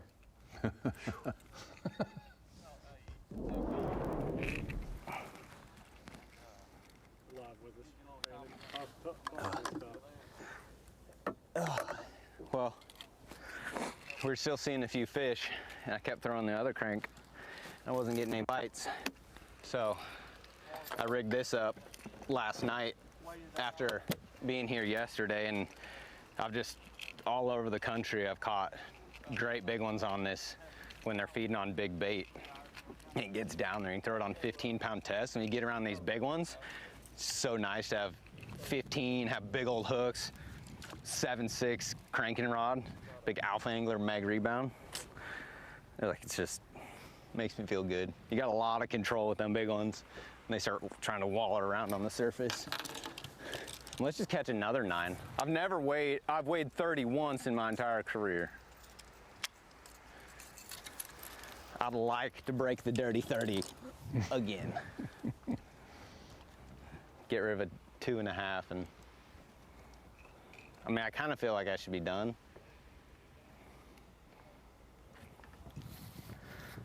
But I want mine uno más.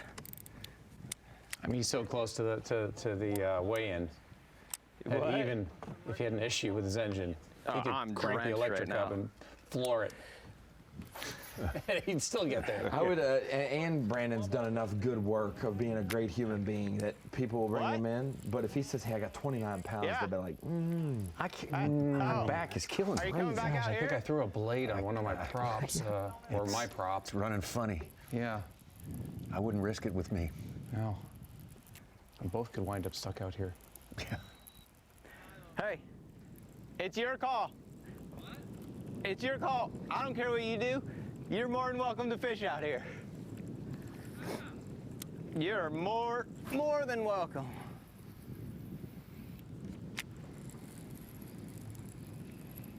Who are we talking I think to? he's talking to Will Davis. No, he's Will's right next to him. over to the left. And Will has just as much permission as Pollen. Pollen doesn't need to grant that. And they're up off the bottom again. I'm trying to see. It looked like a wrap. There's 3 or 4 of them coming at us. Yeah, I see them. You see them coming out there like 5-6 foot down.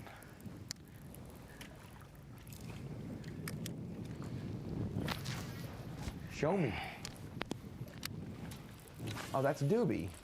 I'll let you reel. Doobie's probably No, feels you're some good. way because he was lower. He was lowest on the totem pole You can and zing hasn't this had a great thing. morning. Really? He doesn't want to be in the way. I mean, now. it'll He's fly. like, "No, dude, you can fish anywhere you want." There she is.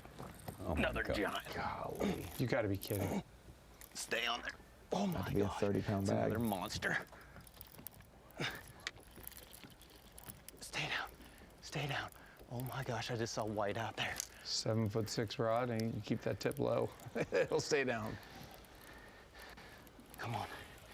Come on. Oh my gosh. There's another behemoth.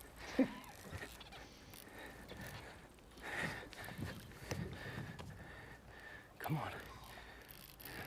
It's another like 8-pounder. No. No, she's not 8. She's not 8. But she's big. She's big. Come on. probably 6. Come here, come here. Oh, she might be 8. Oh my gosh. You gotta be kidding me. It's 8. You've got to be kidding me right now. What is happening? 34 pounds of this coal. This is the most epic day I have ever had. Pure insanity. Pure insanity. He's gonna now get close to having the biggest I don't want to stop. bag at Okeechobee as well. This is gonna call out a 2.5 pounder, and I had 29 before that. And that's I said 8. I was a liar. She's 7.5. That's 34. I still got a 350 I could get rid of. I mean, boys are putting me in timeout. Boys are putting me in timeout. Number 3. This purple number 3. I mean, they're just like, they're just meat for days, and you. Oh, I mean, that is another beautiful coal. You can just tell when they lock up on it. I mean, look at that. Look at that. I mean, that's not as good of a coal as the other one, but that's a pretty dang good coal. 34.5, Tommy. Biggest bag at Okeechobee history. 1, 2. You're gonna be right there on it. Yeah. The scale say you had 29 There's what the third one in before there. this fish? 1, 2, 3. It's kind of hard. There's a 9 pounder in there blocking the other ones. Oh my gosh. What a day. What a day. Right there. Yeah, I think his scale What a said day. 29.4 and he had 28.4 on Bass Track, so. Yeah. Boys got me in timeout, huh? All right. Can I go look at that bad fish? 5 1/4, 5 pound cast coal on at minimum. Huh? I 34 won't cast on it. 1/4. Not that color, but. No, I don't know if that color. I mean, hey. I can't be stingy on you guys now. Because you guys weren't stingy on me yesterday. Oh, wow. Look at this, guys. I'm telling you, This is best of the camaraderie at its I already finest. gave one to Will. I can't tell you no. I'll catch 2 with it, and You might only have to catch one. might only have to catch One was a 9 and one was a 7. Pick my color. Big Daddy. I mean, I gave Will this one. This is the one I caught him on, but I only have that one left. Yeah, I don't want that one. Oh, it's also cool, Greg's Tommy. about to run back.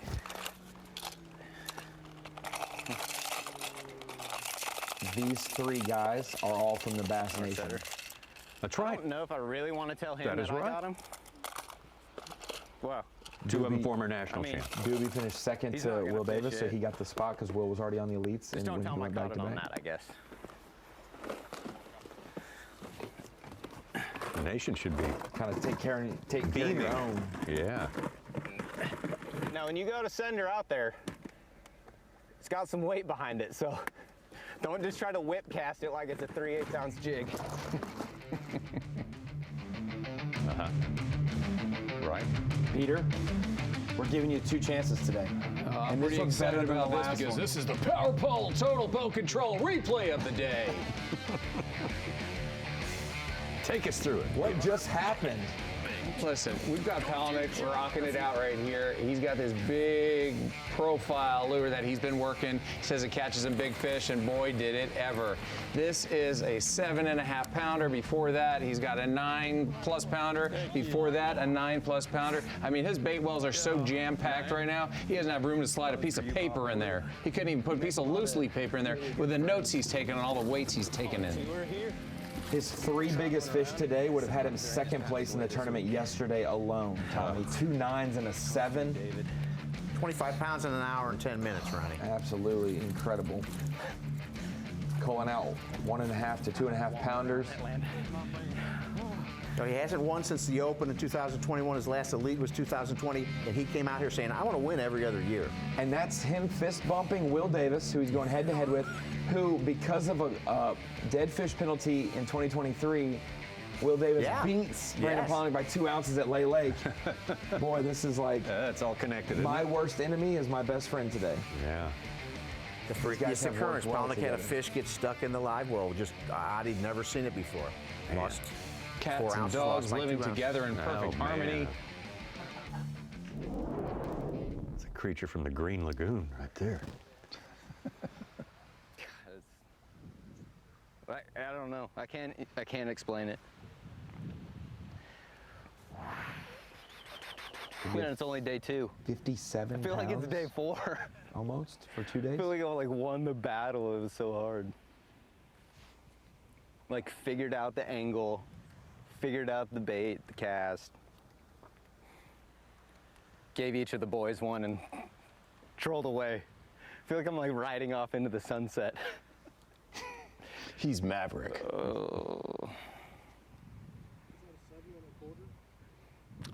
It was 7. You put it 7.5, 7, 8.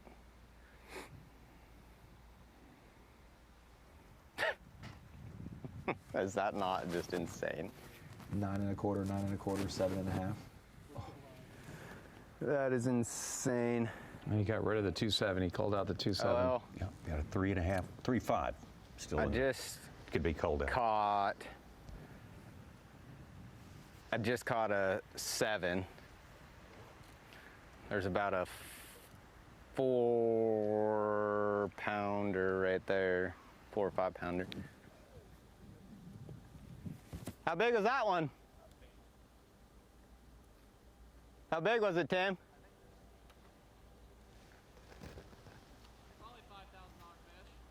$5,000 fish. Oh, $5,000 fish?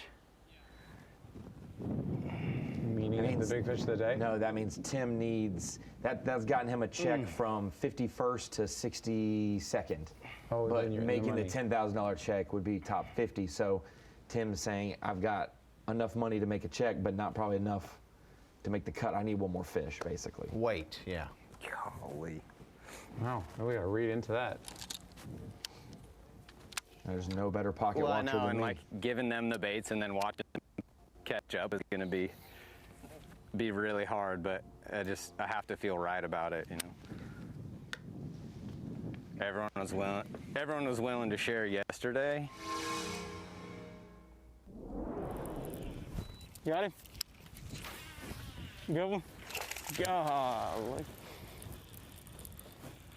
Just one came off there for Doobie. Are you crawling that thing? Tim? Are you crawling? $5,000 fish. Oh, so he didn't catch it. You even. crawling Yeah, that he missed, thing? that's what he missed was $5,000 fish. Yeah. Are you crawling it? I'm stopping it. I watched him eat.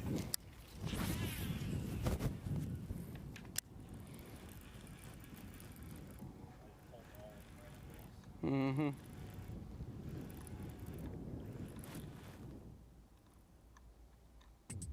I'm not hating on Tim Doobie because that's fishing, Tommy, but that's the difference in a 2-time AOY and 5 wins. He hands you the bait and they just jump off for you, and you're like, this isn't fair. What is going on? That's the key phrase. It's never fair. The world is not fair. But Brandon Pollock got, wow, what I can't, words fail me. Why should he This is try? fun. We'll think of something and come back to you.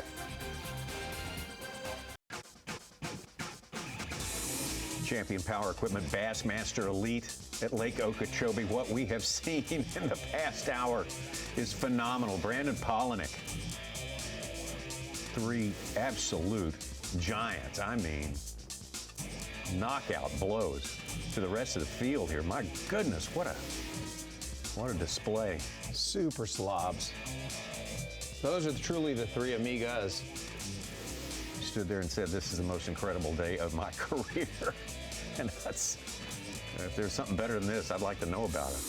You know, guys were struggling to catch like 1.5 pounders and measuring to get to 12, like hoping it was 12 inches. Yeah. And now you got 26 inches, 25 inches, 24 inches just sitting there just jacked up in the bait wells. Well, now the name of the Live game, wells. Tommy, Peter, Such, is who on the lake that's just plucking away one by one can be close enough to maybe wind them in tomorrow and Sunday if this spot fades away. Like you got to still be close. Can they ride the first 2 days right now? They've got to figure, got to make up some ground today. That'll cool. I'm a little concerned about that spot for day 3 and 4. Oh, sure. I feel like it's getting pretty tapped out. I do something with that. I mean, after those 3. Might not cool out. I mean, how many can be there? That's the fun question. Yeah, the big question. And there's 2 theories. I mean, these are resident fish or they're big ones who come in here to spawn. And what we saw recently, it may be a spawning resort for big ones. Oh yeah. And they look like Club spawn. And they look like they're pristine fish, like they haven't spawned yet, or they spawned so long ago that they're full up and healthy again. Wow. Like you would see, like they could be December spawners. I guess they somewhere could, that have made their way up the river. Who knows? Or if they are from the river initially and they haven't really swam that far, they probably haven't spawned yet. If they live in a van down by the river, Chris Farley. That's what Chris Farley looked like. He was about that size. Uh-oh. There you go. He's tangled up. Get up here, yes, sir. Nice. Not a bad How about that? Fry garter. Flipping that fry and you crushed it. Well, that was a little bigger than I expected in here. Love it.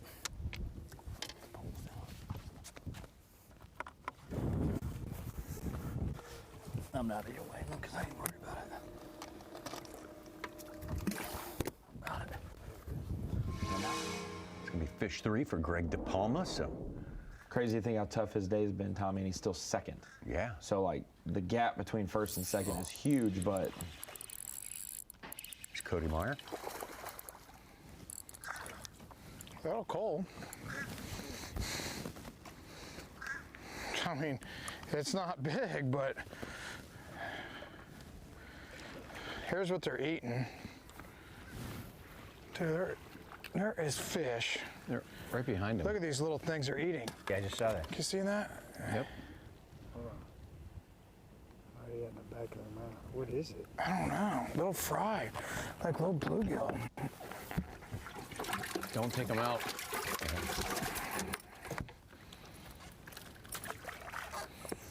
This is certified stud right there.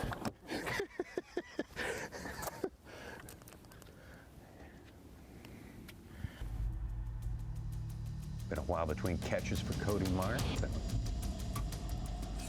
Affords him a cull. Let's get out to Tim Doobie in the hottest place on the planet for catching big bass right now. Or feeling like you don't want to ever fish again. Like you're either the one catching the biggest bass or you're like, ah, man, this isn't as fun as it used to be. This is torturous. It's funny, your mindset's going to be like, they're all big fish, and then all of a sudden you catch those 3, you're like, there can't be any left. There can't be. I'm going to take a break. Sorry.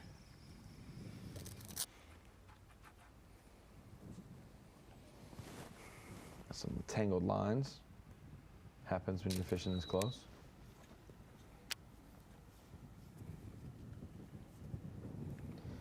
That was GDP's second fish, by the way. Well, that was his second fish. It happened maybe a couple minutes ago while pollinating stuff. Yes, we were worried. Okay, yes. I got you. I got you. Sorry. I should have thought of that. You prioritize size at this point, Tommy. I guess you can't help but do that. I got to go see the pollinating action while it's hot. Getting so used to seeing those big fish from Palaniuk that De Palma's fish didn't look like it was 3 pounds, but sure enough it was. We done jacked them. Yeah, I was going to mention John Cruz caught a 5'10". Didn't seem like a big deal now. And then Bill Lowen just got in our top 10 with a 5-pounder. I can't tell if there's one sitting on the side. I thought I saw one move when I threw my glide by it.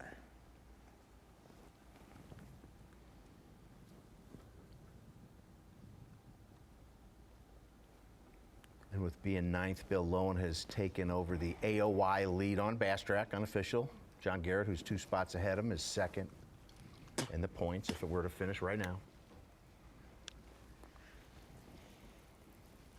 Okay, Ronnie, let's talk Ish Monroe's bag in 2012. What did you say it was? 34.5 on day one, right? He had another 30-pound bag. Yes. Had 108 pounds, 5 ounces to win. Jeez. Palnick said when we had him at 28.4, he said 29 something. That's what I'm saying. He was, when we had 28 1/4, he had 29 1/4. Okay, so And he so could be if- right there. He's right there. So his 5-pound coal, when he coaled 2 Right. 1/4 for a 7 1/2, that would be a 5 1/4 coal, or 5 and whatever, 5-pound 2-ounce coal, and that would put him from 29 and change to 34 and change. And if you're at 34 and change, you could be 34.5, you could be 34.6, whatever. So I'm saying right now, Ish's biggest bag at Okeechobee's on watch list. Yeah, for sure. Exactly. Okay. I agree. And Tyler Carrier's 9.4 or 9.5 big bass record here for an elite event is in jeopardy, because now we have 2 fish that are 9.26, which is a 9.4, and a 9.29, which if it blinks, it could be 9.5. So it could end up today that Palnick has the biggest and third biggest, or the tied for first and the third biggest. Tie himself for the biggest. Or he could have 2 9.5s and we have a 3-way tie.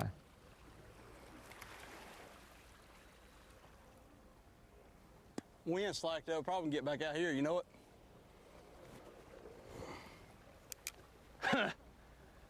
I wish they paid him. I gotta pay him. The infamous Vandy hammer. You haven't noticed how much he's been snacking in all the hook sets he's missed? It's a dead giveaway who it is. That would be Brandon Palnick's personal Last media time I man. ate one of these protein balls, I think I caught 2 9s and a 7. Oh, that's why he misses the hook sets. I did hear chips earlier.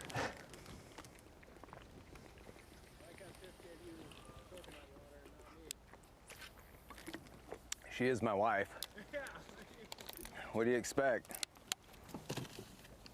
I'd be more concerned if it was the other way around.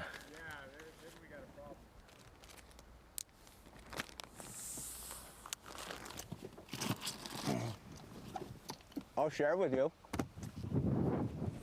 So, you want one? Okay. You know, they're doing all these things, and then you need your nourishment, Tom. You've got to be able to eat, right? So having his wife prep a nice little Ziploc meal. My wife did that for me the other day on the way here. She made me a little bagel. I cooked steaks the night before. Steak sliced up on a bagel, American cheese toasted, tin foil on the plane. Sat down. A mini bottle of champagne. Yeah, the guy next to me was like, "What on earth is that?" I'm like, homemade goodness, baby. I get your per diem since you didn't use it this week. Is that the way it goes, or what? Yeah. Okay. You have it all. You can take my computer too. Whoa. So, in a perfect world, you're saying Brandon Palnick could have the first largest, second largest, and the largest bag, potentially. On Bass. Individual bass, yes. The 9-pounders, yeah. Absolutely. He could have the biggest bag and the biggest bass, and if it's not the biggest bass, it's going to be second and third biggest bass ever, yeah. Is it possible that he could have the biggest bass and the second biggest bass? Oh, yeah. Yeah. He could have a 9.5 and a 9.6. Yeah. How overwhelming is this? Bill Lowen. Tommy Sanders has one as well. He's third biggest bass. Bill Lowen has worked his way in the top spot in Angler of the Year, and he sits 30 pounds behind Brandon Palnick. And he's in the top 10.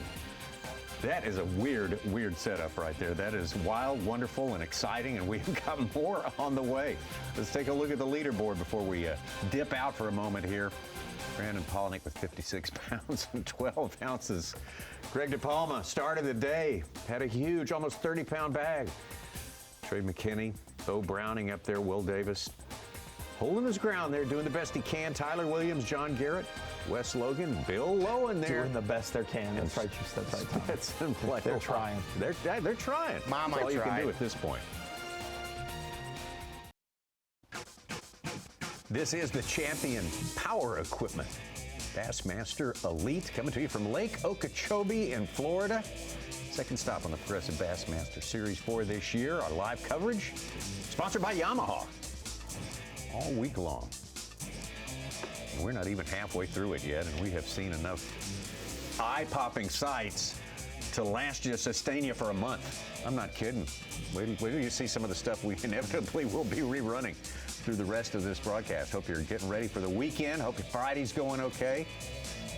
Just to catch you up, Greg DePalma, New Jersey, found himself in the lead of the tournament for the first time after day one of fishing. We get back out there today, and it was a little slow in the morning. Greg's able to hold serve, but then Brandon Palaniuk explodes with 3 giants. This is the place where it happened right here. Will Davis still fishing in that spot there. That's Tim Doobie in the background. Looks like he's setting it and forgetting it.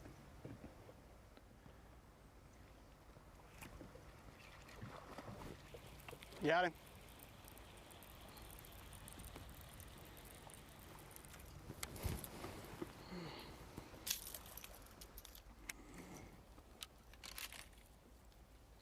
There you go.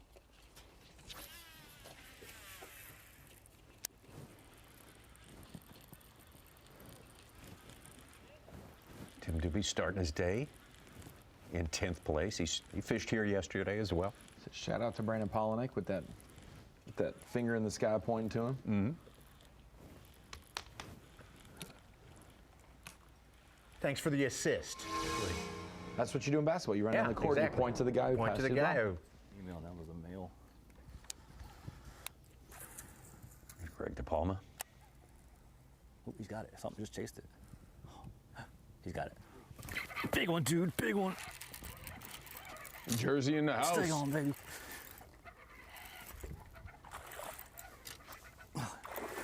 Yes, sir. Yes, sir. How about it? That was the one that made the swirl. Beautiful. Ah, dude. I mean, it's not a giant, but it's a freaking good one. Good for me. Yeah, way bigger. Well, I think it's smaller than the other one I caught, but it's probably, I'll just put it in at 2 1/4, just to be safe. You see that thing freaking come behind it and swirl it? Wake. It almost looked like the wake. Look, there's another wake. Look, there's another one swimming in there. See that? Yeah. Oh boy. Please be another one. Probably should throw on a freaking prop bait. I don't know what that. Saw Bill Lowen throwing a prop bait yesterday. That was freaking cool as shit. Oh, I'll do that again. I like that. It's over here now. I see it's right there. It might be a gar, that one. Just swirl.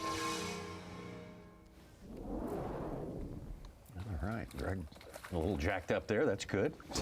Fired up. Fired up.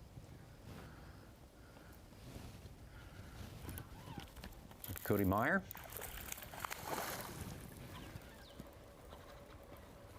Cody, I'm assuming it's still south, on the Southland. Well, isn't that bad?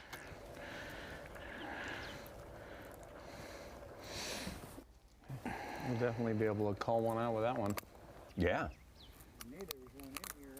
Yeah. I mean, let's just put him on the.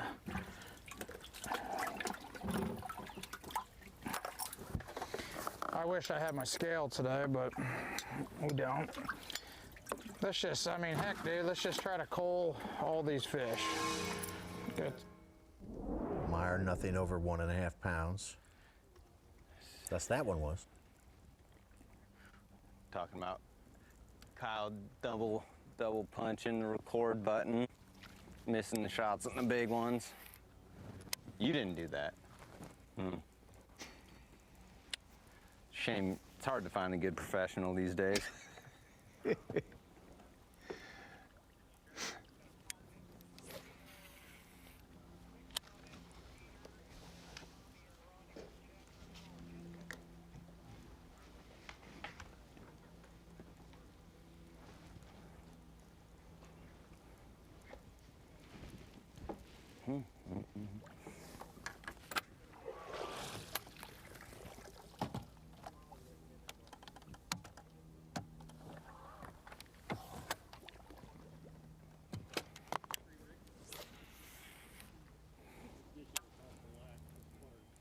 Yeah, it's tannic, like iced tea.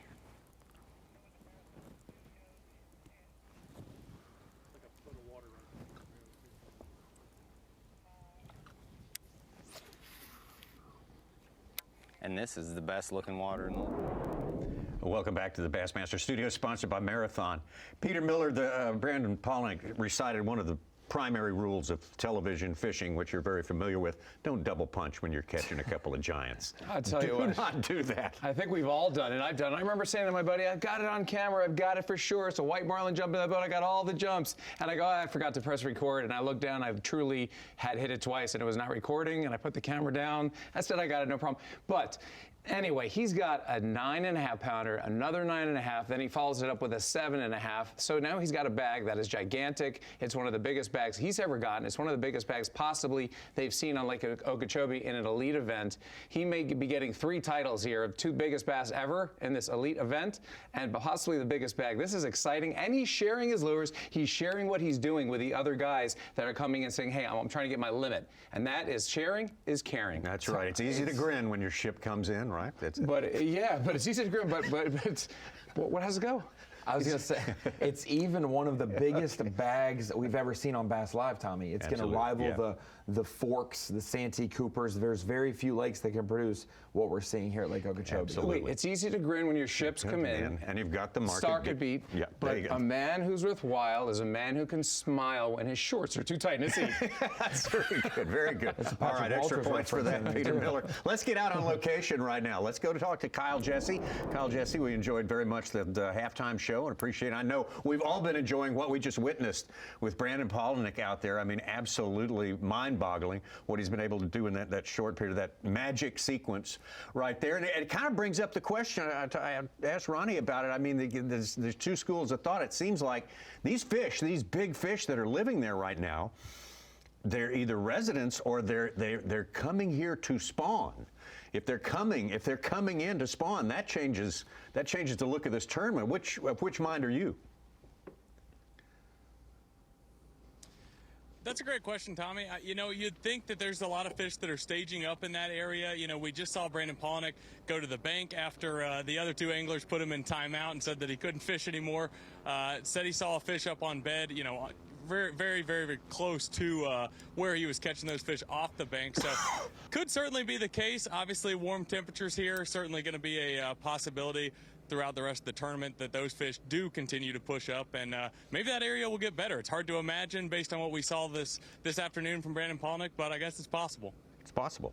Kyle, it's now the game of can someone in the lake be consistent enough to be near Brandon weight-wise, that if he struggles day 3 and day 4, they don't know how good he's doing today, but that's the realistic aspect of this tournament. If he struggles day 3 and day 4, can anyone in the lake even catch the pace he's on at this point? That's a great question. I mean, you know, once we get to weigh in, there's going to be a clear answer to that. There's, you know, plenty of guys not reporting on Bass Track. You'd have to think the bites that we've seen this afternoon, that's got to be, I'm not going to say throughout the entire lake, but it's got to spread out to, you know, the west shore of the lake where a lot of those guys are fishing. If we see a big bag from there, that's a pretty good, you know, indication that a lot of those fish are coming. They're still pushing up. And if that's the case, it'll get super, super interesting.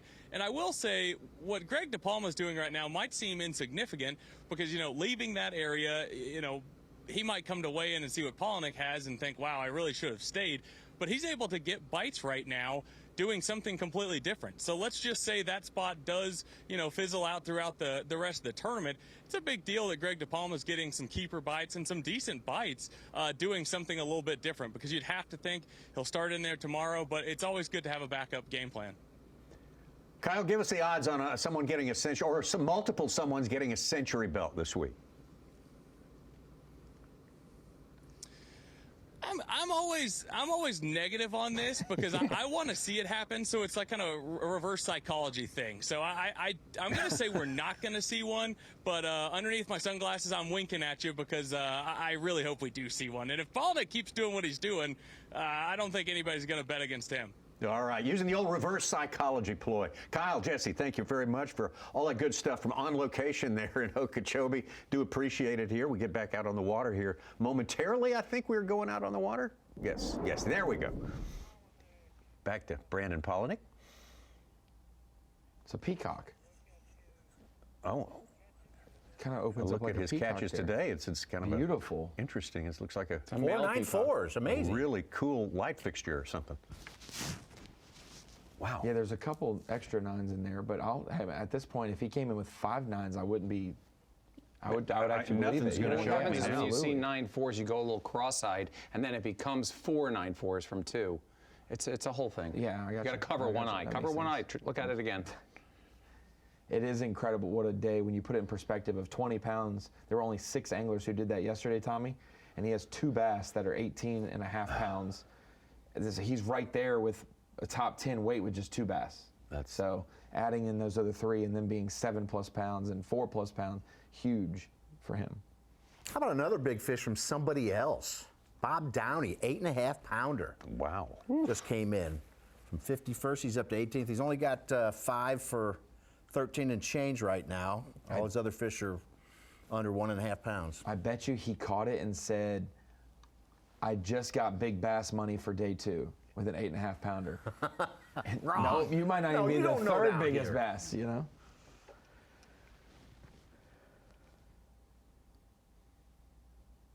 Looks like Okeechobee's out to play. They're ready to party now.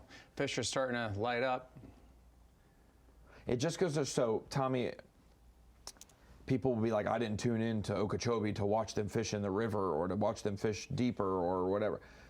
This is just showing you that when Okeechobee had all the vegetation in the early 2000s, 2012 Elite Series event we were here, when they weren't biting in this area of the lake with the vegetation, you could go somewhere else and catch them. Sure. When they're not biting now, there's not many other places to go, and if the water clarity is bad everywhere, the only good places to go is the canals and the river.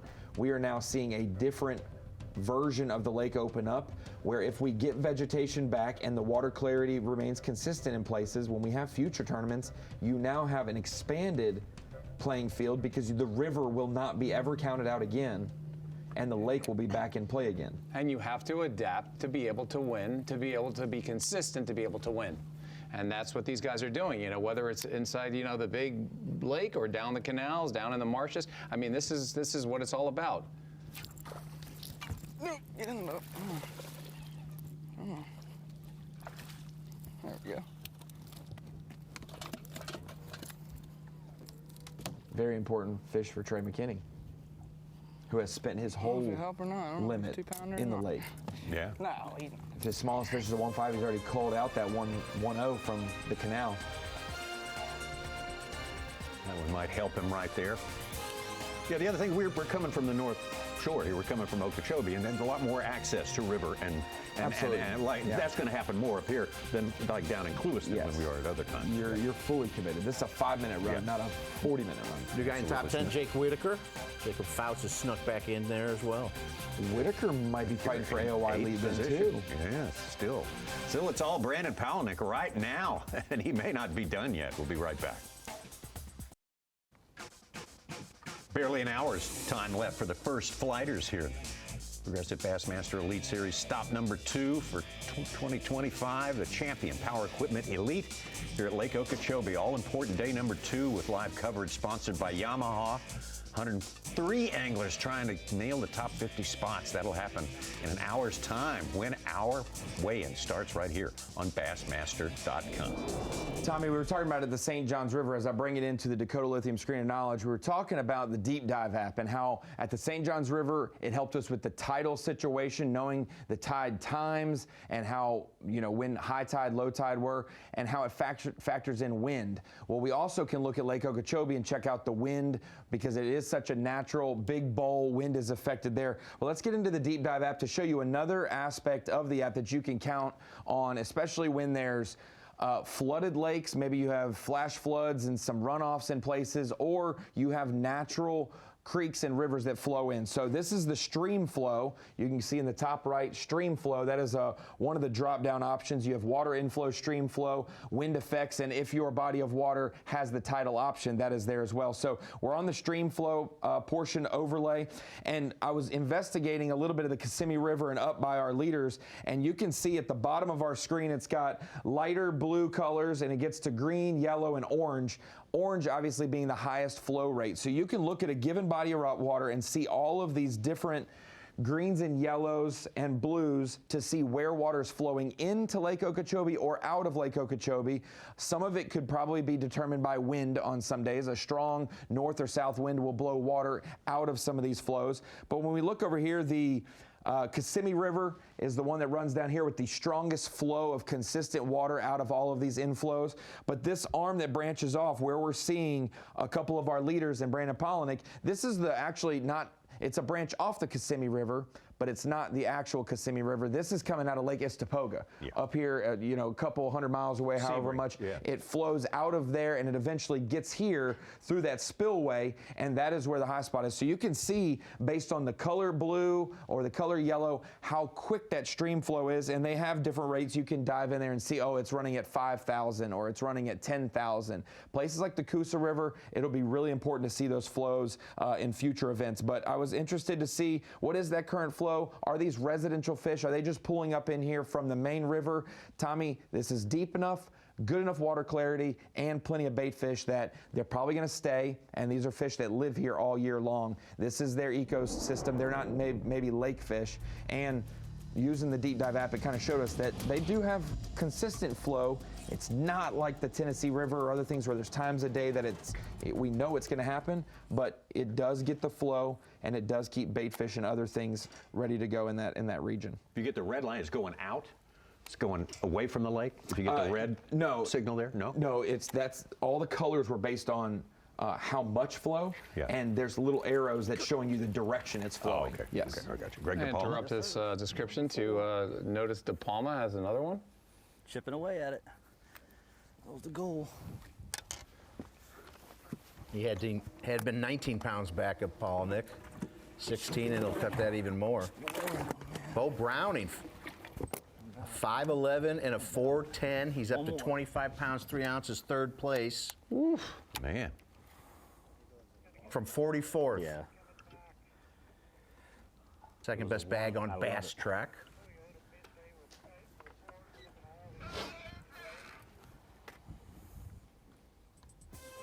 Nice day for Browning. 6'0", 4'2", 4'12", 5'11", and a 4'10". That sounds great. Don't look at Brandon Polinick's 5 fish. 10 pounds less than Polinick. Have a heart attack. Here we go. There's this power pole moment. You know who didn't double punch? All of the Bassmaster camera guys. Great shots in the boat and beside the boat. If you're just picking up with us, you definitely want to stick around. We're going to come back in just a moment with our Toyota midday report and let you have a second look at what we have gotten to witness over the past couple of hours here. It is something you definitely do not want to miss.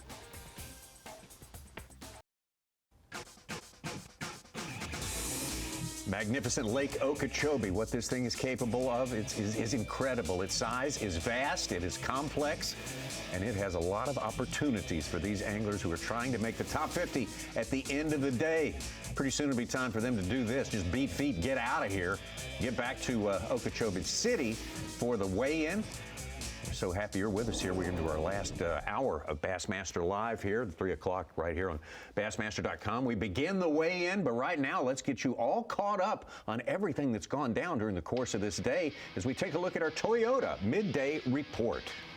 Yeah, Tommy, a couple things have happened today. First off, with Stetson Blaylock, he was the only guy not fishing in a canal this morning of our top 10. And Cody Meyer down south, Trey McKinney to the west, our 3 leaders up north.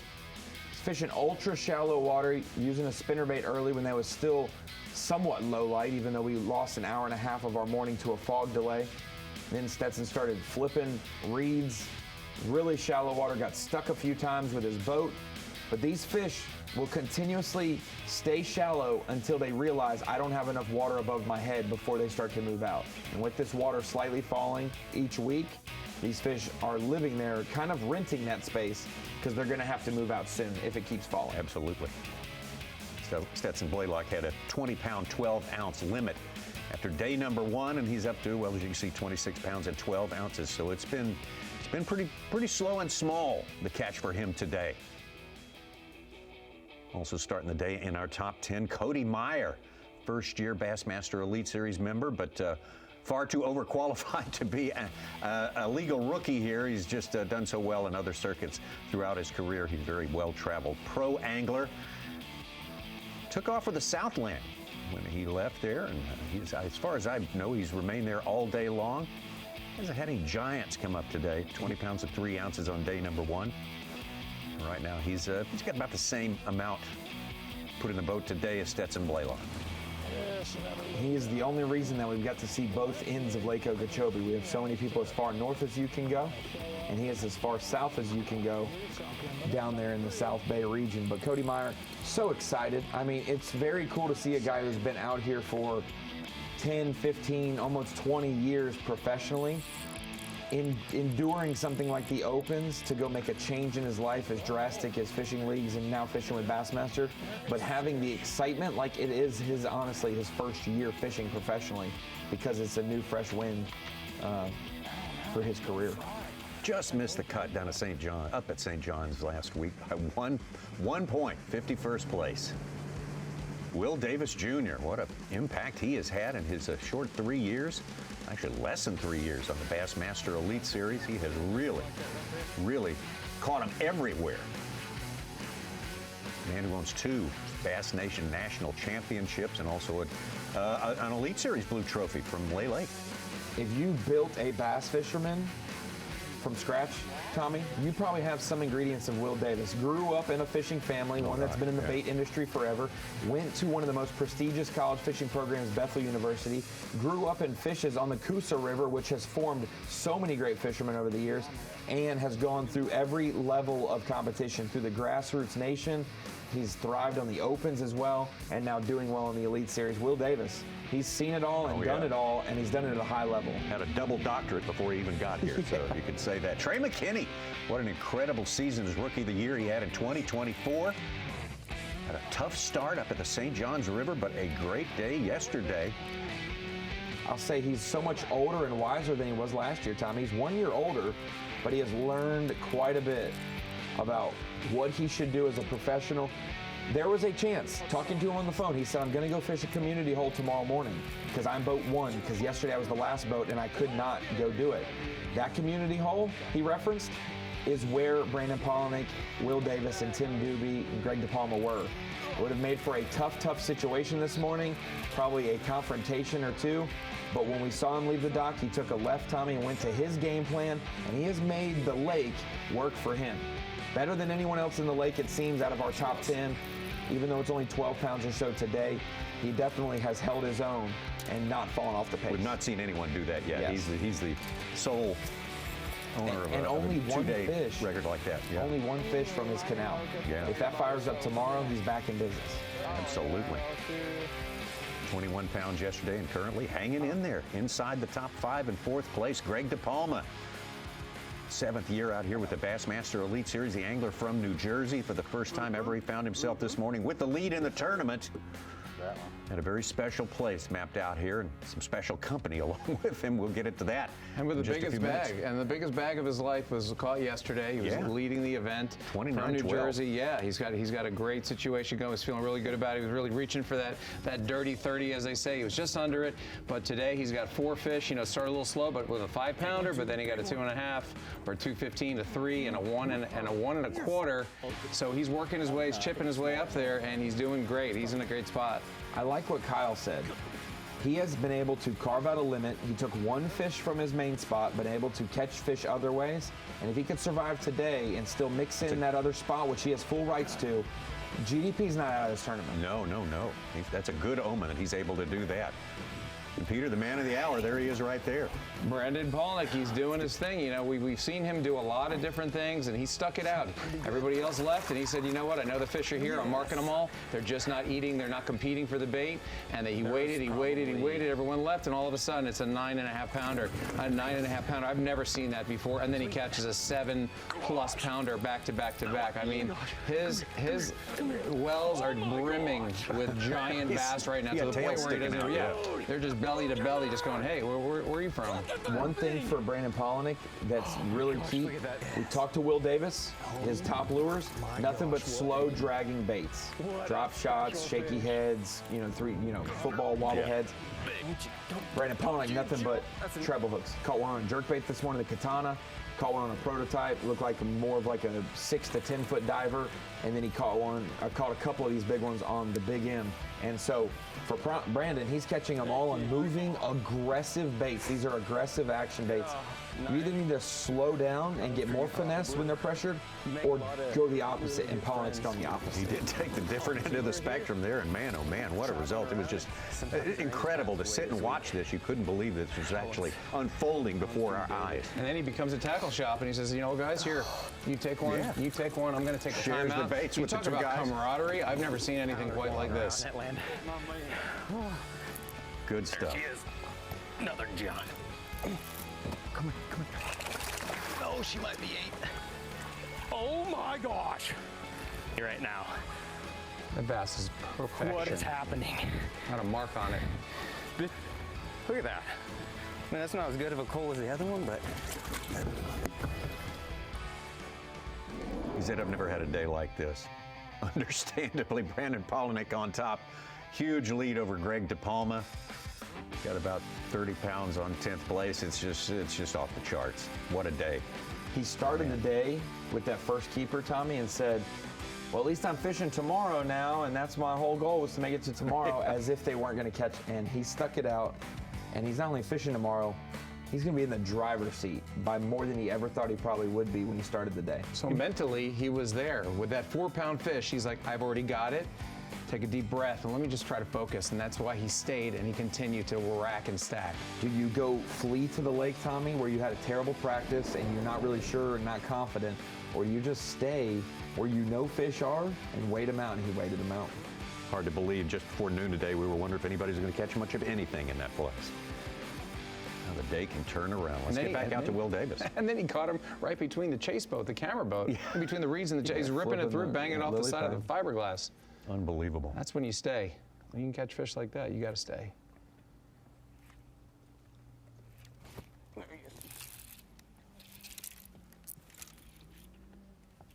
I see that body posture.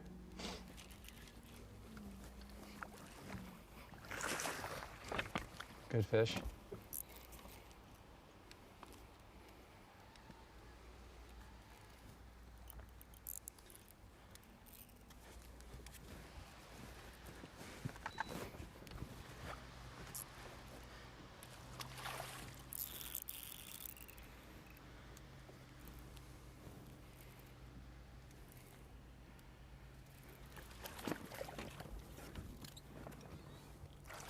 A little better.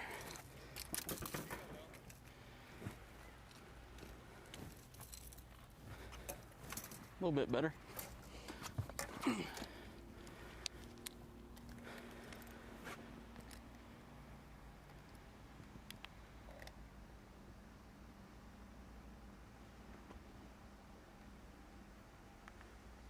Probably 14. Yeah.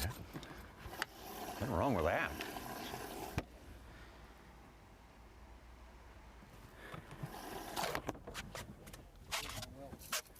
Sir, Let's go. let's go, baby. That's his second biggest of the day. There's a pile of them sitting there, too.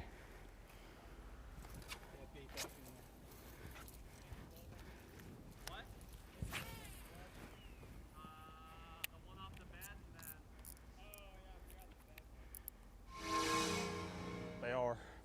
Let's get back out to Stetson Dude, I'm Blaylock. telling you, I'm about to catch a big one in here. Too many bass. Do you see this? Some of these right here on this tree are 2-pounders.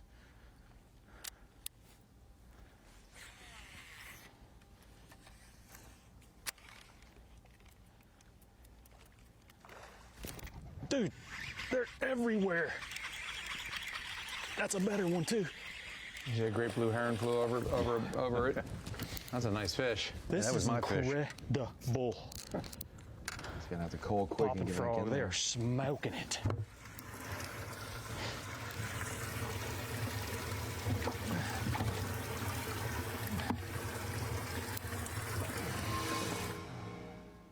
We'll be back to that scene, I can guarantee you. Stetson Blaylock has located some active feeders. It's a 2-pounder.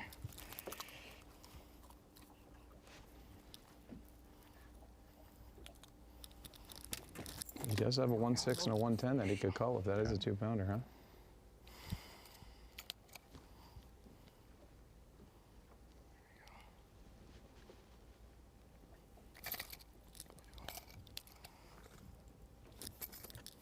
Some days your first 5, Tommy, first 5 bites of the day are the ones you bring to weigh-in, and they're more than sufficient.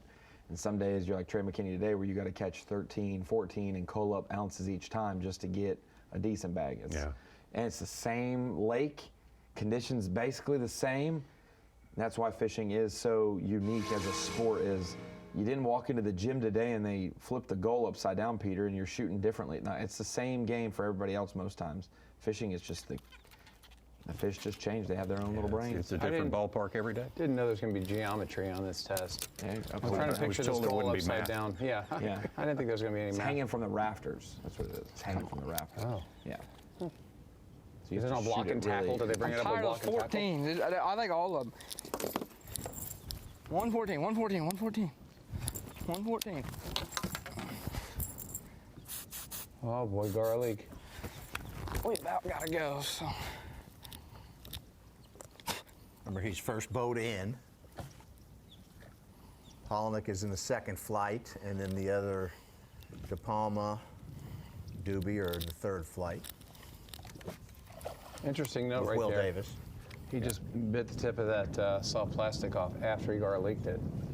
He's a fan.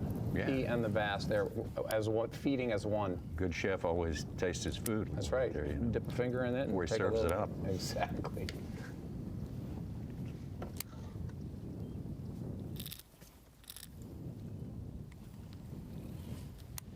I think we've all had worse than that, though, than garlic spray. I once had to prime my fuel pump in my old vintage car, and I had to actually work on the fuel line, and I got gasoline in my mouth. So I think garlic would be better. No, way preferable. Oh, for sure. You used to lick batteries for fun, get a little juicy, shot. And 9 volts, not the car batteries. No, not car batteries. Yeah. You're having fun in Florida on this day. What an incredible day 2 of this tournament. Second stop of the year for the Progressive Bassmaster Elite Series. We got Brandon Polnick with a monster day. Greg DePalma, who had a monster day, not quite to that extent, though, yesterday. Hanging in there in second. Bo Browning coming up from deep down in the field to take up third. Watch the scale, 5 fish, 29 pounds, 12 ounces, 29.12, and GDP is leading the champion. GDP is Greg DePalma, 7th year on the Bassmaster Elite Series, the Progressive Bassmaster Elite Series, and what a day when you get the whole gang holding your fish up there. You know you have done your job. Great. Put him in the lead, started his day with the lead. Did not go real quick for him today, not the way it did on day number 1, although day number 1, all we heard was he had one 8-pounder for the longest time, but he certainly filled out that limit in fine fashion. He did have one 8-pounder. Yeah. He just had 4 other big ones with it, too. Yeah, that's right. Let's get out live to Greg. No giants for him coming up today, but he's doing the very best he can to Big one, dude. Oh my God. put together a good limit. He's got time to do it. Oh my God, how big is this? Dude, it's huge. Stay on, dude. Please stay on. How about that? How about that? I said, they should be bet on these trees out here, and guess what? She was. Look at that. She's the female. Dude, talk about a good call on salvaging the day, because that's exactly what I just did. I'm pumped. Right. Don't think he's going to cut his deficit under 10 pounds. I was like, they should be on these trees out here. What you guess? Oh man, I want to say at least a 314. 310. Okay. And that is number 5. I'm gonna weigh them all, okay? Yep. 5. Dude, can you believe it? Maybe I'll catch 15 pounds here. I keep going. All right, number 2. 1.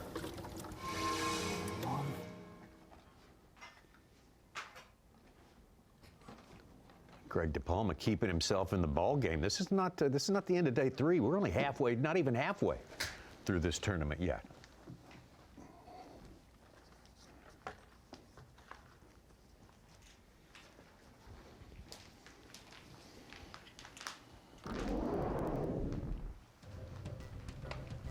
Successfully putting a limit in the boat. Took a while today. Not much like yesterday was, but Greg is game, and he is going to keep in this thing. He's going to keep himself in this conversation. He'll have 2 more days, well, at least 1 more day, to make his case. We'll see him in action tomorrow.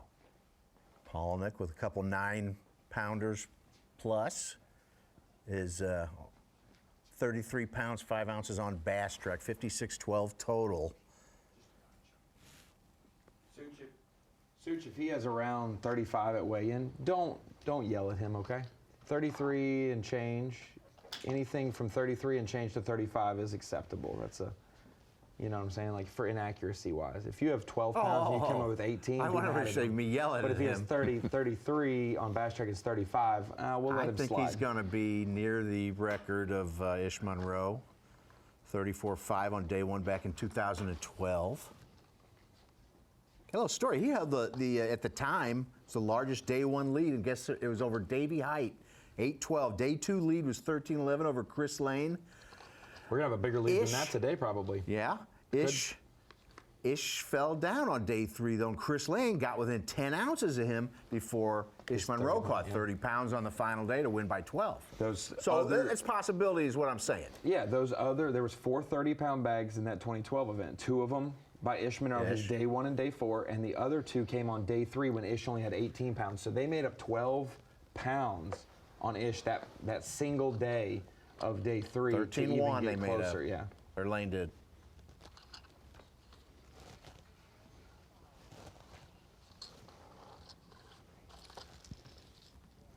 Well, Lake Okeechobee, we're here in the Bass Pro Shops bait and tackle section. Peter Miller. And Peter, we don't have the exact bait right now. We hopefully will by the end of the weekend. I got it on my phone here if people wanted to see it. But Brandon Palaniuk, like we mentioned, that spot, a lot of people can go finesse with worms, jigs, fishing slow on the bottom.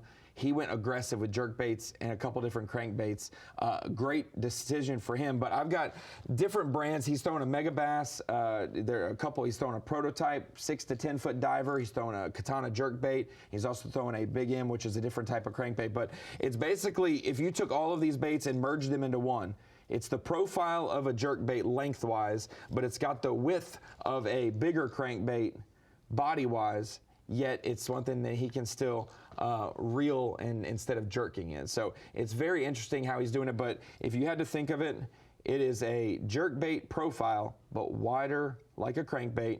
And Peter, do you like his aggressive approach instead of his ultra finesse approach? You know, the fact we keep talking about being able to adapt to each situation that you encounter, and the fact that he can switch it up and go to a large profile bait and work it in a certain way that gets those big bites. You're here for big bites. I mean, honestly, I mean, you want 5 fish for the bag, but you really need the big fish. This is his big fish go-to. You know, you have something like this with that big lip on it that's going 16 feet deep. This one, you know, this little square bill, we're going about 6 feet deep. This is we got a slow sinker here. We've got erratic movements here. Combination. You are like Bill Nye the Science Guy. You just melded it all together. You put it in a pot. You stirred it. And you came out with this lure, and he caught 27, 28 pounds of bass in 5 minutes. The folks at Mega Bass, I'll say one thing that Palaniuk's talked about since making that move to bait company-wise is his Japanese affection, like how much he loves baits from Japan. He's had a lot to his disposal to try out and test, and boy, he's taking some stuff that maybe people in the field don't have, and he's really using. He's sharing it with some guys, but they're not readily available. So we'll try to get our hands on a few of them and bring them into the studio, especially if it's something he uses tomorrow and into Sunday. Back out to Will Davis. And it does, Tommy, kill the conventional wisdom of, oh, there's less flow today, or it's not windy today, we need to downsize and slow down. No. Palaniuk's gone the other way. Faster, bigger.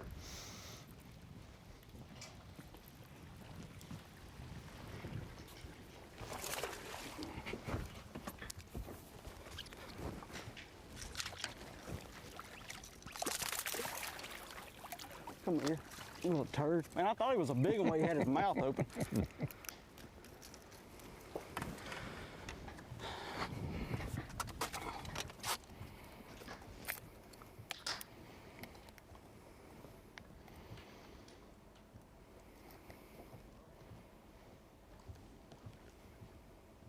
Will Davis, a great day yesterday, 26-2. It's in second place to start the day, but had the slowest start of any of our 4 anglers in this special area. Yes, sir.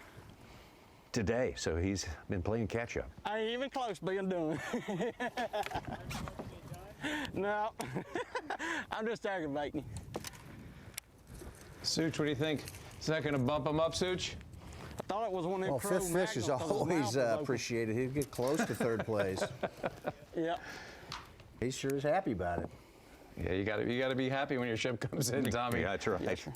Now, Doobie is still concentrating back there. His bass track is not working. Oh, you put that jerkbait up. We saw him catch one nice one.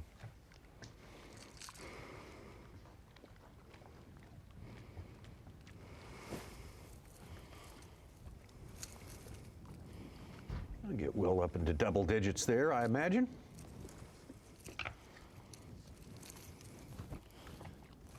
Yeah, that I don't know how big that fish was, but it's definitely going to help. That was more than 1.5 pounds, I would say. Whatever you want to do.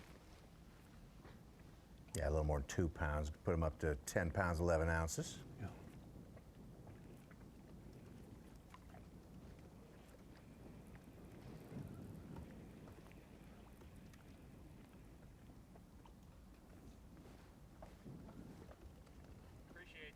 Thank you.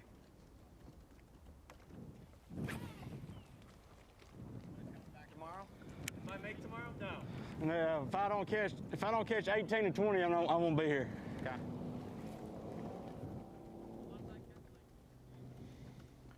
Wow. I would. Did you hear that? I would take exception to that. I think he'll be here tomorrow. Tim Doobie said if he made the cut, he won't come back, which is probably like a, hey, I appreciate you guys. We did great on day 1. You shared it with me and allowed me to be in here on day 2 on my tough day. I'm not going to be in here to mess you up. And it's not gone great for me, so I obviously need to leave. Will Davis is like, if I have a decent day, but it's not 20 pounds, there's no way I'm going to sit beside the leader who's helped me the whole time and only hurt his chances at this point. It's like we're going to work together. Once we get to the halfway point in the tournament, whoever's doing the best out of this, you're going to you have it to yourself. You know, at this point, if it ended right now, if Palaniuk and Nepama went head to head, that would make some sense because the leader fishing next to the leader, they're going punch for punch at that point, or they're close. You know, first and second. At this point, you know, things may change, but.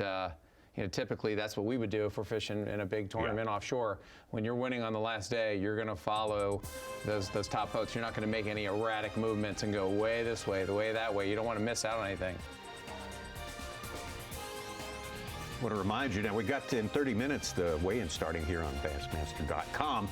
3 p.m. Eastern Time. Also, crank it up at that same time over on YouTube, Moultrie Behind the Tanks. That's your chance to get back behind the scenes from the anglers who are awaiting their time on the stage there. They've got their fish in the tanks, and Pat and the crew move in and get their thoughts for it. The interesting perspectives you're going to get on what happened today, and a lot of cases you'll get some spoiler alerts. You'll actually learn what's about to transpire on the stage. Keep YouTube open, watch it Behind the Tanks, and then watch them weigh in with Mercer moments later.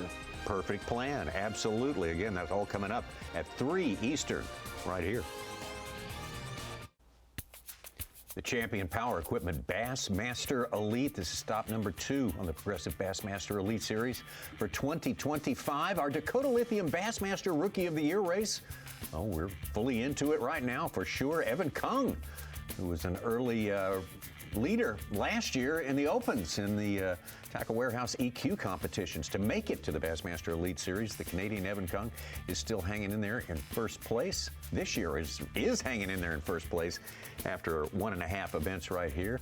Neil Wagner, Tucker Smith in third, Paul Marks, Bo Browning, who has had a big day today, has moved up all the way into third place, has the second largest limit of the day, according to Bass Track. So Bo Browning making a lot of noise out there as well. Blake Capps, Easton Fothergill, and Andrew Loberg are 8 rookies in contention this year for that. The first 3 days of Andrew Loberg's career, a little tougher than I thought they'd be for the West Coaster. I mean, he is the epitome of consistency, and it has consistently been bad so far, so I'm a little shocked, but plenty of events to get it going. Yeah.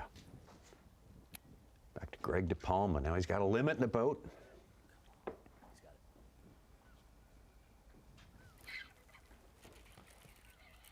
Dude, giant. Oh my goodness. That's bigger than a 1.4, I'll tell you that.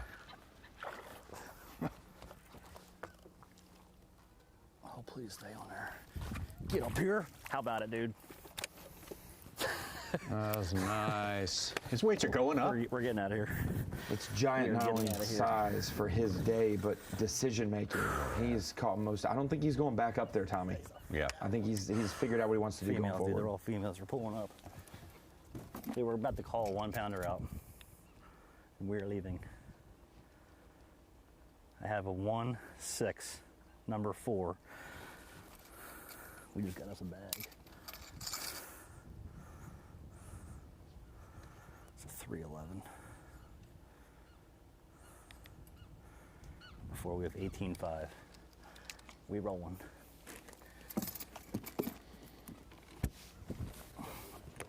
Perfect. 18.5, he'll take that along with his almost 30 pounds on day number 1, Greg DePalma. Got the deficit to around 9 pounds to Brendan Palnick. Take another look at this catch here. He's energized in the second half of the day.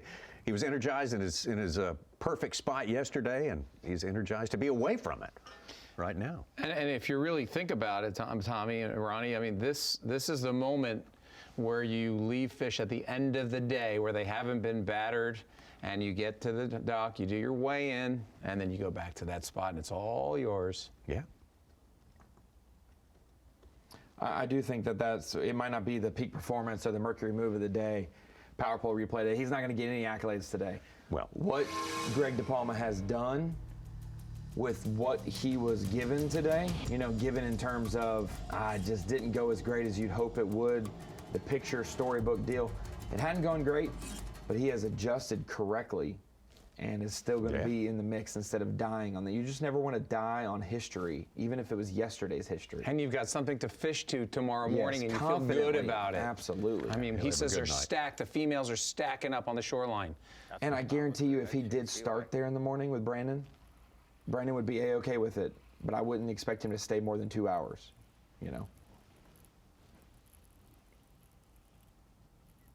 Will Davis saying he won't be there in the morning if he doesn't catch a bunch more here. Sure look like bass sitting up there.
Had a Jacob Fouts in the top 10 briefly, though. He's been bumped back out again. Stetson Blaylock has hung in there all day. John Garrett, nice move into the top 10 and has stayed stuck in there. 7th place right now. I don't see Bill Lowen with his limit yet. He's got 9 fish, it shows here, unless it wasn't registered. Time to go. Got 17.5 today on 4 fish. It's a little shallow for it, I think. Garrett started the day with 10.5 pounds from 62nd place. What was said earlier? Taking a leak. Yeah, I'll just do it off the front.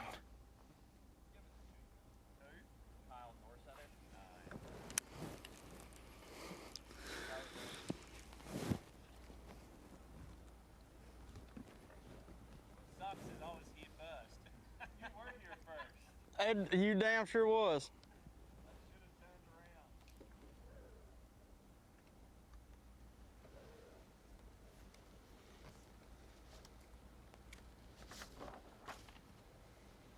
Breaks out a little garlic, a little.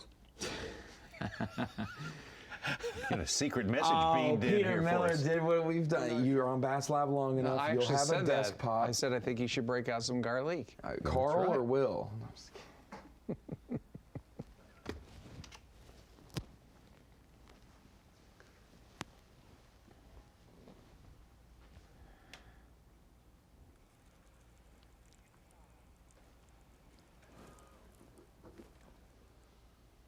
As we wrap up the day, we're going to have 52 anglers no longer fish with us tomorrow. We're going to cut it to top 50, and with that, we will have a lot clearer picture, especially for some of our fantasy games, who will be players going forward, who will be in the tournament tomorrow. And when we look at the new TH Marine Pick'em game, we've got the head-to-head matchups. We talked about it yesterday. The 7 matchups, 14 anglers. If you don't want to pick a 5-man team, you're not quite sure of the 104 anglers, this is straightforward. It's this guy or that guy. Who finishes higher in the tournament? If they tied, we're going to have to go to the tiebreaker and we'll figure that out. But the Brandons, man, Cobb was looking great yesterday. 8-pounder, had a great limit, but fell short to Brandon Polinick, and obviously Polinick right now would be leading that charge.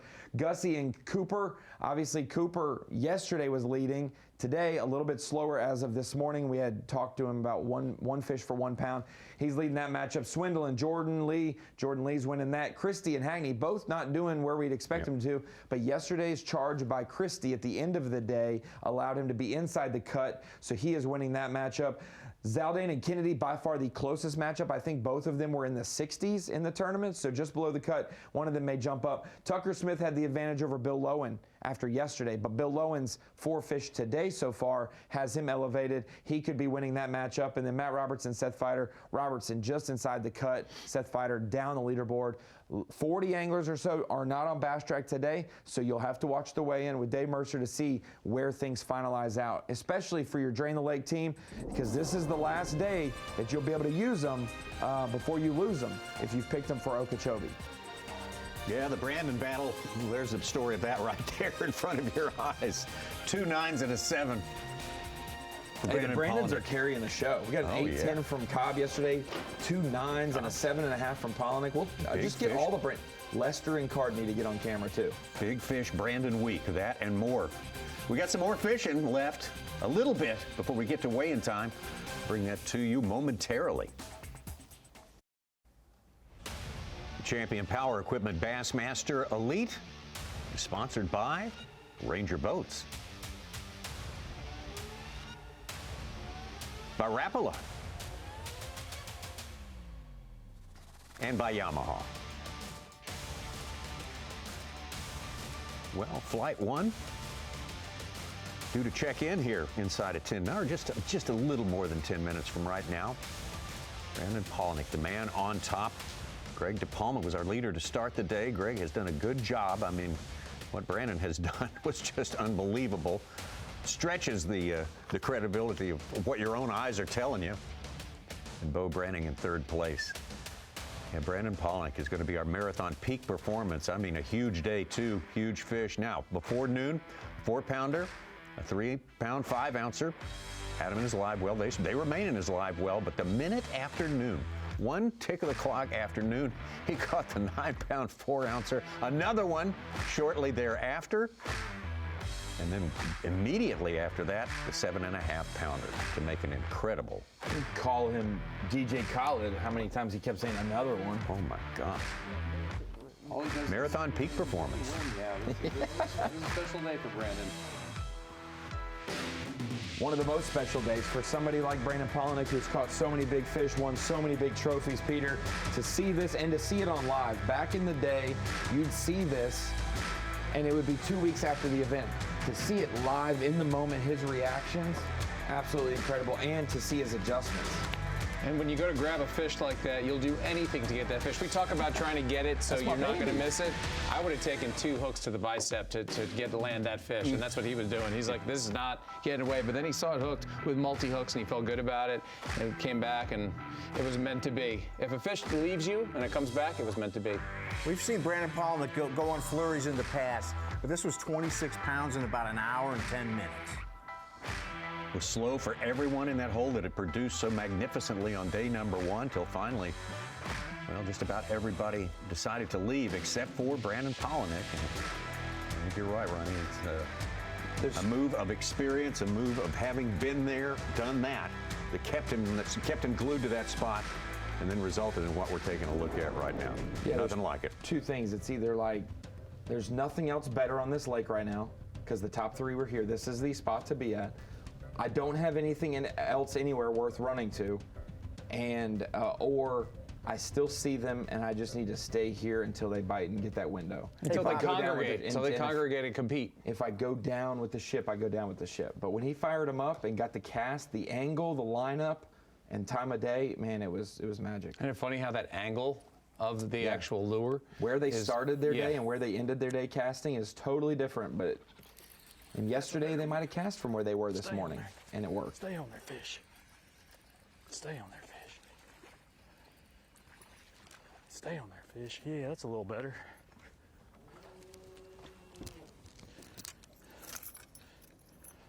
Barely had him hooked, though.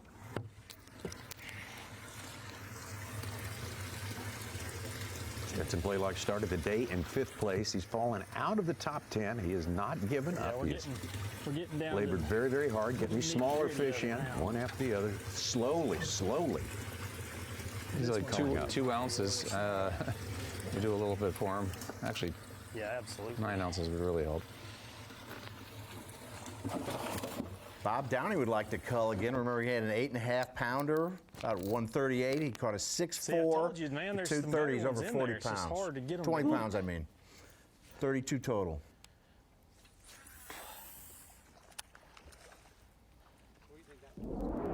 Close.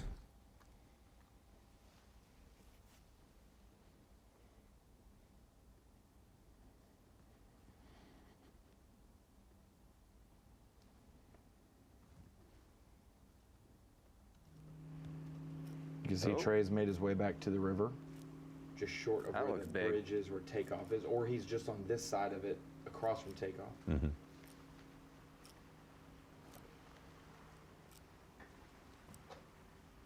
Trey McKinney hoping for a last-minute catch before he has to check in.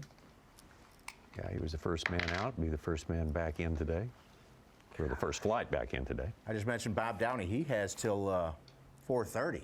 He's in the final flight, so he can get rid of his couple 1-pounders and do better than his 20 pounds today, get up from 51st to 6th right now. I almost made it, Tommy. 7 minutes to the end of the show, and my mic died, so I apologize for that. I'm slipping today. You would deprive us of your voice for 3 minutes? Giving the fans some relief. At least that's what I've heard. Man, he is right on it. Surprised I can't see him with my eyeballs. I'll see my glide here in a second. He's gonna short line me is what he's gonna do. Nope, turn him back. Gosh.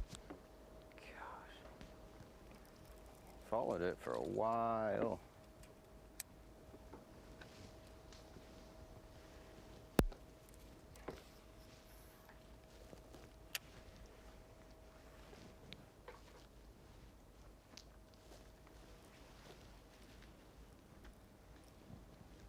Cody Meyer maybe catching a bunch of little ones today, Tommy.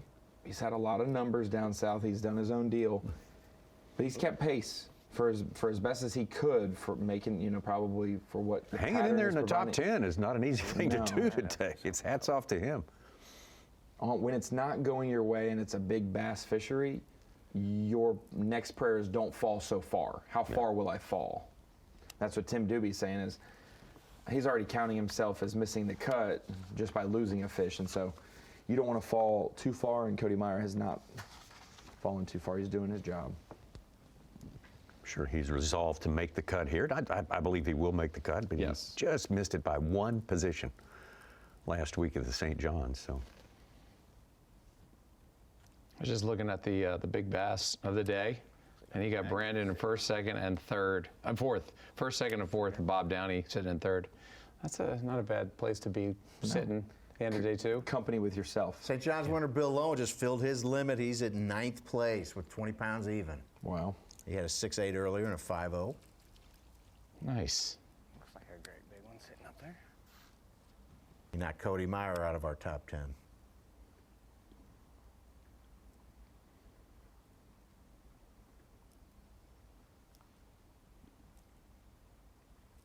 And again, we will have surprises at the weigh-in with a lot of guys who are close to 18, 19, 20 pounds not being on Bass Track.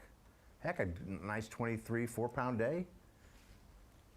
They're up in the 40s. And Kyle Jesse still said his prediction for the day was someone from outside the top 50 would get into our top 10 to be on camera tomorrow. So we'll see if someone was outside the cut and moves into camera contention. Now, whether they're 30 pounds behind Brandon Pollock or not remains to be seen, but they may get in the top 10. Yeah, Browning was 44th, and he's probably solidified near top 5 with 38. Maybe not. Maybe top 7 or 8. Big one sitting in the middle.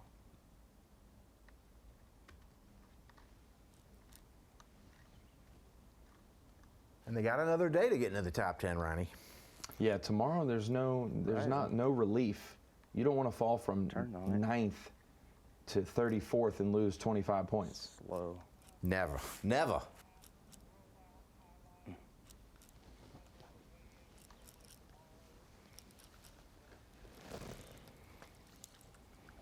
Slow risers. Sounds like a song. But it's Most slow slow ride. risers? Yeah, it's slow ride. Slow ride. Take it easy. Name that band, I'm sure Peter. the Doors. What's the Doors? When I don't know, I just guess Whitesnake, Tommy. Fog hat. He needs to get rid of that See, from this 45 morning. to have That's- a mega. It all ties together. You know, you started with a Metallica phrase this morning with a Yeti. What did I say? It was a Metallica. I'll get with you. I know you have things to say. I won't sleep a wink tonight. Let's see what that is. Hey, we're ready. Their first flighters are headed for the weigh-in. And we'll be headed there too. It comes up right here, 3 o'clock Eastern time. But man, think about this day we have had today. It didn't start out gangbusters. Wasn't a barn burner to begin with, but boy, it certainly changed complexion right at the noon hour of today. We had some surprises at the weigh-in yesterday, which introduced us to some of the top performers we would be with on this day.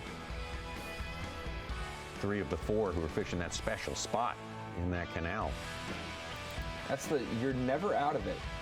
Somebody who caught 9 pounds yesterday, Tommy, can catch 30 pounds today. Sure, absolutely. Where other lakes, I'm on 10 pounds and that's all I'm catching is 10 pounds. Here, you could be on 9 and make the same flips tomorrow and be on 30. And usually the unwritten law is when they start biting, they bite all over the lake, and the people we have not had reports from could have just absolutely killed it today. And we will not know until weigh-in time. Thank you. Brandon Polnick, man of the hour. Miraculous. 9-pounder at noon, another hour later, another 9-pounder, and then a 7, 10 minutes after that. Right here on Bassmaster.com. Check it out. The weigh-in beginning. Dave Mercer getting ready to crank up the noise, crank up the fun. Bringing the 50 heat. anglers. Bringing the heat, bringing the noise. Facts of fishing. No doubt. We'll be back tomorrow. Don't worry about that. We'll be here at FS1. 8 a.m. Eastern Time. A couple hours of coverage for you there. Lots more to come. You're right here on Bassmaster.com tomorrow as well. Thanks for being with us today. We'll see you tomorrow on Bassmaster Live.